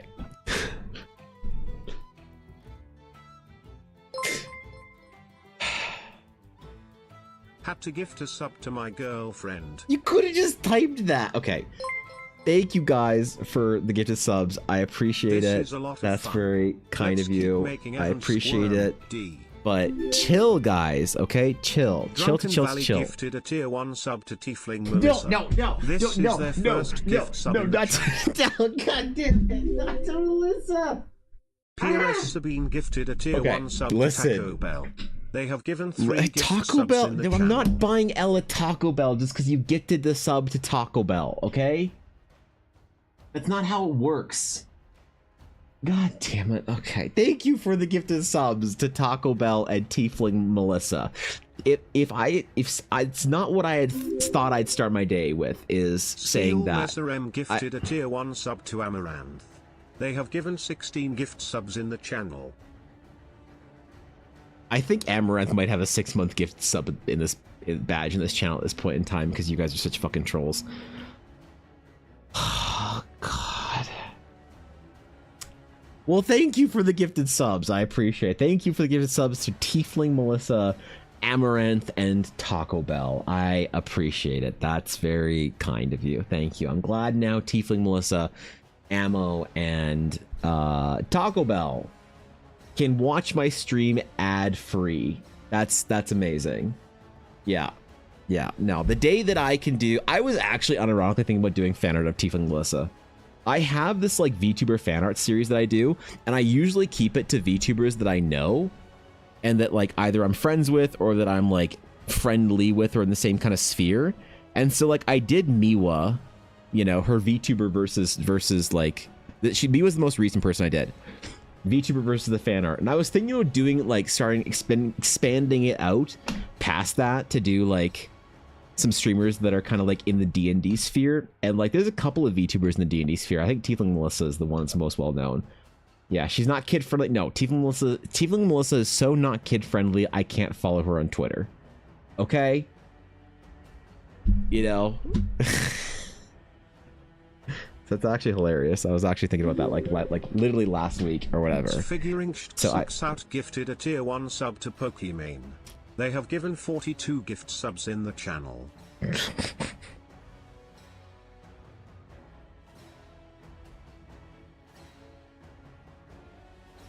Not Queen Pokey. God damn it. Thank you. Wow. Hey, God, I can't wait for this hype train to be over. 2 more minutes of it? Okay, that's fine. Thanks for giving us up to Pokimane. I appreciate that. That's very kind of you. Are we winning yet? Well, some of you are, but I certainly am Not at this point in time. Yeah, God, man. Pokemon's in there. Now we just need Cutie and Lud and wow, an Austin show. We'll have the whole Poggers crew from 2020 in there. Could you imagine? Thank you for the gifted subs, guys. I appreciate it. Even if you're doing it just to troll me, I do appreciate it. That's very generous of you guys. Highly unnecessary, completely undeserved on my part, but I still deeply appreciate the support. So thank you. Even if you're doing it just to relentlessly troll me, you know, it comes with the support in there. So I just appreciate. Oh God, who is it? Steel Messer M gifted a tier 1 sub to PewDiePie. They have given 17 gift subs in the channel. No, not Pewds. Jacob Oh my God. 5570 gifted a tier 1 sub to World Anvil.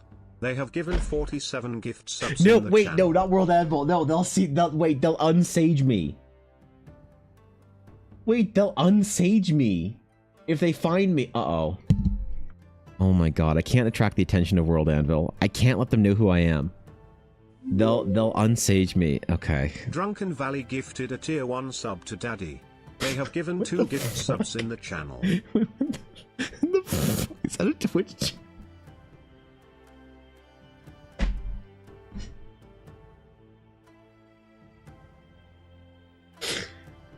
Oh God, I'm gonna cry. Oh, I can't wait for this hype train to be over. Oh, hey, thanks for the gifted sub to Daddy. I appreciate that. Oh, wow. I like this game. Now, This is so much fun. now I can watch my stream ad-free. That's just amazingly generous. Thank you so much for gifting subs to Tiefling, Melissa, and Daddy. Just so long as Phoebe doesn't I don't catch heat with Phoebe, I'm probably good. With the Tiefling, Melissa, that's fine. If I catch heat with Phoebe, it's over. Hey, wow, the sub trade, the fucking hype trade's over. That means no more gifted subs. Thank you for what a amazing time for hype train to be over. Wow, guys, thank you so much. I can't believe we gifted so many subs to our Twitch channel. Wow, we put in a lot of hard work for that, didn't us? I can't keep that meme going. I can't do it. I said I was gonna keep it going for a week. I can't. I gotta let it fucking die. Oh fuck. Okay, I'm good. If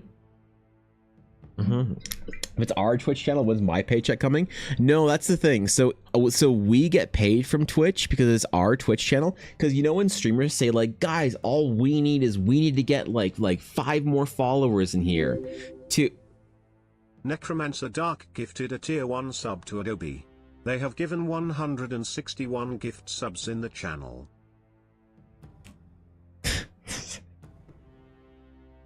Can't believe Adobe follows me on Twitch. I can't believe.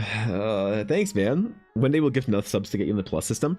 It doesn't count gifted subs. Yeah, if that's who we're gifting subs to, yeah. I can't believe we are gifting subs to our Twitch channel that I get paid. I mean, we get paid for shit. Shit. 1 sub to Neil Newbon. They have given 43 gift subs in the channel. Isaiah_Fox gifted a tier 1 sub to Beyond. They have given 38 gift subs in the channel. The day Neil Newbon talks, says literally anything in my chat is the day I do my first piece of Asterion art, okay? Alright? Listen. If you guys want more BG3 art, alright? If you want another Shadow Honey, but this time Asterion Bade, I'm holding it ransom until Neil finds my Twitch stream. Okay. That's it. Yep. Yep, because that was the most requested thing for fan art at the last convention, was art of Asterion. Okay? He is a sweet guy and the crew is very supportive of people who draw BG3 artwork. They're very good. So I have no doubt he will be here on I don't know about that. Let me set my... Now, okay, to be fair, I did say the same thing about Critical Role fan art and Laura Bailey, and then Jackie just appeared Laura Bailey in my chat one day. So I have never questioned Jackie's power and influence in this world after the day that she just kindly asked Laura Bailey to come say hi, and Laura stopped by. It was the greatest moment of my entire life. I kind of got stun locked. Yep, yeah. Don't tell Jackie the thing about Neil, all right? I'm pretty sure that she might know him. She knows fucking everyone in the games industry. Especially when her new game drops. Good God, man. Neil's like such a cool guy. He does, Legion. I agree. He seems dope. The whole cast seems really cool. They seem really nice, man. It's nice when you have like a voice cast willing to do stuff to promo the game and shit like that. Kind of reminds me of the old like Overwatch days when the whole like Overwatch voice cast would be at like BlizzCons. They do like podcasts and videos and shit. I liked that era. I think it was nice. I think the kind of the promoing that the voice the entire voice cast. I guess they can all do promos for a game, but regardless, the whole voice cast for a promo kind of like round for games is like a really cool meta. I like. Feels kind of vintage, kind of old school. I don't know why. Feels like old anime kind of like variety shows with voice casts and shit. So seems like a decent time anyway. So there you have it. If you want me to draw Astarion as a paladin, y'all gotta figure that shit out. So there's no Satan use while we're at it. Oh man. Probably by design for Twitch. Block names and all, you know? Too bad. Time to go and look up each member of the cast's Twitch to add them. No, stop. Stop it. Stop it. No. Let me languish in not doing more Baldur's Gate 3 art. Let me just try and see if I can get Amelia to narrate my adventure for me when I need it at some point in the future. All right, we'll do a fucking Kickstarter to afford her. Okay. To Twitter and Blue Sky to ask him to appear? No, guy, don't. Seriously, don't fucking embarrass me like that shit. You don't derail nearly as much as many art streamers. OMG, we have to get with us for sexy swimsuit with us calendar appearance. No, what the fuck? No. I just want to throw it out No. there into the universe. You deserve all the good things that come to you every so God if damn Neil it. Newbon comes over to the stream, I want you to be exposed to great peeps. Smile. I appreciate it. I appreciate it. Thank you. Listen. Listen. I'm supposed to not get derailed, right? We're not doing sexy. I'm not. No, we're not gonna find the voice actor for Withers. And no, come on. He's an older gentleman, I imagine. Classically trained. I don't even know who the voice actor for Withers was. I agree with Twitch chat. Not you, Legion. You're supposed to be the balance. You're supposed to be the voice of reason here.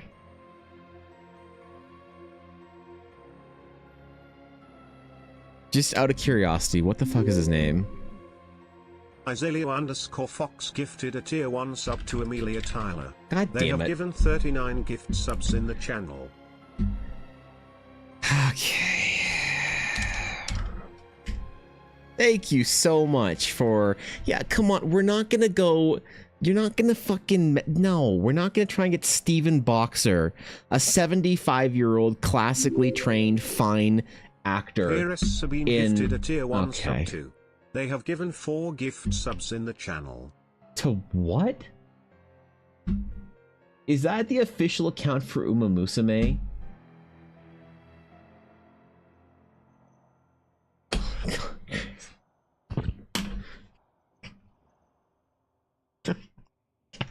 Okay.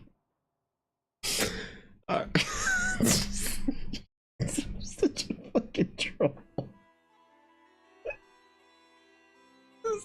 official account, isn't it? Yeah, Brian didn't even try. Wow. Wow. How about that? Oh, wow. Hey, thanks to the gifted sub to Amelia Tyler and the official account for Uma Musume. Wow. How about that? The newest, hottest gacha game.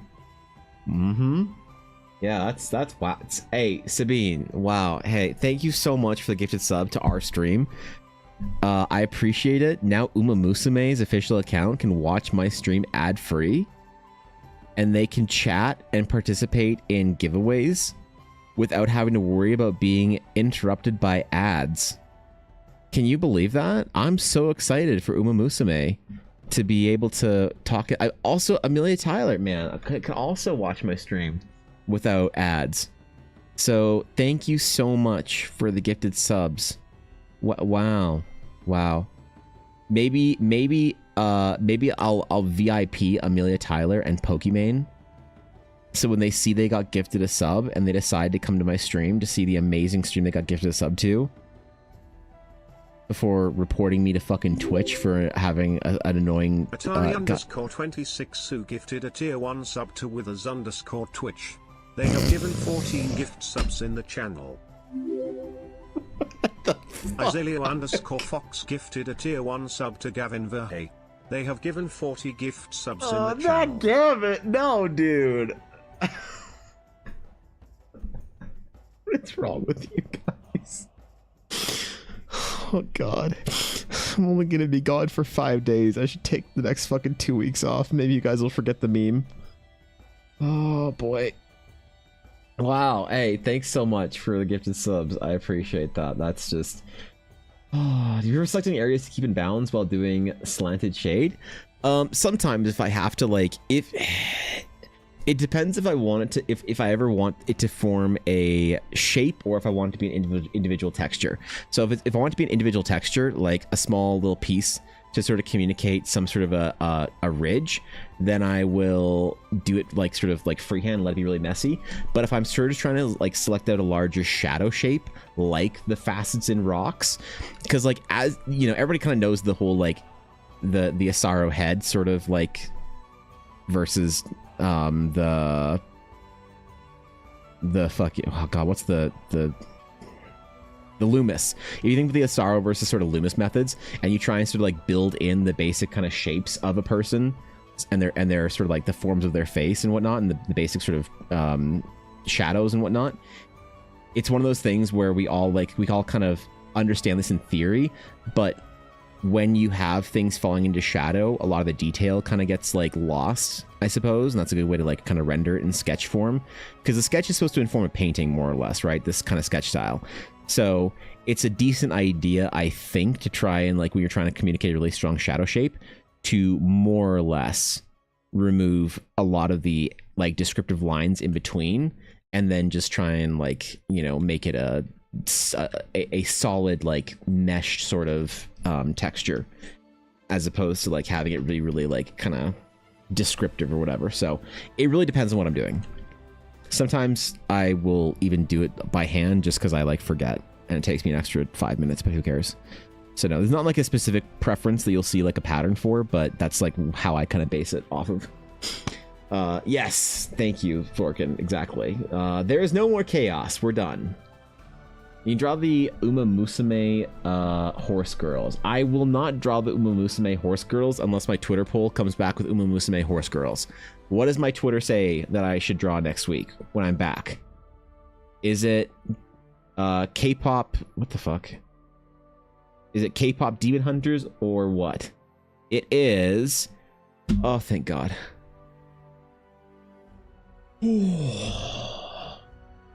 Thank God K-pop Demon Hunters is winning. Okay. We can all breathe a sigh of relief. I'm sure by Monday it will all have figured itself out. I'm sure we'll be drawing K-pop Demon Hunters. Okay. Okay. Do you Blue Sky Camp? I do, but Blue Sky has been really on a downturn. And I really liked Blue Sky, but I found that like a lot of people are like kind of bouncing off of Blue Sky to go back to Twitter. So I don't know. I still post to both of them. I try and post the important things to both Blue Sky and Twitter, but I don't know, man. I like Blue Sky quite a bit. I just, you know, it's one of those things that if all I'm doing is cross-posting, it's fine, because people who use Twitter or Blue Sky don't usually use both, just like I do for like videos. If I'm doing like Instagram, you know, Reels and YouTube Shorts at the same time, it's fine. So I like Blue Sky. I don't use it as much as I use Twitter for dumb things like polls, because there's just not like as many people on Blue Sky, I find. So I'm cheering for Blue Sky. I'm rooting for them, but it's not looking good. It's not looking good right now, unfortunately. First, we'll stick to Blue Sky. The alternative is the okay. Chill. Listen, I'm not here to moralize. I'm here to fucking just be on the place where the people are. You know, being someone who streams on Twitch and uses like Amazon and Google services, I'm not gonna try and like, you know, I ain't gonna make it a fucking thing for people. So yeah, I don't care. But Twitter, Blue Sky, whatever people want to use, I will use the thing and post the shit to it. So yeah, people I feel like Blue Sky can still be saved if people are like willing to kind of like give it a second shot. But right now, I mean, I wonder if the data's kind of improved at all for Blue Sky. Blue Sky daily post graph. What's that site on the index, right? Let's see. Let's see, unique. Ooh, wait, is it broken? Network error. Wait. The site's down. Oh no. Yeah, well, whatever. Yeah. Oh well. Vote on both accounts? You're such a fuck. No, come on, guys. No.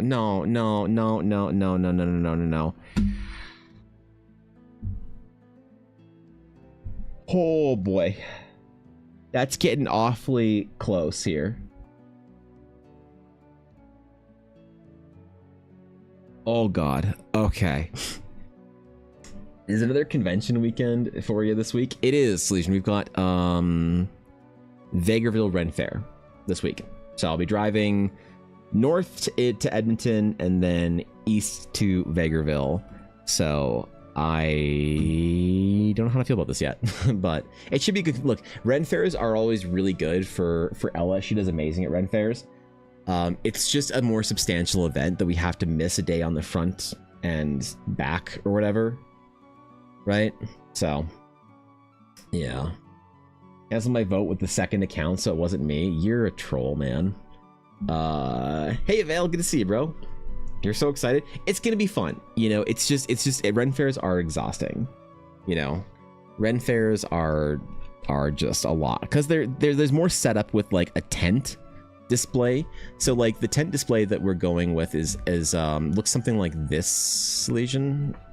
This is from High River Ren Fair. I didn't do much for High River with Ella. She did most of it on her own, but this was her display. I'm guessing Selena made this video for you. Okay, that's why. Okay, this is the display. Yeah, so it's pretty cool. It's like really nice, you know. And she even like brought my art with it. So we'll have something similar to this week for Ren Fair again. So definitely dope.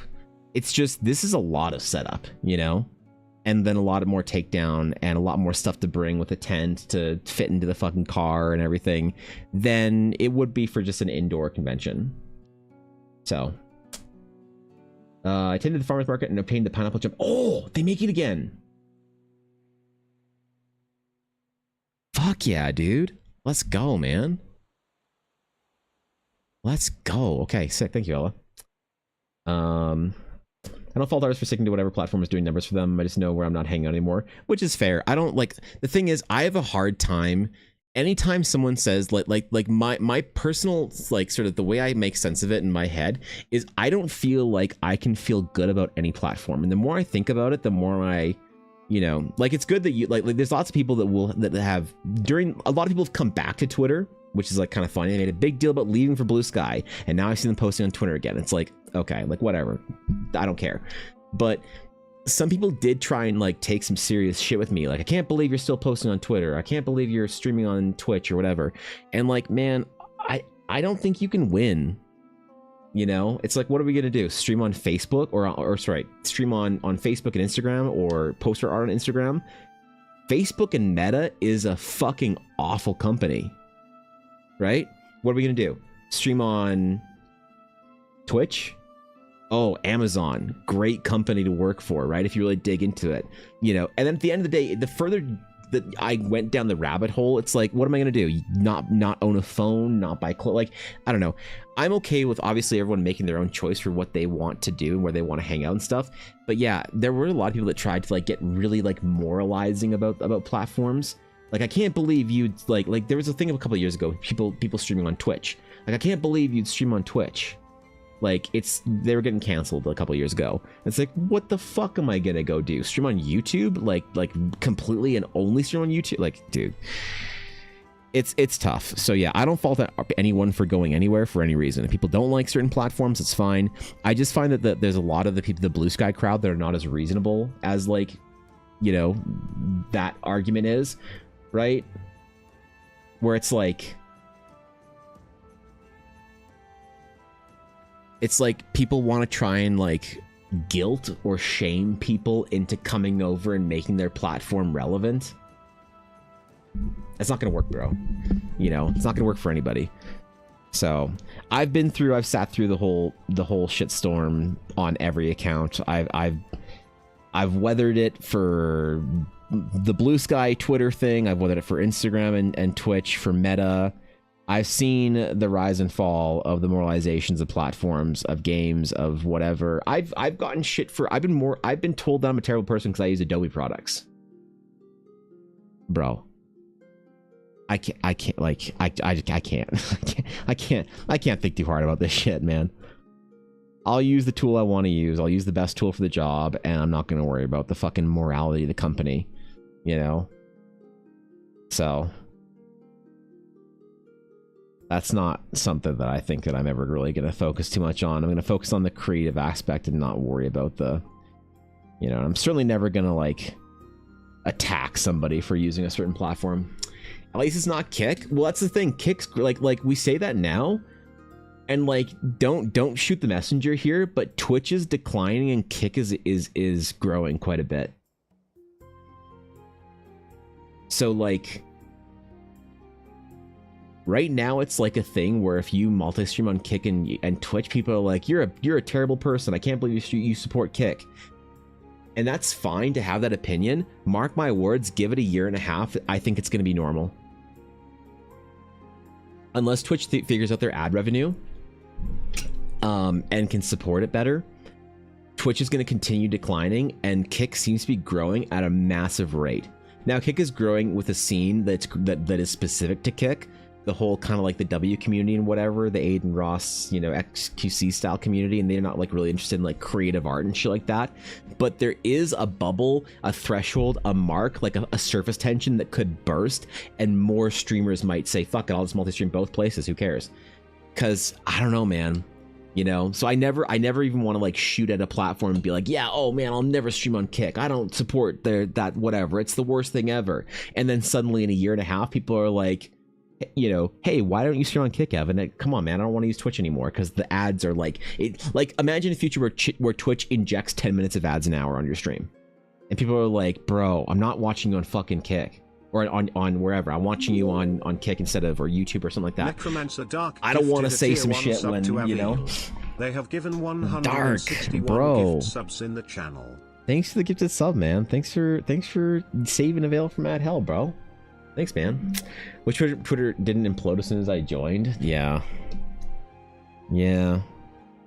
I don't know. Like I'm also of the opinion that the only way for me to grow, and I'm not saying all artists in general, just me, is through video content anyway. I don't think I'll ever grow on Twitter or Blue Sky, because the only places that I grow is through video stuff, which is fun for me to make and I enjoy it. So when all options have problems, then you don't have options. People will make the choice they can. It's all you can do. It is all you can do, and that's the issue I think with a lot of people. They aren't as like mature about their choices, where they like then try and make their choice seem better by making you seem like a terrible person if you choose the other choice.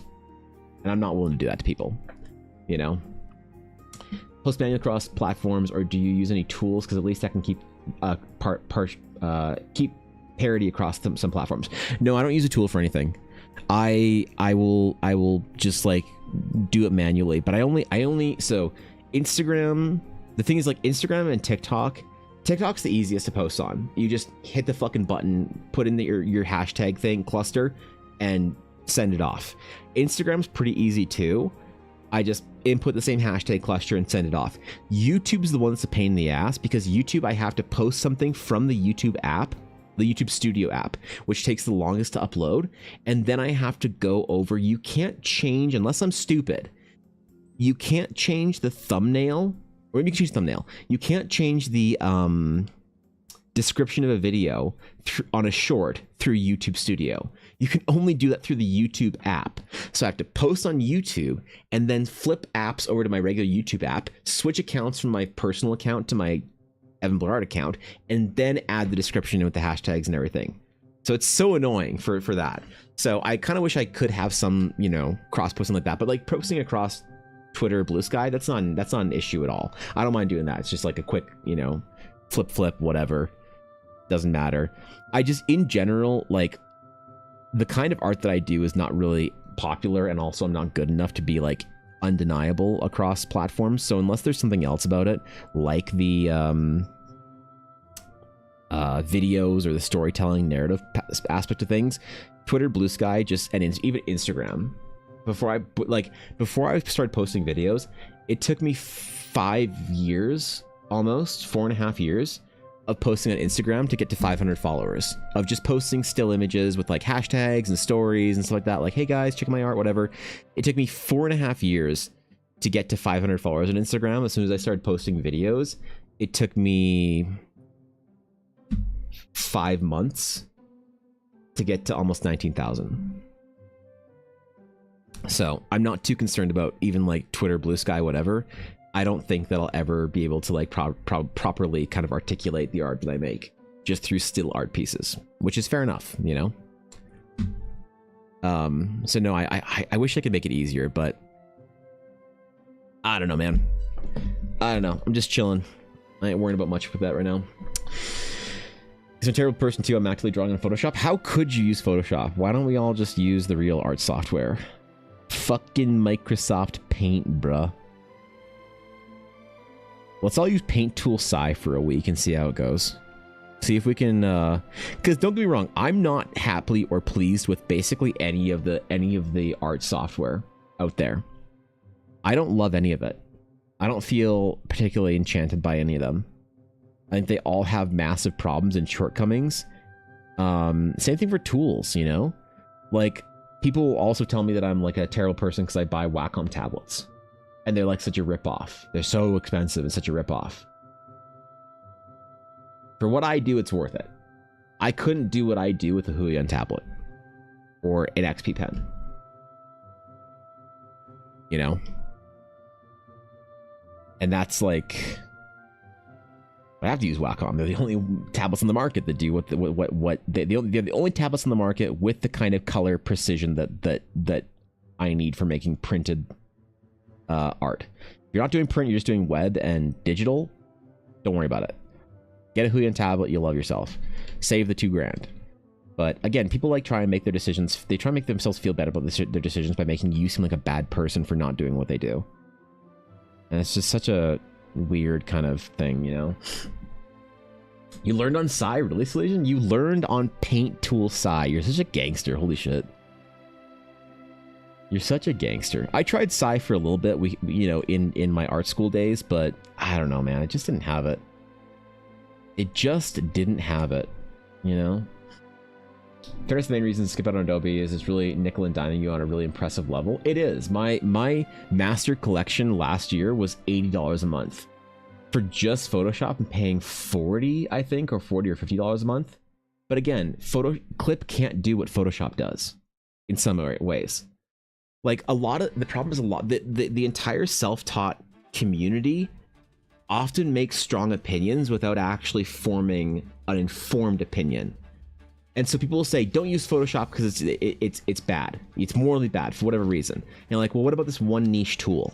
or this one niche thing about Photoshop. They're like, oh, don't worry about that. And you're like, would I need to worry about that? So it is really bad for that, though. You're right. I love the tools, but couldn't reason myself into keeping a subscription for it, which is tough. If you aren't using, like, I don't recommend anybody start ever on Photoshop. You don't need to pay that much money. Go buy Clip. I think Clip is the best software, bang for your buck, you know, pound for pound, dollar for dollar, the best painting software on the market. I think Clip is better than all the other ones, Metabang, Sai, GIMP, Krita. I think Clip is worth it to spend the $50 on. And it gets you 85% of the way to Photoshop for way fucking less, you know? So 100%. But then the professional is like, well, how do I know when I need to move up to Photoshop? You will move up to Photoshop when you are doing things that require you to move up to Photoshop. And it's like, well, what are those things? And I kind of like, I like to kind of keep it a little arcane because it's funny. And it's like, you will know when it is time. And if you don't know when it is time, you are not ready to move up to Photoshop. But basically it has to do with your painting, right? If you're not painting classical style paintings, you're doing line work, ink style stuff, comic book stylized anime kind of work, Clip is just fine. The second you need to start mixing colors and doing big like fucking giant pixel complicated brushwork to blend colors on a sophisticated level, then you'll look at Clip and you'll be like, wow, this feels so much better than Photoshop, or this feels so much better on Photoshop. Oh, okay. But until you get to that point where you're doing that kind of work, where that you like are wishing your file size was bigger, wishing your brushes were more complicated, wishing the like blending was more sophisticated, the kind of color tool was better, you wouldn't care, right? JWK creates, thanks for the follow, I appreciate it, thank you. Nickel diming's in the word, I guess. It's no microtransactions. It's straight micro. Yeah, it is actually though. Yeah. Get a mouse and use Microsoft Paint. That's the tool of legends. Hey, if you can't paint on Paint, you can't paint at all. Like, if you need the software to paint, you can't paint, bruh. Which is really struggling for me? God damn, bro. Sorry, man. What you be doing that sometimes? I started learning on Photoshop, but that was also before Photoshop was sub-based. Sure, yeah. I started learning on Photoshop when you bought the Master Collection for 1,000 Canadian. Before Creative Cloud came out. And I was supposed to get a discount, but it didn't work. They just said no, because you got a student discount of like $100 or whatever on your Master Collection. So you never qualified for the Creative Cloud discount ever, which sucked. So Creed's pretty good for free if you were just starting out. Then move on if you want. I'd recommend watching PCAT's video where she did a breakdown of all the free platforms. Oh, really? Like, my opinion is always that, like, yeah, that the investment of $50 for Clip is worth it. But there's a very good argument for that the free like tools on Krita are a good way of seeing if you are willing to even like kind of do this whole digital art thing. But like, I have a bit of a toxic take on this. And I don't know how to word it without sounding like an asshole. Which is why I have never made a video about it. Let me see if I can figure out how to say this without sounding judgmental or like saying things I don't mean. Gamoro, fair traveler, how dost thou fare on this fine day? Ami, I am doing lovely. How are you, my friend? Good to see you. Welcome in. The Adobe suites back then were still so expensive in my country I could take a vacation to the US for a week, buy a suite in person there and take it home and install it there. Really? That's ridiculous, yeah. So, okay. Let's say it like this. Okay, here's how I'm gonna try and word this. Let's see if this is a maybe makes sense. Help me. We're gonna try and see if I can figure out how to word this so it doesn't come off wrong in a video, right? So there's like an artist skill level as you increase, right? Obviously, everyone knows that your artist skill level, they say, is plateau. It's not a straight line. You go like this, plateau. Let's simplify. Let's take the mean and make it a straight line just for this case. Honestly, your skill level is actually probably like this. You probably fucking get worse. You don't plateau, bro. You go up and then you get worse. Let's say that's your skill level over time. Okay. Let's say that certain software you outpace. Okay, and this isn't proper, this isn't exact, because if you just go heavy into your anime stylized derivative work, you are never going to get It's not that you're not good enough to Photoshop, you just don't need those tools. So relatively, let's just say that as you increase in skill level, there are certain skill ceilings for certain like software that you will get past, and then you'll decide you want to move up to the next program. So like you know, this is like Paint, right? You get like decently good at art, and you're like, I'm not even decently. You get marginally good at art. You're like, I can't use Paint anymore. Unironically, people talk about Paint as being like this like funny thing, like Legends use Paint, but like people start on Paint, you know. And so this might be your free programs, your Credas.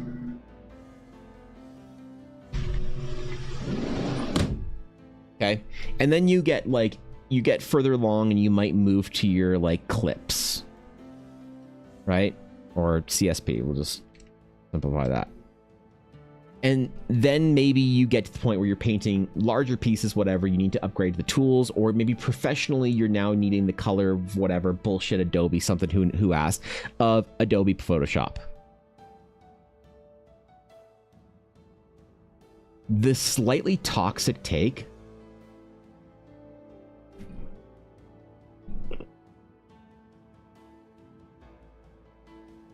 is there's certain software that I think is irrelevant, because I wouldn't recommend you start your digital journey until you're like here.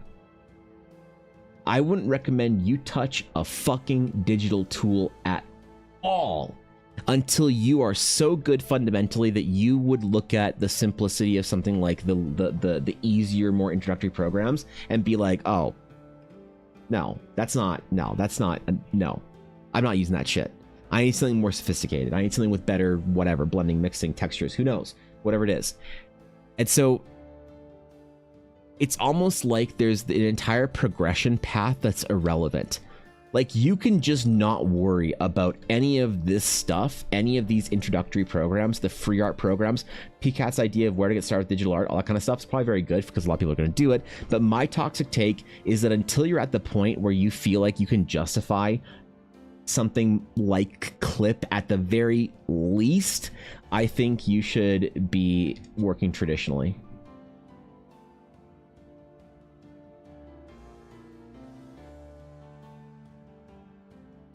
That's my like toxic take, right?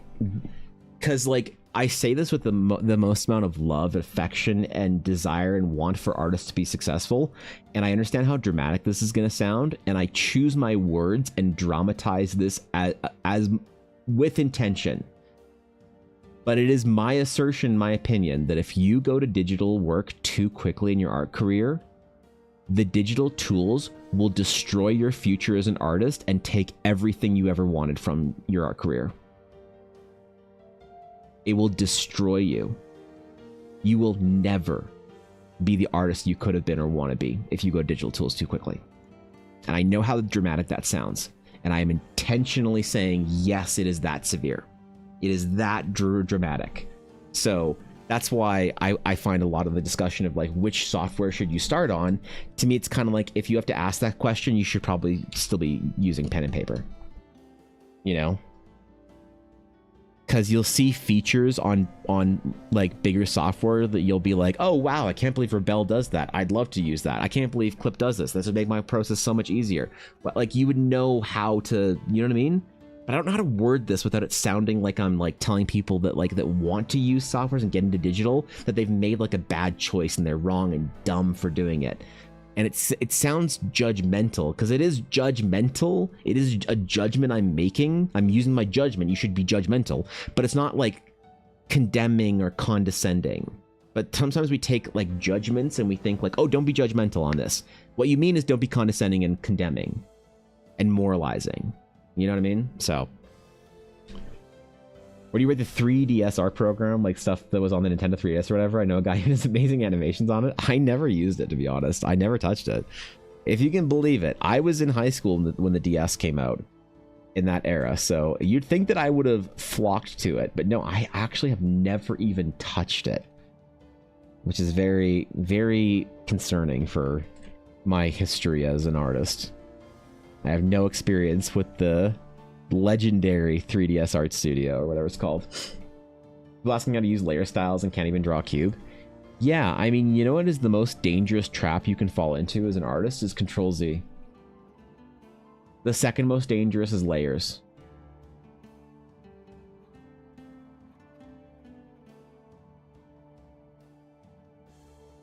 I fucking better be careful, man. You better be real confident in your skills as an artist the first time you ever hit Control Z. If you aren't super confident, that's the death point for a lot of artists that I've seen. That's where it goes wrong, man. That's where you build the bad habit that you never shake, and then you give up art in 3 years because you aren't making any progress. Right? And it fucking sucks. And I always warn people. I try my best to warn them, man, because I think it's as serious as I make it sound. You know how to draw, and you know how to draw anywhere. A master is a master regardless of software or hardware, in my opinion. Exactly. So if you're still at the point where you're just trying to like get your fundamentals down and learn how to draw the basic stuffs, then you know I wouldn't touch tools that are gonna be shortcuts. Because like all the tools, Control Z is a shortcut, but a shortcut for somebody that knows the path saves them time. A shortcut for somebody who doesn't know the path skips the journey.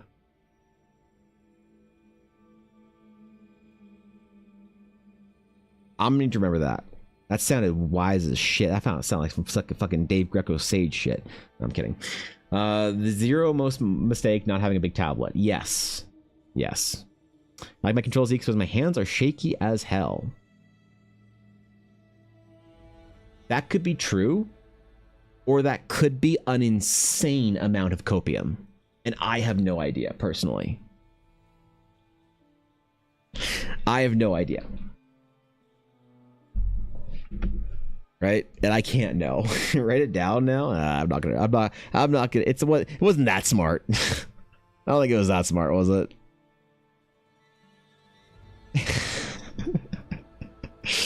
I don't know. Moved away from Photoshop, but when I compare programs, none of them do all the same things. It does. I don't want to buy 3 programs to replace one. Yeah, real though, right? I get really bad pain in my hands, so it makes my hands shaky.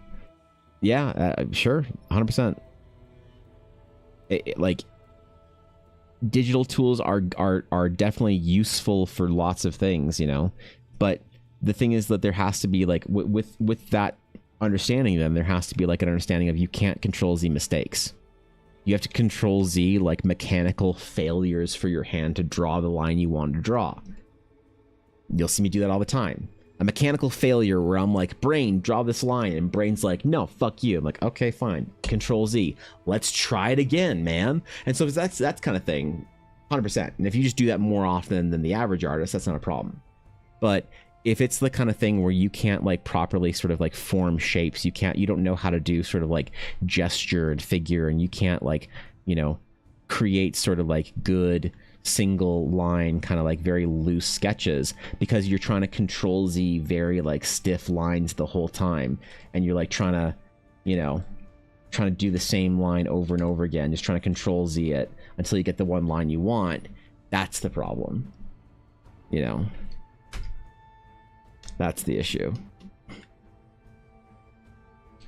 Are you skipping your fundamentals and you're skipping progression, or are you using it to rectify mechanical failures of the hand? Or judgment lapses, maybe, of the mind. Those are also common Control Zs for most artists. Mechanical failures of the hand and judgment lapses of the mind. When you see someone trying to figure out a form and they're Control Zing their way through it, that's an issue. Yeah. Really short lines in a race to make the right line I want. Well, if you have a serious like issue mechanically with your hands, you can turn on smoothing and shit like that. Because if you're dealing with like hairy lines and stuff, and you're trying to like do things with like really hairy lines, and then you try and erase to get the right line, and you're doing this like shit, that's diseased. That's fucking diseased. I would much rather see you, if I was teaching you, do really poor lines to represent something, and then use a smoothing tool on your brush to properly articulate the form, so that you do this weird circle and it snaps to being a better circle. Much rather see that skill developed. And like, it is a mechanical thing that you can train your hands to do as well. So obviously I don't know the nature of, like, shaky hands can mean a lot of things. For some people it's like an actual like reason. For some people it's like oh, I just am not like mechanically used to doing this thing, and that's fair enough. You never know with people, so you can't like make a one size fits all piece of advice for how to do something. I would just say that no matter what the reason, I would avoid the hairy lines like they are the fucking plague. Because the hairy lines will do bad things to your brain in trying to understand form.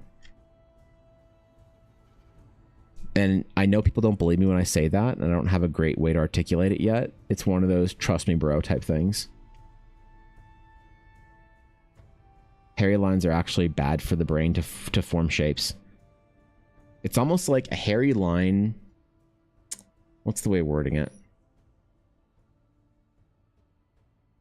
Hairy lines don't build an understanding of the form. They are your brain doing trial and error.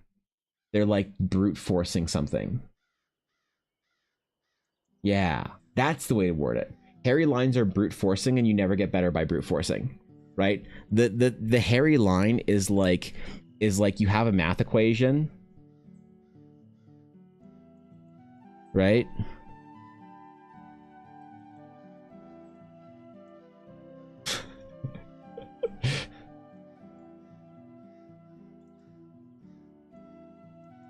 Yeah, there you go. You have a math equation, and you're like, is it 1?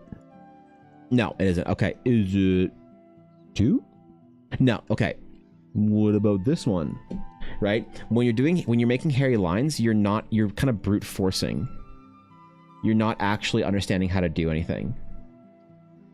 You're just trying. You're like, hey, that's okay. That's kind of right. All right. Hey, how about that, man? You know, oh, cool. Hey, that kind of looks like a circle. So no matter what the reason, I kind of don't care what the reason is. Even if it was fucking Thorkin with his like physical requirements to use a mouse, I would still tell Thorkin to use any tool, any style, any technique required to not make hairy lines. Whatever it takes. But that's my. Obviously, you know, that doesn't work for everybody, so that's just the way I always feel about it. You'll do some diet workouts all the time too. Wait, what? Oh, I missed context. A lot of hand wringing over figuring out the perfect way to start. It's just a subconscious excuse to start not to start due to fear and insecurities. Yes, yeah. Hairline syndicate cause ambiguity that you need to interpret. Right. The problem, yeah. But, I mean, look, whatever works. Like, obviously, everything works different for different people. I always want to, you know, set the like. I don't ever want to be like, oh yeah, it's a great way of doing it, when I think that there's like some sort of damage that it can do to you as an artist. If you're like, yeah, man, that's cool, Evan, but anyway, I don't care. Like, that's totally fair. It's just I want to always sort of like articulate the reason for doing something or not doing something. And you can make up your own mind as to whether or not it's worth changing or switching or swapping or whatever. You know, like a good one is if you are sitting at your tablet and you're drawing with your tablet on, like you're looking down at your tablet like this, and you're sort of in your computer chair and you're working on your tablet like this is like ergonomically really bad. If you're looking down at your tablet like this, you want to be ideally as an artist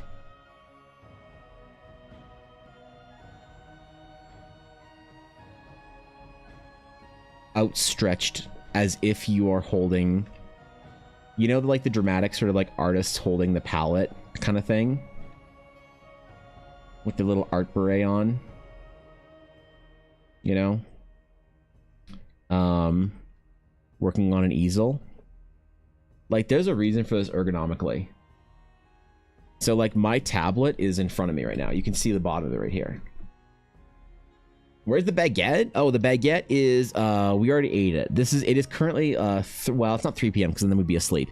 It's like 1:30-ish, and we had it for yeah, we had it like the mustache. Oh, okay, sorry.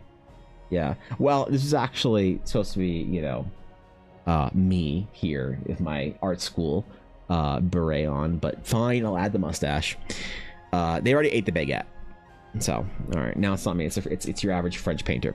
So, like, you know, this is fine for drawing, but the thing is, people say like, oh, but it's like drawing on paper. No, it's not, because God damn it, all the comic artists of the, you know, the last years, they all sit at drafting tables. So even if you want to make the argument that you're an artist, like that you like to draw more than paint, artists don't sit there on the kitchen table scribbling on their, you know, fucking paper for their entire career. They get a drafting table if they're drawing that can, you know, and they get the fucking high chair and shit, right? And they're obviously smoking, because that's what you do if you sit at a drafting table. Proper ergonomics are very important for art. But it's the kind of thing that's like, I'm not going to harp on or hate on or like whatever. If I say, do not do this, if your tablet isn't propped up, you are fucking yourself over. And someone's like, oh, I do this all the time. It's like, great. I think it's a terrible idea. But they're like, that's cool, Evan, but I'm going to still do the thing that I do the way I do it. It's like, okay. If it works for you. There are plenty of artists. There's streamers on Twitch that I know that are huge. 100,000 followers on Instagram. Tens of thousands of viewers followers on Twitch. Big partner streamers that I see doing this. I see them bent over on their fucking tablet. I'm like, did no one teach you how to do, you know, but obviously it works for them. So, you know, like that's one of the reasons why I think iPads are actually a really bad idea. If you get an iPad, I really think you need to buy an iPad stand that's a substantially tall stand. If you want to work on your iPad, that's fine. But a lot of people like gremlin over their iPads on their desks, or they get a little bit of a, you know, a wedge to put their iPad on. My man, you got to change that, or else you're gonna have real bad problems. Like it's gonna hit you like a fucking barrel, a barrel in a bag, a barrel egg, a barrel in a bag full of bricks. All right. Dude, trust me, bro. I don't want to see that happen to you. It'd be a conscious decision as opposed to a destination reached through ignorance. Know what you're doing. Know why you're not doing something, even if it's better for you. Absolutely. That's a elegant and beautiful way of putting it. Yes. If you're going to make a decision to do something a certain way, make the decision to do that. Don't like just sort of stumble into it, right? 100%. That's a great way of putting it. They smoke a pipe, right? You used to have a drafting table in the house. Now I'm not sure what happened to it. I think it got thrown out or is hiding somewhere in a room I haven't opened in a while. Maybe. You live in a mansion, bro. You live in a fucking haunted ass mansion. Maybe it's hiding in some like kind of room of whatever that shit from Harry Potter is, where they hid shit. It's like under a tarp right next to a priceless like painting and a globe with pins in it from adventures from the 1930s of flying, I don't know, finding relics or some shit. Holy. Yeah, maybe it's hiding, who knows. Well, like, yeah, I mean, definitely digital artists, please, for the love of God, please at least consider the good and bad things you do with ergonomics. At least consider your ergonomics. Just for me. One day. Tell me, no, screw you, I'm going to do what I'm doing anyway because it's comfortable. But at the very least, please, please, please, please, think about if you could do something to improve your long-term health. Hi next to the basilisk. Yeah, exactly, right? Yeah. That's what I like. Okay, cool. Mm-hmm. Right there. Right beside it.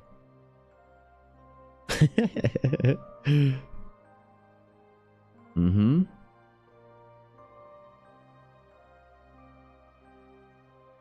Man. If I could have room for a drafting table, because right now I don't do a lot of ink sketching because I have to use that desk right there, that one, and so I don't like that I have to be bent over on it. Like I feel like if I am sketching sketch cards for more than like 20-30 minutes, I need to get up. I can't like have the endurance to. Although I have been considering just pitching that table altogether and putting the printer there.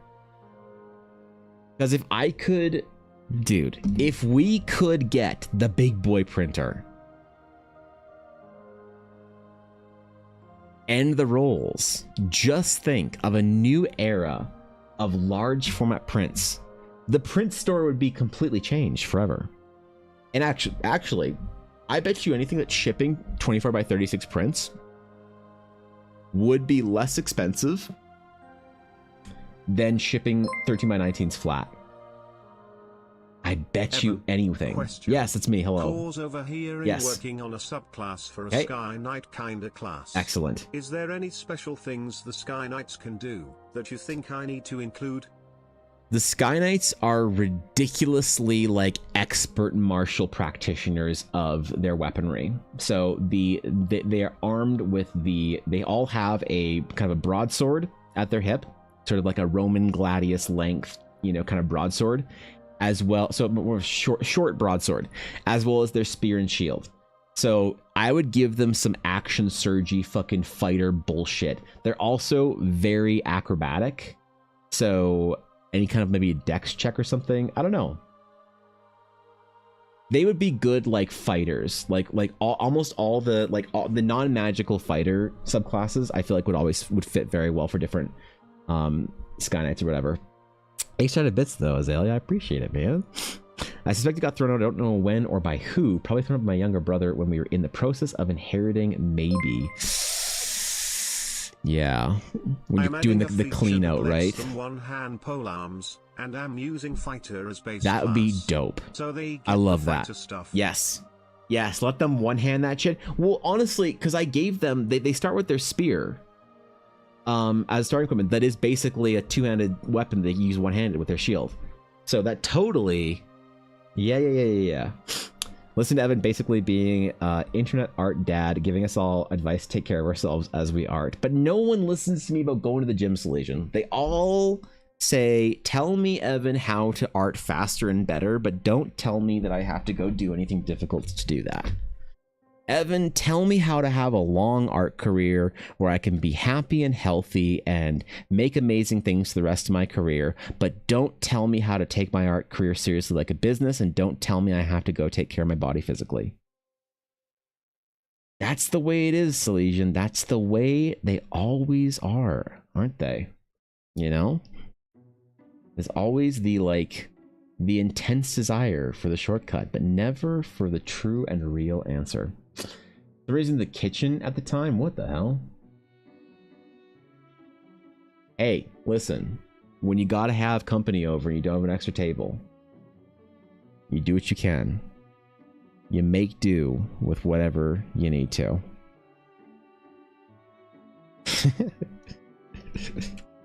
Okay, give me a sec, real quick. I need to go grab something. Ugh. I haven't gotten up and okay, yeah. See, don't listen to me because apparently I haven't like stood up in 4 hours. I need to take my 2-hour breaks. We used to have it on a timer where I'd be reminded after 2.5 hours to get up. Usually I just do it to go get more water, but when I use my big water bottle, I don't run out. So I guess I got to use my small water bottle timer. Anyway, give me a sec.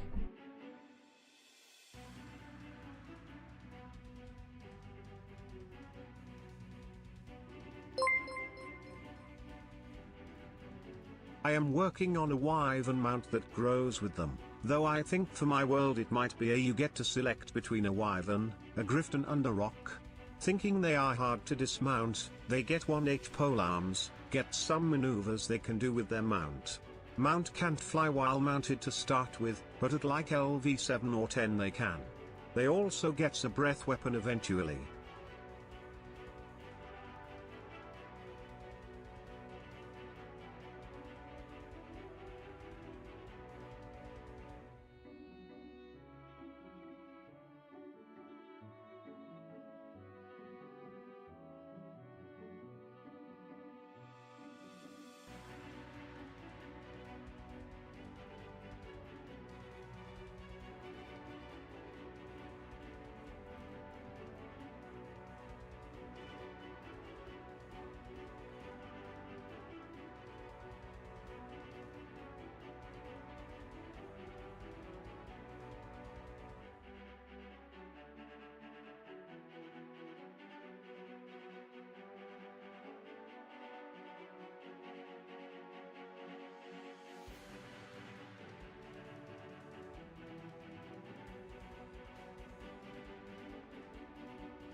right, we back.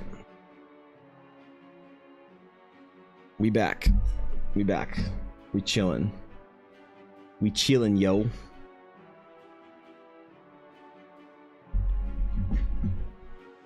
Oh, did I miss TTS? Oh no. Evan, I am Yes. working on a wyvern Hello. mount that grows with them. Though I think for my world it might be a you get to select between a wyvern, Okay. a griffin or a rock. Thinking they are hard to dismount, they get 1H polearms, get some maneuvers they can do with their mount. Okay. Mount I like can't that. fly while mounted to start with, but at like LV7 or 10 they can. They Okay. also get That's a cool. breath weapon eventually. A breath weapon. The wyverns or the knight? Wait, that sounds rad. I kind of like that. That's dope. Yeah. Sorry, I bounced when you TTS it the first time, Azalea. I'm sorry, man. I'm sorry. I don't run a gym either. Not gonna lie. See, Silesian. Here's the thing. I'm not Art Dad. I can't be, and I'm not gonna try and be Art Dad.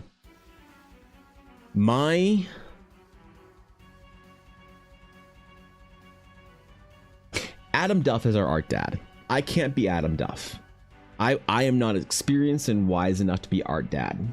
Adam Duff is our Art Dad. He is fair, wise, he is comforting, compassionate, while encouraging and firm.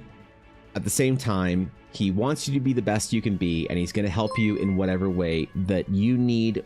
You can always count on Art The mount Dad. gets the breath weapon lol. Okay, good. Thinking when they use it you pick which element when it's used. I kind of like that, actually. That's cool. I like that, man. You can like pick your I don't know, element of your wyvern as well. That's kind of cool. Thanks so many bits, Azalea. I appreciate it. Yeah, Adam Duff is Art Dad. I am Art Big Brother. I'm not as experienced as Adam Duff, and so I'm not as elegant.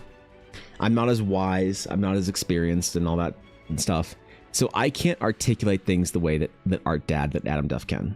Okay, he can formulate how to discuss something, with a lot of gentle, nudges here and there to get people motivated, to get them back to things. He is the one you go to when you're upset, to dry your tears and to make you feel better. You don't go to your big brother for that.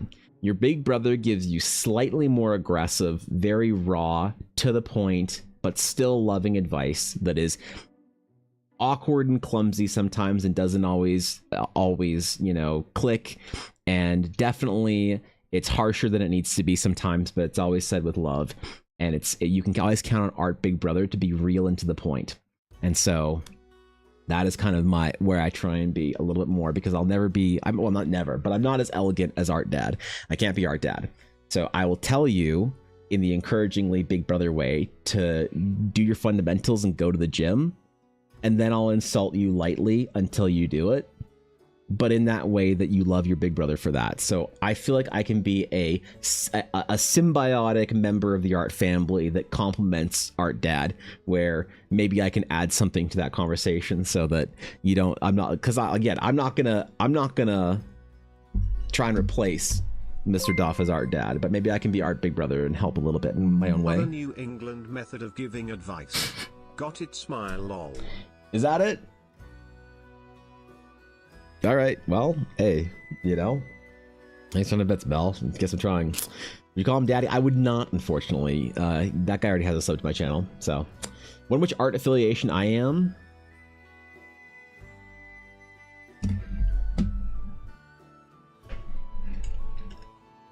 Let's see if there's an emote for this. Oop, gotta sign into this shit.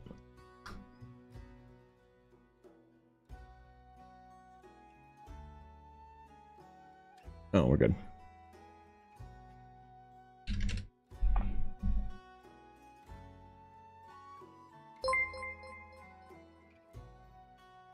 What is the phrase? The East Coast is kind but not nice. The West Coast is nice but not kind.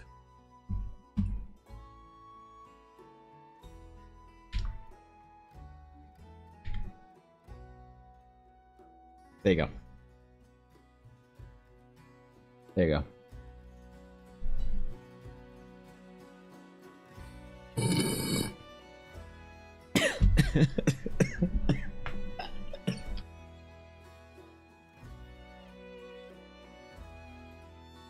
Oh God, I love the site.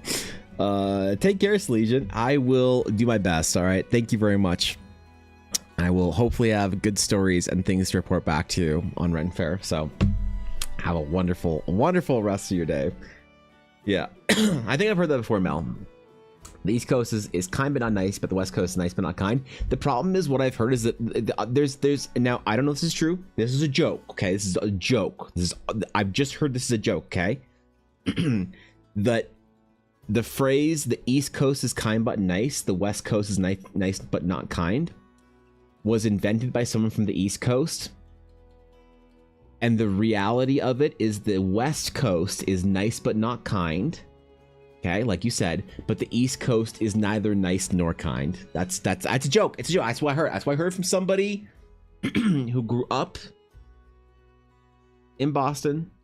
So I don't know. I don't know if it's true or not. I've never been there. Okay. Don't break down my door and demand my wait. There's a Peepo cart. Why don't we have Peepo cart as an emote? I haven't added emotes to the stream in a long time. I gotta like, bro. People axe? What?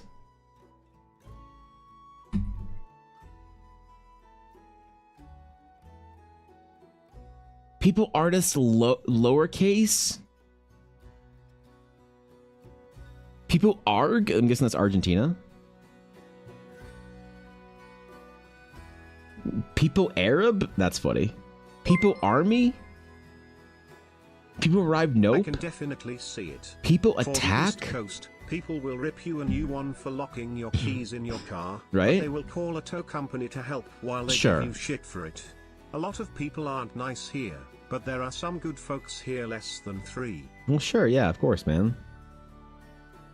I think the surly reputation probably is not it's definitely not everybody, so yeah. People arrive D4? Does anyone play Diablo 4 anymore? Wait, does anybody play Diablo 4? I worry what category I fall under, lol.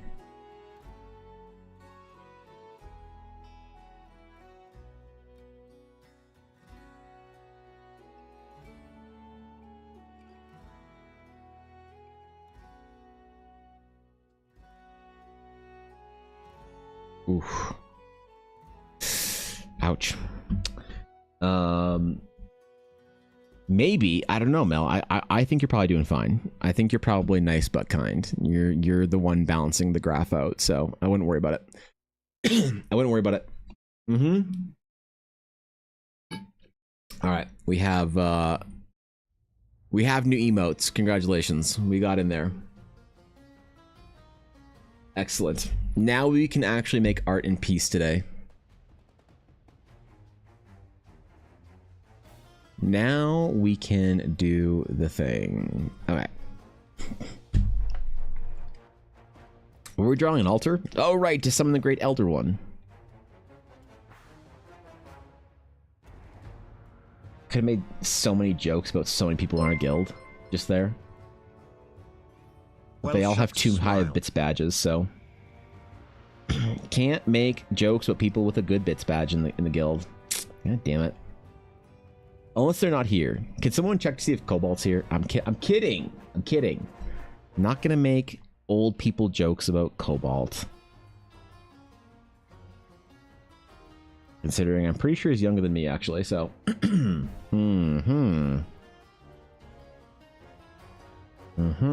How about that, right? Dude, Prage is such a good emote. It's such a good emote. When you go to Ren Fair? Ren Fair is this weekend.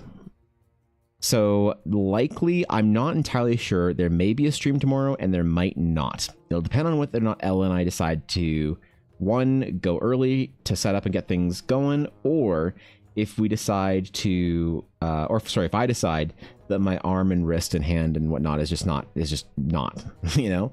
And right now I'm leaning towards the giving myself the extra day of rest, because I'll be honest, my fingers, my arm, my shoulder is on fire right now. So, if I'm being true to myself here, I might think that the prudent thing to do, as much as I really fucking hate missing streams, okay, I might have to do the responsible thing and not draw it alone. So, thanks, bro. Yeah. Well, maybe if I took breaks in the middle of stream to stretch my arm out. Like, I brought in one of my like 20-pound weights, and it's not quite heavy enough, but if I just kind of let my arm dangle for like a couple minutes holding it, it stretches all through the muscle. I feel it like pulling in the best way possible on all the parts of the arm that hurt. So, you know, it's like pull my neck over. I feel the whole thing stretching out, and like gripping things is like the thing that makes this go away. This pain it goes away with, for me anyway. It's been treated well in the last year or so with me. If I'm doing a lot of grip strength stuff, it goes away, because that's something that like resets. I don't remember exactly my physio described it, but it resets the problems that you have by doing unnatural motions with your hands. That hands like grabbing onto things and staying hold to it. It's like how we evolved to hold on the fucking branches and shit. So our muscles developed to basically grab a hold of something and hold it. We have really strong grip strength relative to our size. And so if you're doing weird shit with your hand, like holding your wrist back, doing like art shit like you're not supposed to do, it's a good idea to do. This is why I say the deadlift is the best exercise, because it is the heaviest amount of weight that you can hold with your hands usually. And I can tell you from firsthand experience, it works. If you make deadlifting a core part of your workouts 3 times a week, a lot of your hand, wrist, arm, and shoulder pain related to art will go away. And I think related to like a lot of like computer work as well. If you have problems with like holding your mouse and shit like that as well, I think it's probably similar. I'm just gonna stretch it out for a second and see if it helps. This is not heavy enough though. I need like a 50-pound kettlebell, I think, at the least, to really do this stretch properly. But at least some weight does just pull the entire thing, and it doesn't fix the problem, but it makes it feel better a little bit. So maybe if I like introduce this into my stream, like a 5-minute stretch or whatever now and then, even though I look stupid with my head cranked over, that's fine, you know. Babies with a vice grip, right? Yeah, I've heard that. My experience is people on the East Coast are more salty but will actually help you. West Coast people are all smiles but will not help you. West Coast is far more egregious error though. They're fucking boring. Oh no. You think Dashto and I are boring? Wait, true. First impressions of Vancouver was, wow, it's beautiful here, but Jesus, I've never met more boring people. Yeah. Yeah, that's fair. I could see that. Yeah, all right, that's reasonable. I don't live in Vancouver, but you know, I still take offense to that, even though it's true.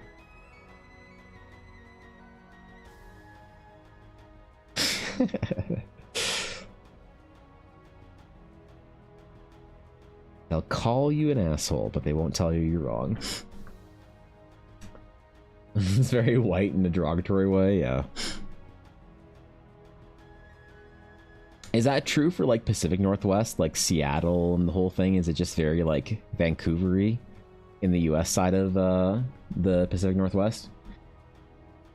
Down in the South will either help you with a smile or chase you off with a grimace. There's no in between, really. Really? So when I take my trip to the South,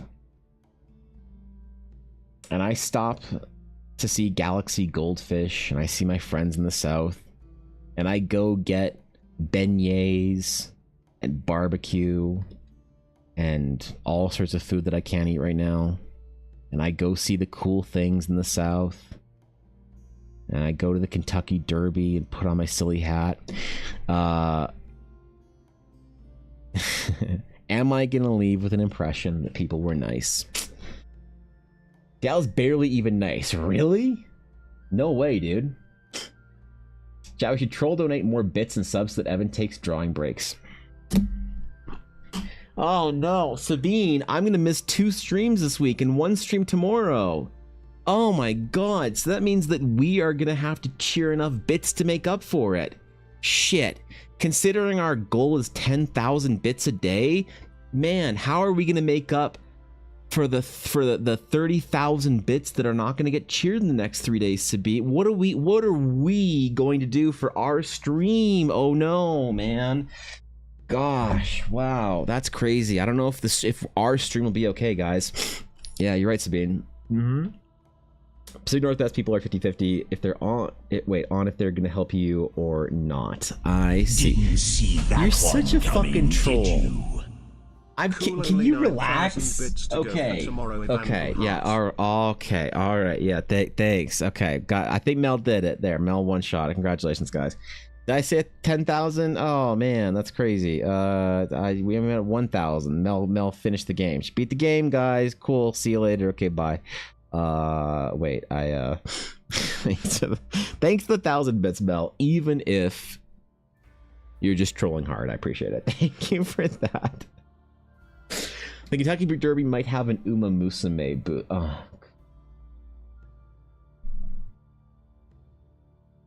If the Kentucky Derby has an Uma Musume booth or cosplayers or representatives or anything, if Uma Musume gets the young generation into horse racing like it did for figure skating and ballroom dancing, Sabine suggested it and I had to follow through.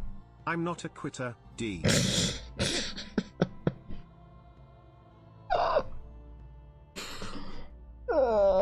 Never give up, never quit. Thank you, Mel. Thanks for the bits. I appreciate it. It's very kind of you. God damn it. Yeah. Yeah, alright. Fair enough. Okay. How could I have doubted? If you're getting beignets and you go to Cafe Demande, Caf Demande. I forgot this is in the US, so you guys pronounce it like literally Cafe Demande. Just remember that they are cash only and there are 2 things on the menu: beignets and coffee. All right, next time I go to Caf Demande, I will be very careful. How exciting. Holy shit, Stim, what's up, dude? Hello. Oh god, man, what's up, Stim? Wait, hold up. Wait, hold up. Hold up. Did somebody rat me? Which one of you little piece of shit rat me out to Stim Pack? Which one of you fucking rats ratted me out to Stim? There's no... Okay, alright. Welcome, everybody. I hope you had a good time at Stim Stream. Hello, friends. Yeah, what do you mean? Yeah, okay. Oh, shit. Wait, first time chat from the dual logs? Am I supposed to ban logs in my chat, too? Oh, wait. No, not Minifool's chat. Okay, sorry. Yeah, sorry. I forgot if I was live on my stream or if I was doubling Minifool for her art streams.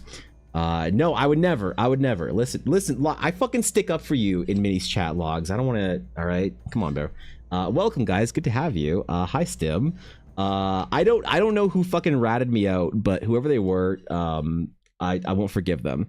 But yes, that's right. Stim is the next on the list for the EBA fan art series for when I get back from Ren Fair next week. So, if you guys have any advice for drawing our dear Princess Stim Pack, please let me know.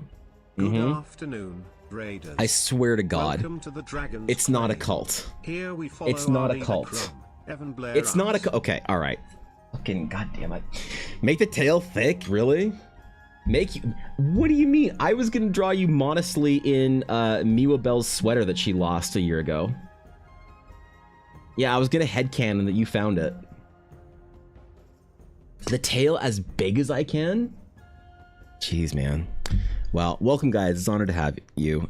Stim, if you guys don't know from my stream, Stim is one of my favorite streamers, and obviously the most D&D adjacent. So she has my loyalty. God damn it, Mel. No, you're not helping. It's not a cult. I will skip every fucking orb alert. Don't try me, okay? I will skip all your dumbasses. Thank you for the bits, guys. I appreciate that. She better have your loyalty. She does, bro.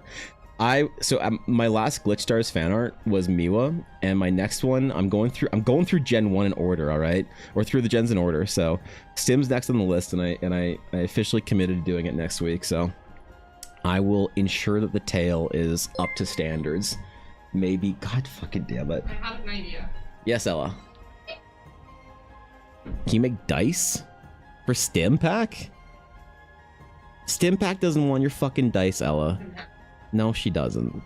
Nobody wants your stupid dice, okay? Alright. You want my That'll be a great stream. Yes, thank you for the raid. You're watching Warhammer Fantasy videos? Okay, so nobody ratted me? Nobody ratted me out? The fuck? Alright. Alright, well... That's just the weirdest timing then in the world. Thank you for the raid then, Stim. Rad me out for announcing Stim was the next fan art series. So if you guys didn't know, I did Miwa recently as we were actually talking about this earlier today. That's why this is so weird, man. So I did Miwa earlier in the year for my I do fan art once in a while to get away from my own projects, because I guess if you guys don't know, I was so just stun locked by the fact that Stim raided today that I forgot to say, hey guys, I don't know what Stim told you about me, but it's probably all true. I do art for my silly D&D projects and stuff, and occasionally I do fan art of either my friends or VTubers I watch and people I hang out with and whatnot. So I've done like Minnie and a whole bunch of other people that you might know, but I did Miwa as a paladin, a fully modestly dressed paladin, just to upset her. So Stim was the next. I'm gonna go through the Glitch Stars I'm gonna see if I can do the entire like generations in order. All right, until I finally get to like, I don't know, Nova, and just start drawing like Umaru Gremlin versions at that point in time. So Stim should be a warlock. I think so. Stim had mentioned that she wanted to be a caster of some variety. That is Miwa. Yeah, I think Miwa was upset at it to make her hot. So I feel like I had to do a revisiting to the. I hate you. I don't want it. I It's fucking. stupid. Can someone remind me to remove that alert? I hate Evan. Oh, God. Boy, wow. Thank you for the 666 bits. I appreciate it. Stim always plays Locke. So I've never asked him about the competitive Warcraft career. What is the highest rated class that Stim got in Arena? That's what I want to know. What is the highest rating that Stim got on what class? Demons and Skeletons? I might just do you like the art of for you as all girly pop princess anime style and try and build a proper style to do VTuber fucking fan art. You didn't play Arena, you're PvP? 1600? Oh no. Okay, what class did you get your legendary parse on then? I suppose I should say. I suppose we should ask for legendary parses then. Even filthier of a casual. Oh my god. I bet she didn't even buy a Brutosaur mount when it was cool. Holy man. That really determines Stim's proper class, so. Yeah, actually though. I ain't gonna talk shit, okay? I ain't gonna talk shit. Alright, listen. Listen, man. They didn't have parses back then? I mean, okay. Alright, sorry, Stim. Thank you for the raid again, Stim. I appreciate you. I'll see you later. Hopefully I will honor you and do justice to your design next week with my silly stupid fan art. So yeah. I need to do some fan art. I even baited it on Twitter. I made a meme and I put a poll up and I accidentally made Uma Musume fan art a option for fan art next week. So don't worry, I'm gonna completely disregard the poll. There's no shot in hell I'm doing Uma Musume fan art. You can't fucking make me. I've already, it's been preordained. It's been decided, okay? It's already... Unless I do a crossover of Stimpack Uma Musume fan art and make both sides of the internet just mad. You gotta do the fan art? I am, Nick. I'm doing the fan art, bro. But again, if you guys aren't following Stim, please, again, you know that I'm a big fan of the Glitch Stars squad, that it's a good time over there, and I mean, you guys from my stream, you guys know Stim, so if you aren't already following Stim, if you forgot to follow Stim on main for any reason, please go follow Stimpack. That, or I just draw the entirety of the Glitch Stars as Sisters of Battle. That could also be a thing, so it'll eventually all culminate in doing sexy anime dual logs fan art. That's the plan. That's the secret plan, actually, we're talking about it. Damn it, Dark! I swear to God, I don't want it. if I needed Minnie to say that I was bad at art, I would just go to her chat. I hate Evan. I don't need this kind of abuse. I appreciate the bits, though. Thanks, bro. Come on, man. Yeah, sorry, Logs. We were talking about this actually we were playing D&D the other day, and I was saying that I was telling like Ashy and Ulner and them that I was gonna do Stim next for the fan art series, and they're like, "What are you gonna do when you get to dual logs? Do you just draw a little spider, or do you go full like Black Widow, super attractive beach babe, fucking, you know?" I'm just saying, bro. I'm not gonna pull punches here, okay? I'm gonna make sure that I do justice to the design. So there's that. That'll be a little bit. I gotta get through all the gens first. All right. You're not a talent? Come on, man. Come on. Don't you carry half the streams by just being in chat getting banned every half hour? Oh, I'm not supposed to say it out loud. Oh, shit. Oh, shit. My bad. Oh, right. Okay. Yeah. Okay. Hopefully Stim's gone, though. So, yeah. Okay, it's fine. Yeah. All right. It's cool. Yeah, we can talk about it now. Okay. The ruthless business side of Glitch Stars. Yeah. Right. I forgot we're clean. We're Gucci. All right. Cool. Necromancer they are Dark ungrateful. Gifted a tier 1 sub to the dual locks. Thank you, they Dark. Have given 162 gift subs God in the channel. Damn, bro. Thanks, man. Thanks for gifted sub to Logs. I appreciate it, dude. That's very kind of you. Yeah, right. We're not supposed to say anything out loud. All right, dude. I even forgot what the fuck I was working on when Stim raided in. I got like stun locked for a second. I'm good. All right, altars, ancient altars. Yeah, so the project today, if you guys are wondering, is we're doing a little altar for a thing in the D&D adventure that I'm writing. So there has to be an altar that you have to visit at some point in time in the adventure, and the altar needs art, because I basically do art for everything, whether people ask for it or not. There'll be art for it in the D&D adventure. So all things require art. Even tiny altars and shrines in the middle of nowhere. So, Logs the Crime Lord? I would never say it out loud. Yeah. I would never say that part out loud. Alright, take care, Guapo. Be good, man. I'll catch you around, bro. Thanks for chilling today. Hope you have a good one. Yeah, dude. Okay. I was slightly considering painting this out, but I realized that I'm far too deep in hatching now, and that would be terrible.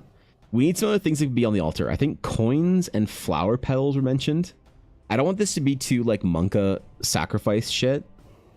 It's like ancient altar to a long forgotten deity, so we need some other like trinkets. Maybe it's like some necklaces or stuff.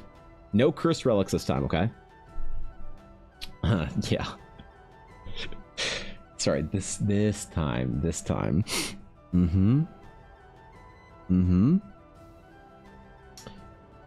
gonna go my last 19 plus Mythic Plus rating and 48 Battleground rating. What?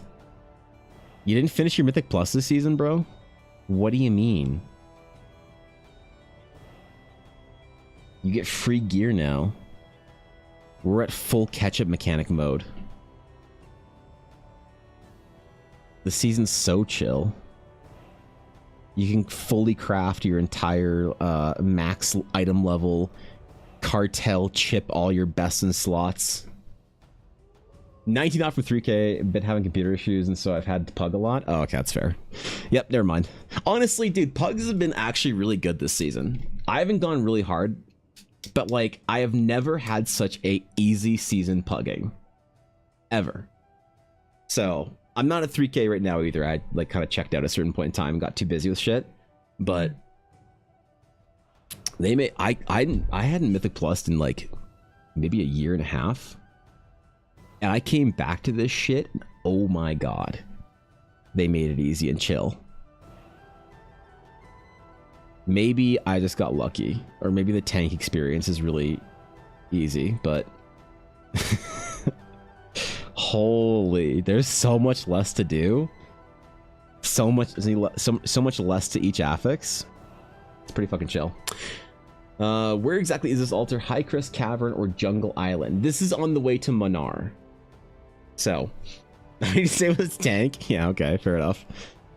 They did change it. Like, there's hardly any like, yeah. I feel like, well, they made all the roles easier. I imagine getting into groups is like still disease for DPS, but at least like, I don't know. It's been so like it's been chill as fuck. The amount of like dog shit failed keys has been like way less than normal. So DD update, Vesper is going to multi-class into Hexblade Warlock. So you did decide to multi-class. Okay. Per the DM, you get a very fun story moment in the next session. Okay, cool. For now, stick with pure druid, but be prepared. Damn, bro. Damn. So do you have to give up levels then, Sabine, to get your Hexblade? Or is this like you're taking new levels in Hexblade, or are you like giving up druid levels? I suppose I didn't like get a clarification on that last time we were talking about you multi-classing or not. Because like getting given a level here and there, or like going into multi-classing is cool. If you have to like lose your levels to gain some shit, then that's not decent. I don't like that. That's harder. Still doable, just, you know, you have to like redo some of your like hit points and shit.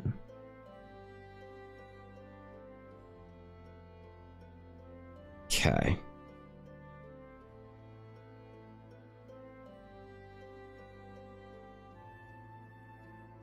How broken up is this thing?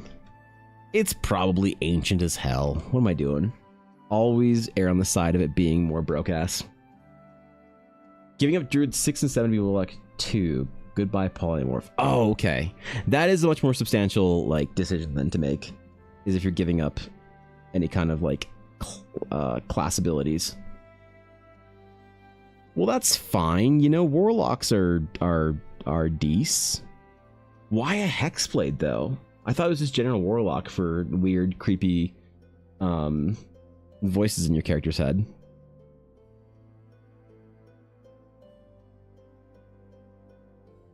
It's time to start playing the random roulette D&D where you roll for class every level. That's actually fun as hell. If you've never played that, I kind of want to make it like a module that you can like run through or whatever, an adventure with the intention of being played like random roulette style, where every week you level up at the end of the week. Okay? And then every time you level up, you take a random class. It is awesome in 5th ed. It's like full Nuzlocke D&D at that point in time. You're just going with the flow, man.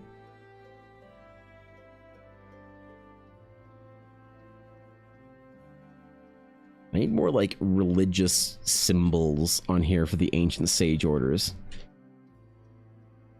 The problem is I gotta figure out how to make them look like they're astral sage adjacent without being like, oh, that's an astral sage ring. You know? How do you reference your own bullshit and your own art that you made in a previous like piece or whatever? You know? What do we do, bro? Maybe I just leave it to be future Evan's problem. We'll draw some shit and some candles and whatever, and then we'll leave that to be future Evan's problem. That's probably the safe way of doing it. Even if future Evan's not here till next week.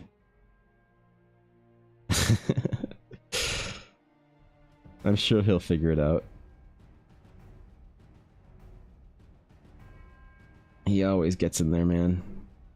He always figures out all the problems that I can't arrive to a solution at. Magic weapon called the Bloody Spear that is currently possessed by the spirit of a warlord barbarian. When he's for battle, plus he gets a warlock patron. Roomy now. Oh, cool. All right, sick. Actually dope, though. So what you're saying is I need to update your art for Vesper. Interesting.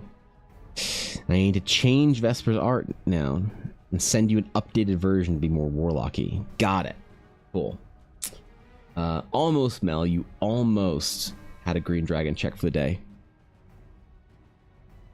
Which I really should have tried harder to finish that dragon piece. Oh wait, it's the same fucking file.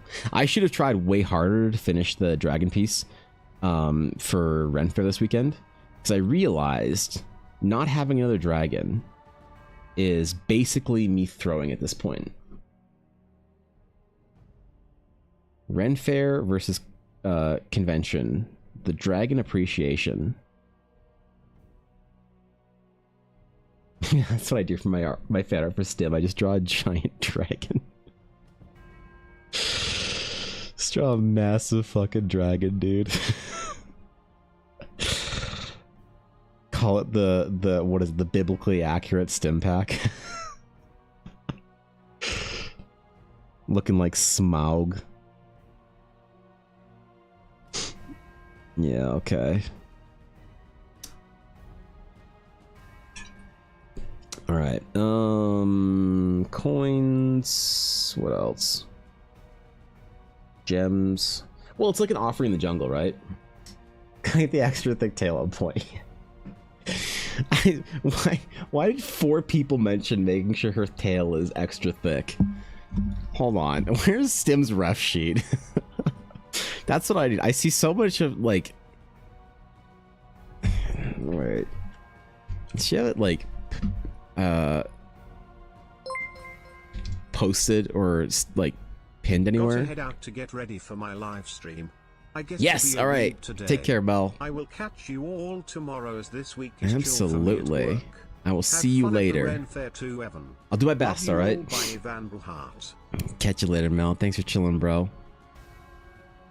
I need the full ref sheet, man. The closest I have is some full formed Stimpak art. Shit. I need the ref sheets, man. Oh. Look. Look. Wait. I gotta save it. Where's the save button? There's the save button. Found it. Fucking nailed it. Let's go. The tail is pretty thick. I will admit, you are right. You are correct. Okay. This is an important detail to get down. Shit. Okay. Why did she retweet that? Or quote tweet it?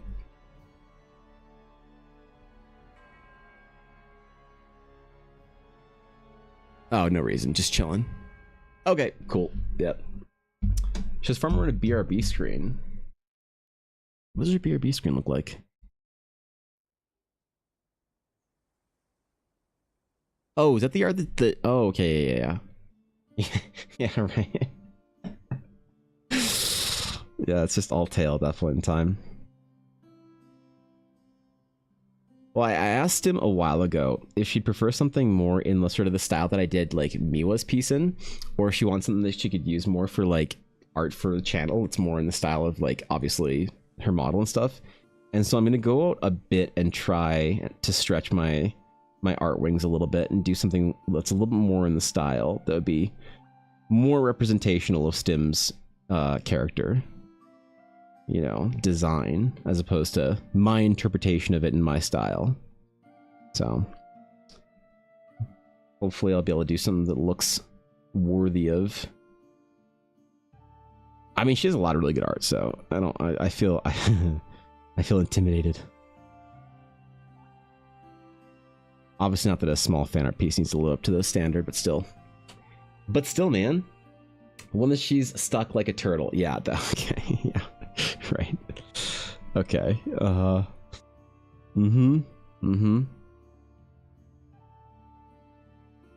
I still didn't get a definitive answer on what class she rated on. For some reason, I doubt it was actually Warlock. This is a deep Stimpak lore that I need to research into.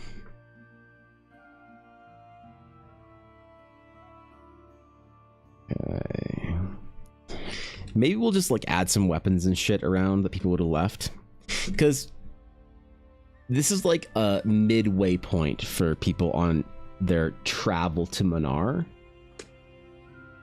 So it's not like anyone's camping around here, whatever. People are like leaving shit and then peacing out. It's also not like it's in a city where people are gonna like yoink everything that the travelers leave there. So maybe I just do something along those lines. Little trinkets and shit strewn about, cast onto the stone, onto the steps or whatever. That could work. I wonder if there's any like magic items that I can reference that I've used in other pieces of art. Like go through the library and make some like Easter egg style references to like one of the Cloud Strike swords or something. Some real nerd shit, man. Like we need a couple of like staves and memes for Staff Man maybe in there.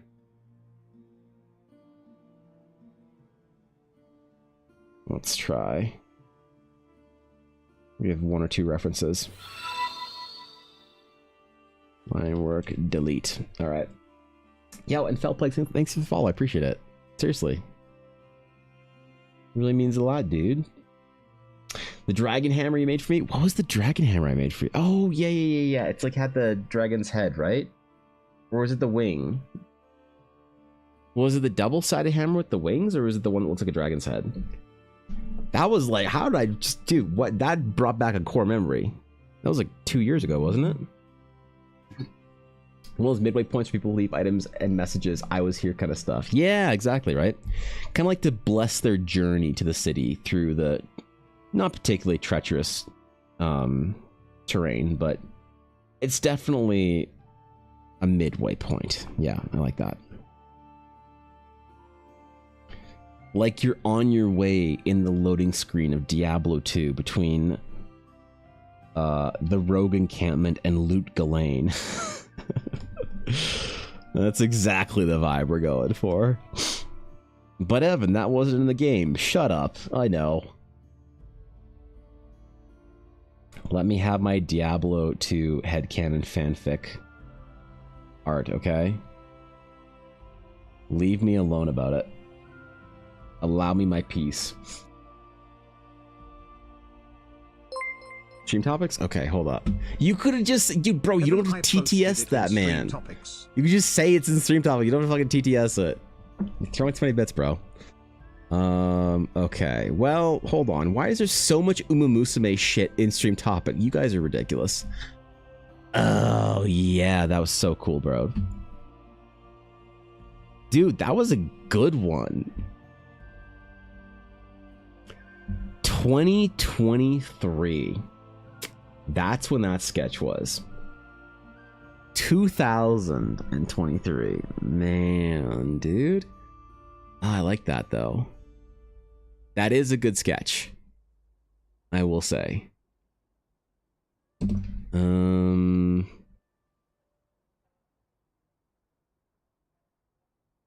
Yeah, I kind of dig that actually. Ooh, wait. There's like a bunch of other art in the Discord of various items. I should reference old items and like bring them back as Easter eggs like this. The fact that you also remembered it, and knew immediately what one I was talking about is amazing. Means I did a Dude. good job on item idea. Warms my heart. I don't want to be toxic and say that you're right, but you are right. I got a lot of forgettable fucking item ideas in the last couple years of requests. I got a lot of seriously forgettable item ideas that didn't land. So yours was, yes, memorable. How could it not be? Cool ass Dragon Hammer? Bro, I don't remember what it did though. I mean, I might be about to roast you unintentionally, but a lot of people, the frustrating thing about the Friday requests for magic items was that I would say, tell me what it is and what it does. And a lot of people would say like, oh, it's like a sword that's shaped like a fish. I'm like, cool, what's the magic effect on it? Oh, I don't know, it's like a sword shaped like a fish. And you're like, oh, God. I wanted like cool, inspiring magic item ideas to draw cool, inspiring magic items out of. Come on, man.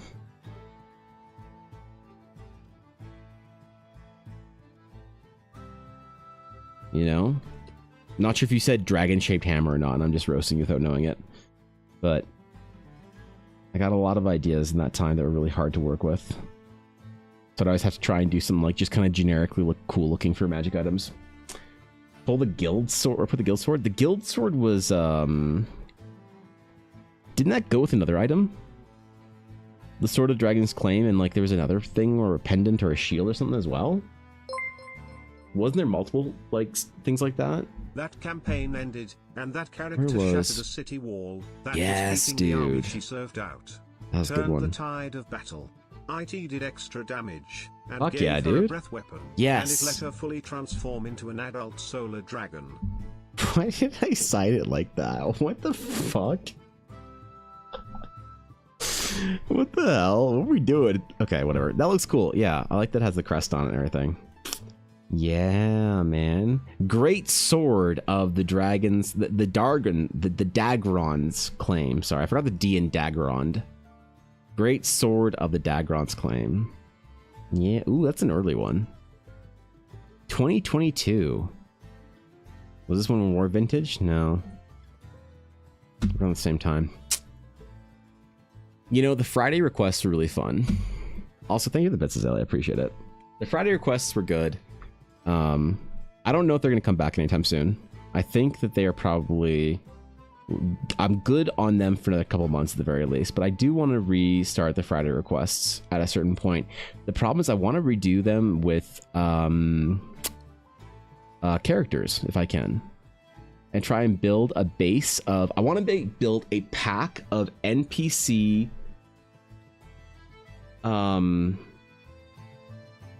like portraits that people can use. And basically let people request characters for them.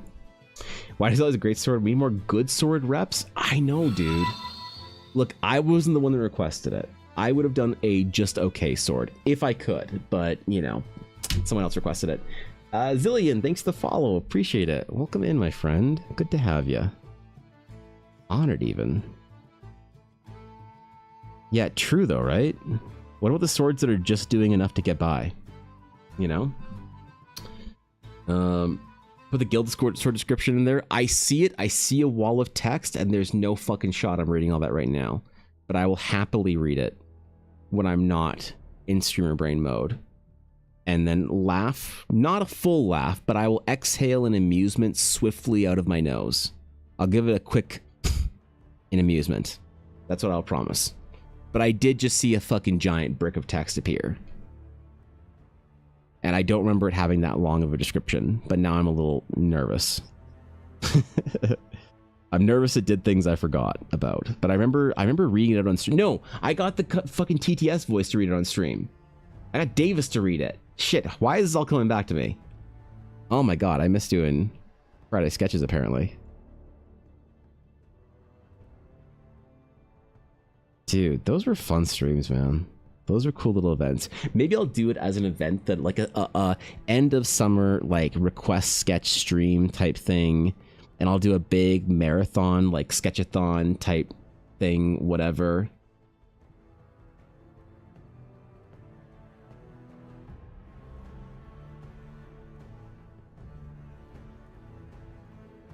Now, I see something on YouTube.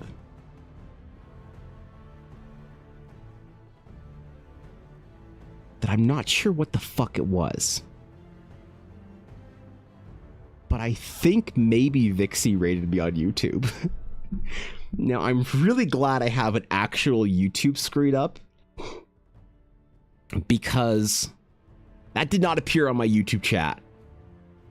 So, welcome everybody from Vixie's stream on YouTube. Welcome in, guys. Honored to have you. Seriously. Hello. What's up, Obsidian? Good to see you. Yes, thank you for the raid. If you guys are not following Vixie on YouTube, apparently as well, please go follow Vixie. Vixie's a dear friend of mine and one of my precious D&D players in arms. And I am sorry, Vixie, I have no idea how to do shoutouts or anything on YouTube. I have no idea. When I first started streaming, apparently I got a fairly big YouTube raid, like a couple hundred people. Zero clue that it happened. No alerts, whatever. Don't know how to etiquette, whatever. Any of that shit works. So I will shout out Vixie in Twitch chat. But thanks, Vixie. I appreciate it. If you guys didn't know, Vixie actually also streams on YouTube. So please go give Vixie a follow on YouTube as well. If you are not already following her there, which I know a lot of you guys are following her on Twitch already, she'll stream on YouTube. And it's awesome over there because Vixie's awesome. And one of my favorite people that I've ever met. And I mean that. From the bottom of my heart, I mean that. Vixie's one of my favorite people ever. Plucci may have paid me to say that, but even if Plucci didn't, I would still probably say that. So there's that too. I gotta get alerts set up for YouTube or something like that. I don't know how to do it. The whole multi-streaming YouTube Twitch thing is like, I'm extremely new to that shit. Basically, nobody who watches any of my YouTube videos has any clue that I stream on YouTube, which is funny to me. I'm not sure if it like doesn't show up or whatever or some shit, but they're always just like, people will find me on YouTube, come to the Twitch stream, and then be like, wait, you're also on YouTube? I'm like, you subbed to me on YouTube. You know that I stream. So I don't know if it doesn't show up or whatever, or if it's some shit. But I always feel really bad when I miss something on YouTube or miss a chat or whatever. So if you guys didn't know, Vixie was streaming on both. She is awesome. Wait, Evan, what? I posted the other items you did for me. Earlier ones? Bro, how do you still have this shit? This is like vintage. Bro, that background's sick though. That background kind of clean. This is so old, dude. Which was the first one? 240 something? Oh my god, dude. That might be one of the oldest ones. The shooting star bow. Guapo's got nut. Aw, you guys made Guapo sad, man. You guys made Guapo sad, bro. He even feels bad man at it. Right? No, dude. How could you do that to poor Guapo? Well, yeah, the plan is to try and revitalize those streams, bring them back as character requests and see what happens. Shooting star bow was the very first one you made for me. That's awesome, dog. I'm that's cool. I'm glad you posted that. That brings me back. There was an old era of like the stream that I really loved around that time, around 2022. Not that I'm having more fun streaming now than I ever have, by the way. I'm having more fun on my stream now and enjoying my time this year more so than I ever have streaming. But there's something about that like kind of time when it was just like mostly D&D focused. Didn't have any big projects. We were just kind of like on a whim doing whatever the fuck we feel like. Building weird shit. It was all just like core world building, 4-day a week, whatever. Friday was sketch requests. I remember that time very fondly. It was very fun. So I really liked that early era or whatever.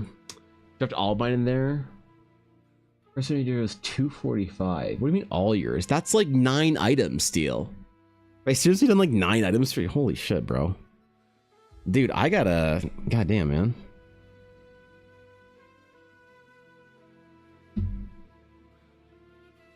That's a substantial amount of... Yeah, that's a stack, bro. That's a fucking stack.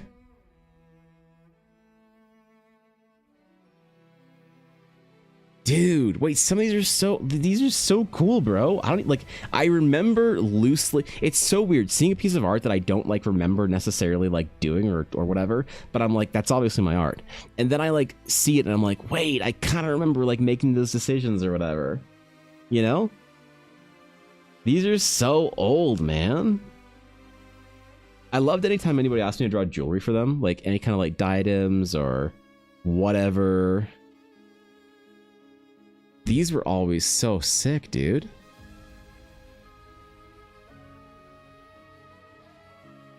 Yo. That's cool. Oh, man. That's a fucking throwback. All right. All right. Well, it's 3, man. I should raid somebody. Stim rated us. Is there any Glitch Star? Who's on Glitch Stars? Who's from Glitch Stars is live? We can raid. 2 to 3 Oh. years from now, when Woody. you are rich and famous artist, Yes. I will do this again and include the art of Izzy. Fuck yeah, dude. All right. I'm looking forward to it. All right. Let's go raid. Yeah. Let's go raid. Wait, what? Raid. All right, we're gonna send the raid back to the Glitch Stars. So I have really liked the stuff Glitch Stars is doing as an org. They're really dope. Seriously, as far as like, you know, doing cool ass VTuber stuff, I'm a fan. So, we're gonna go say hi to Emily. I'm not sure what she's doing today. The complete history of Kamen Rider. Okay, sick. We're gonna send the good Stimpack viewers over there. So, yeah, one of the Glitch Stars, also one of my favorite streamers. So we're gonna go say hi and go see what's up. But anyway, thank you guys for chilling. Thank you Stim for the raid and everybody for chilling. Thank you for all the bits and memes. I don't know if we'll be live tomorrow. I'm not entirely sure. Might be driving up to the Ren Fair with Ella. Might be chilling on stream and going after. We'll see if how my arm's feeling, and 2, if Ella and I, if she needs some time in the morning to get ready, then I'll just be streaming while she's like packing and shit. So we're gonna go raid Emily and say hi, and yeah, man, I will catch you guys later. But until next time, whether that's tomorrow or Tuesday, I'll see you guys later. Have fun.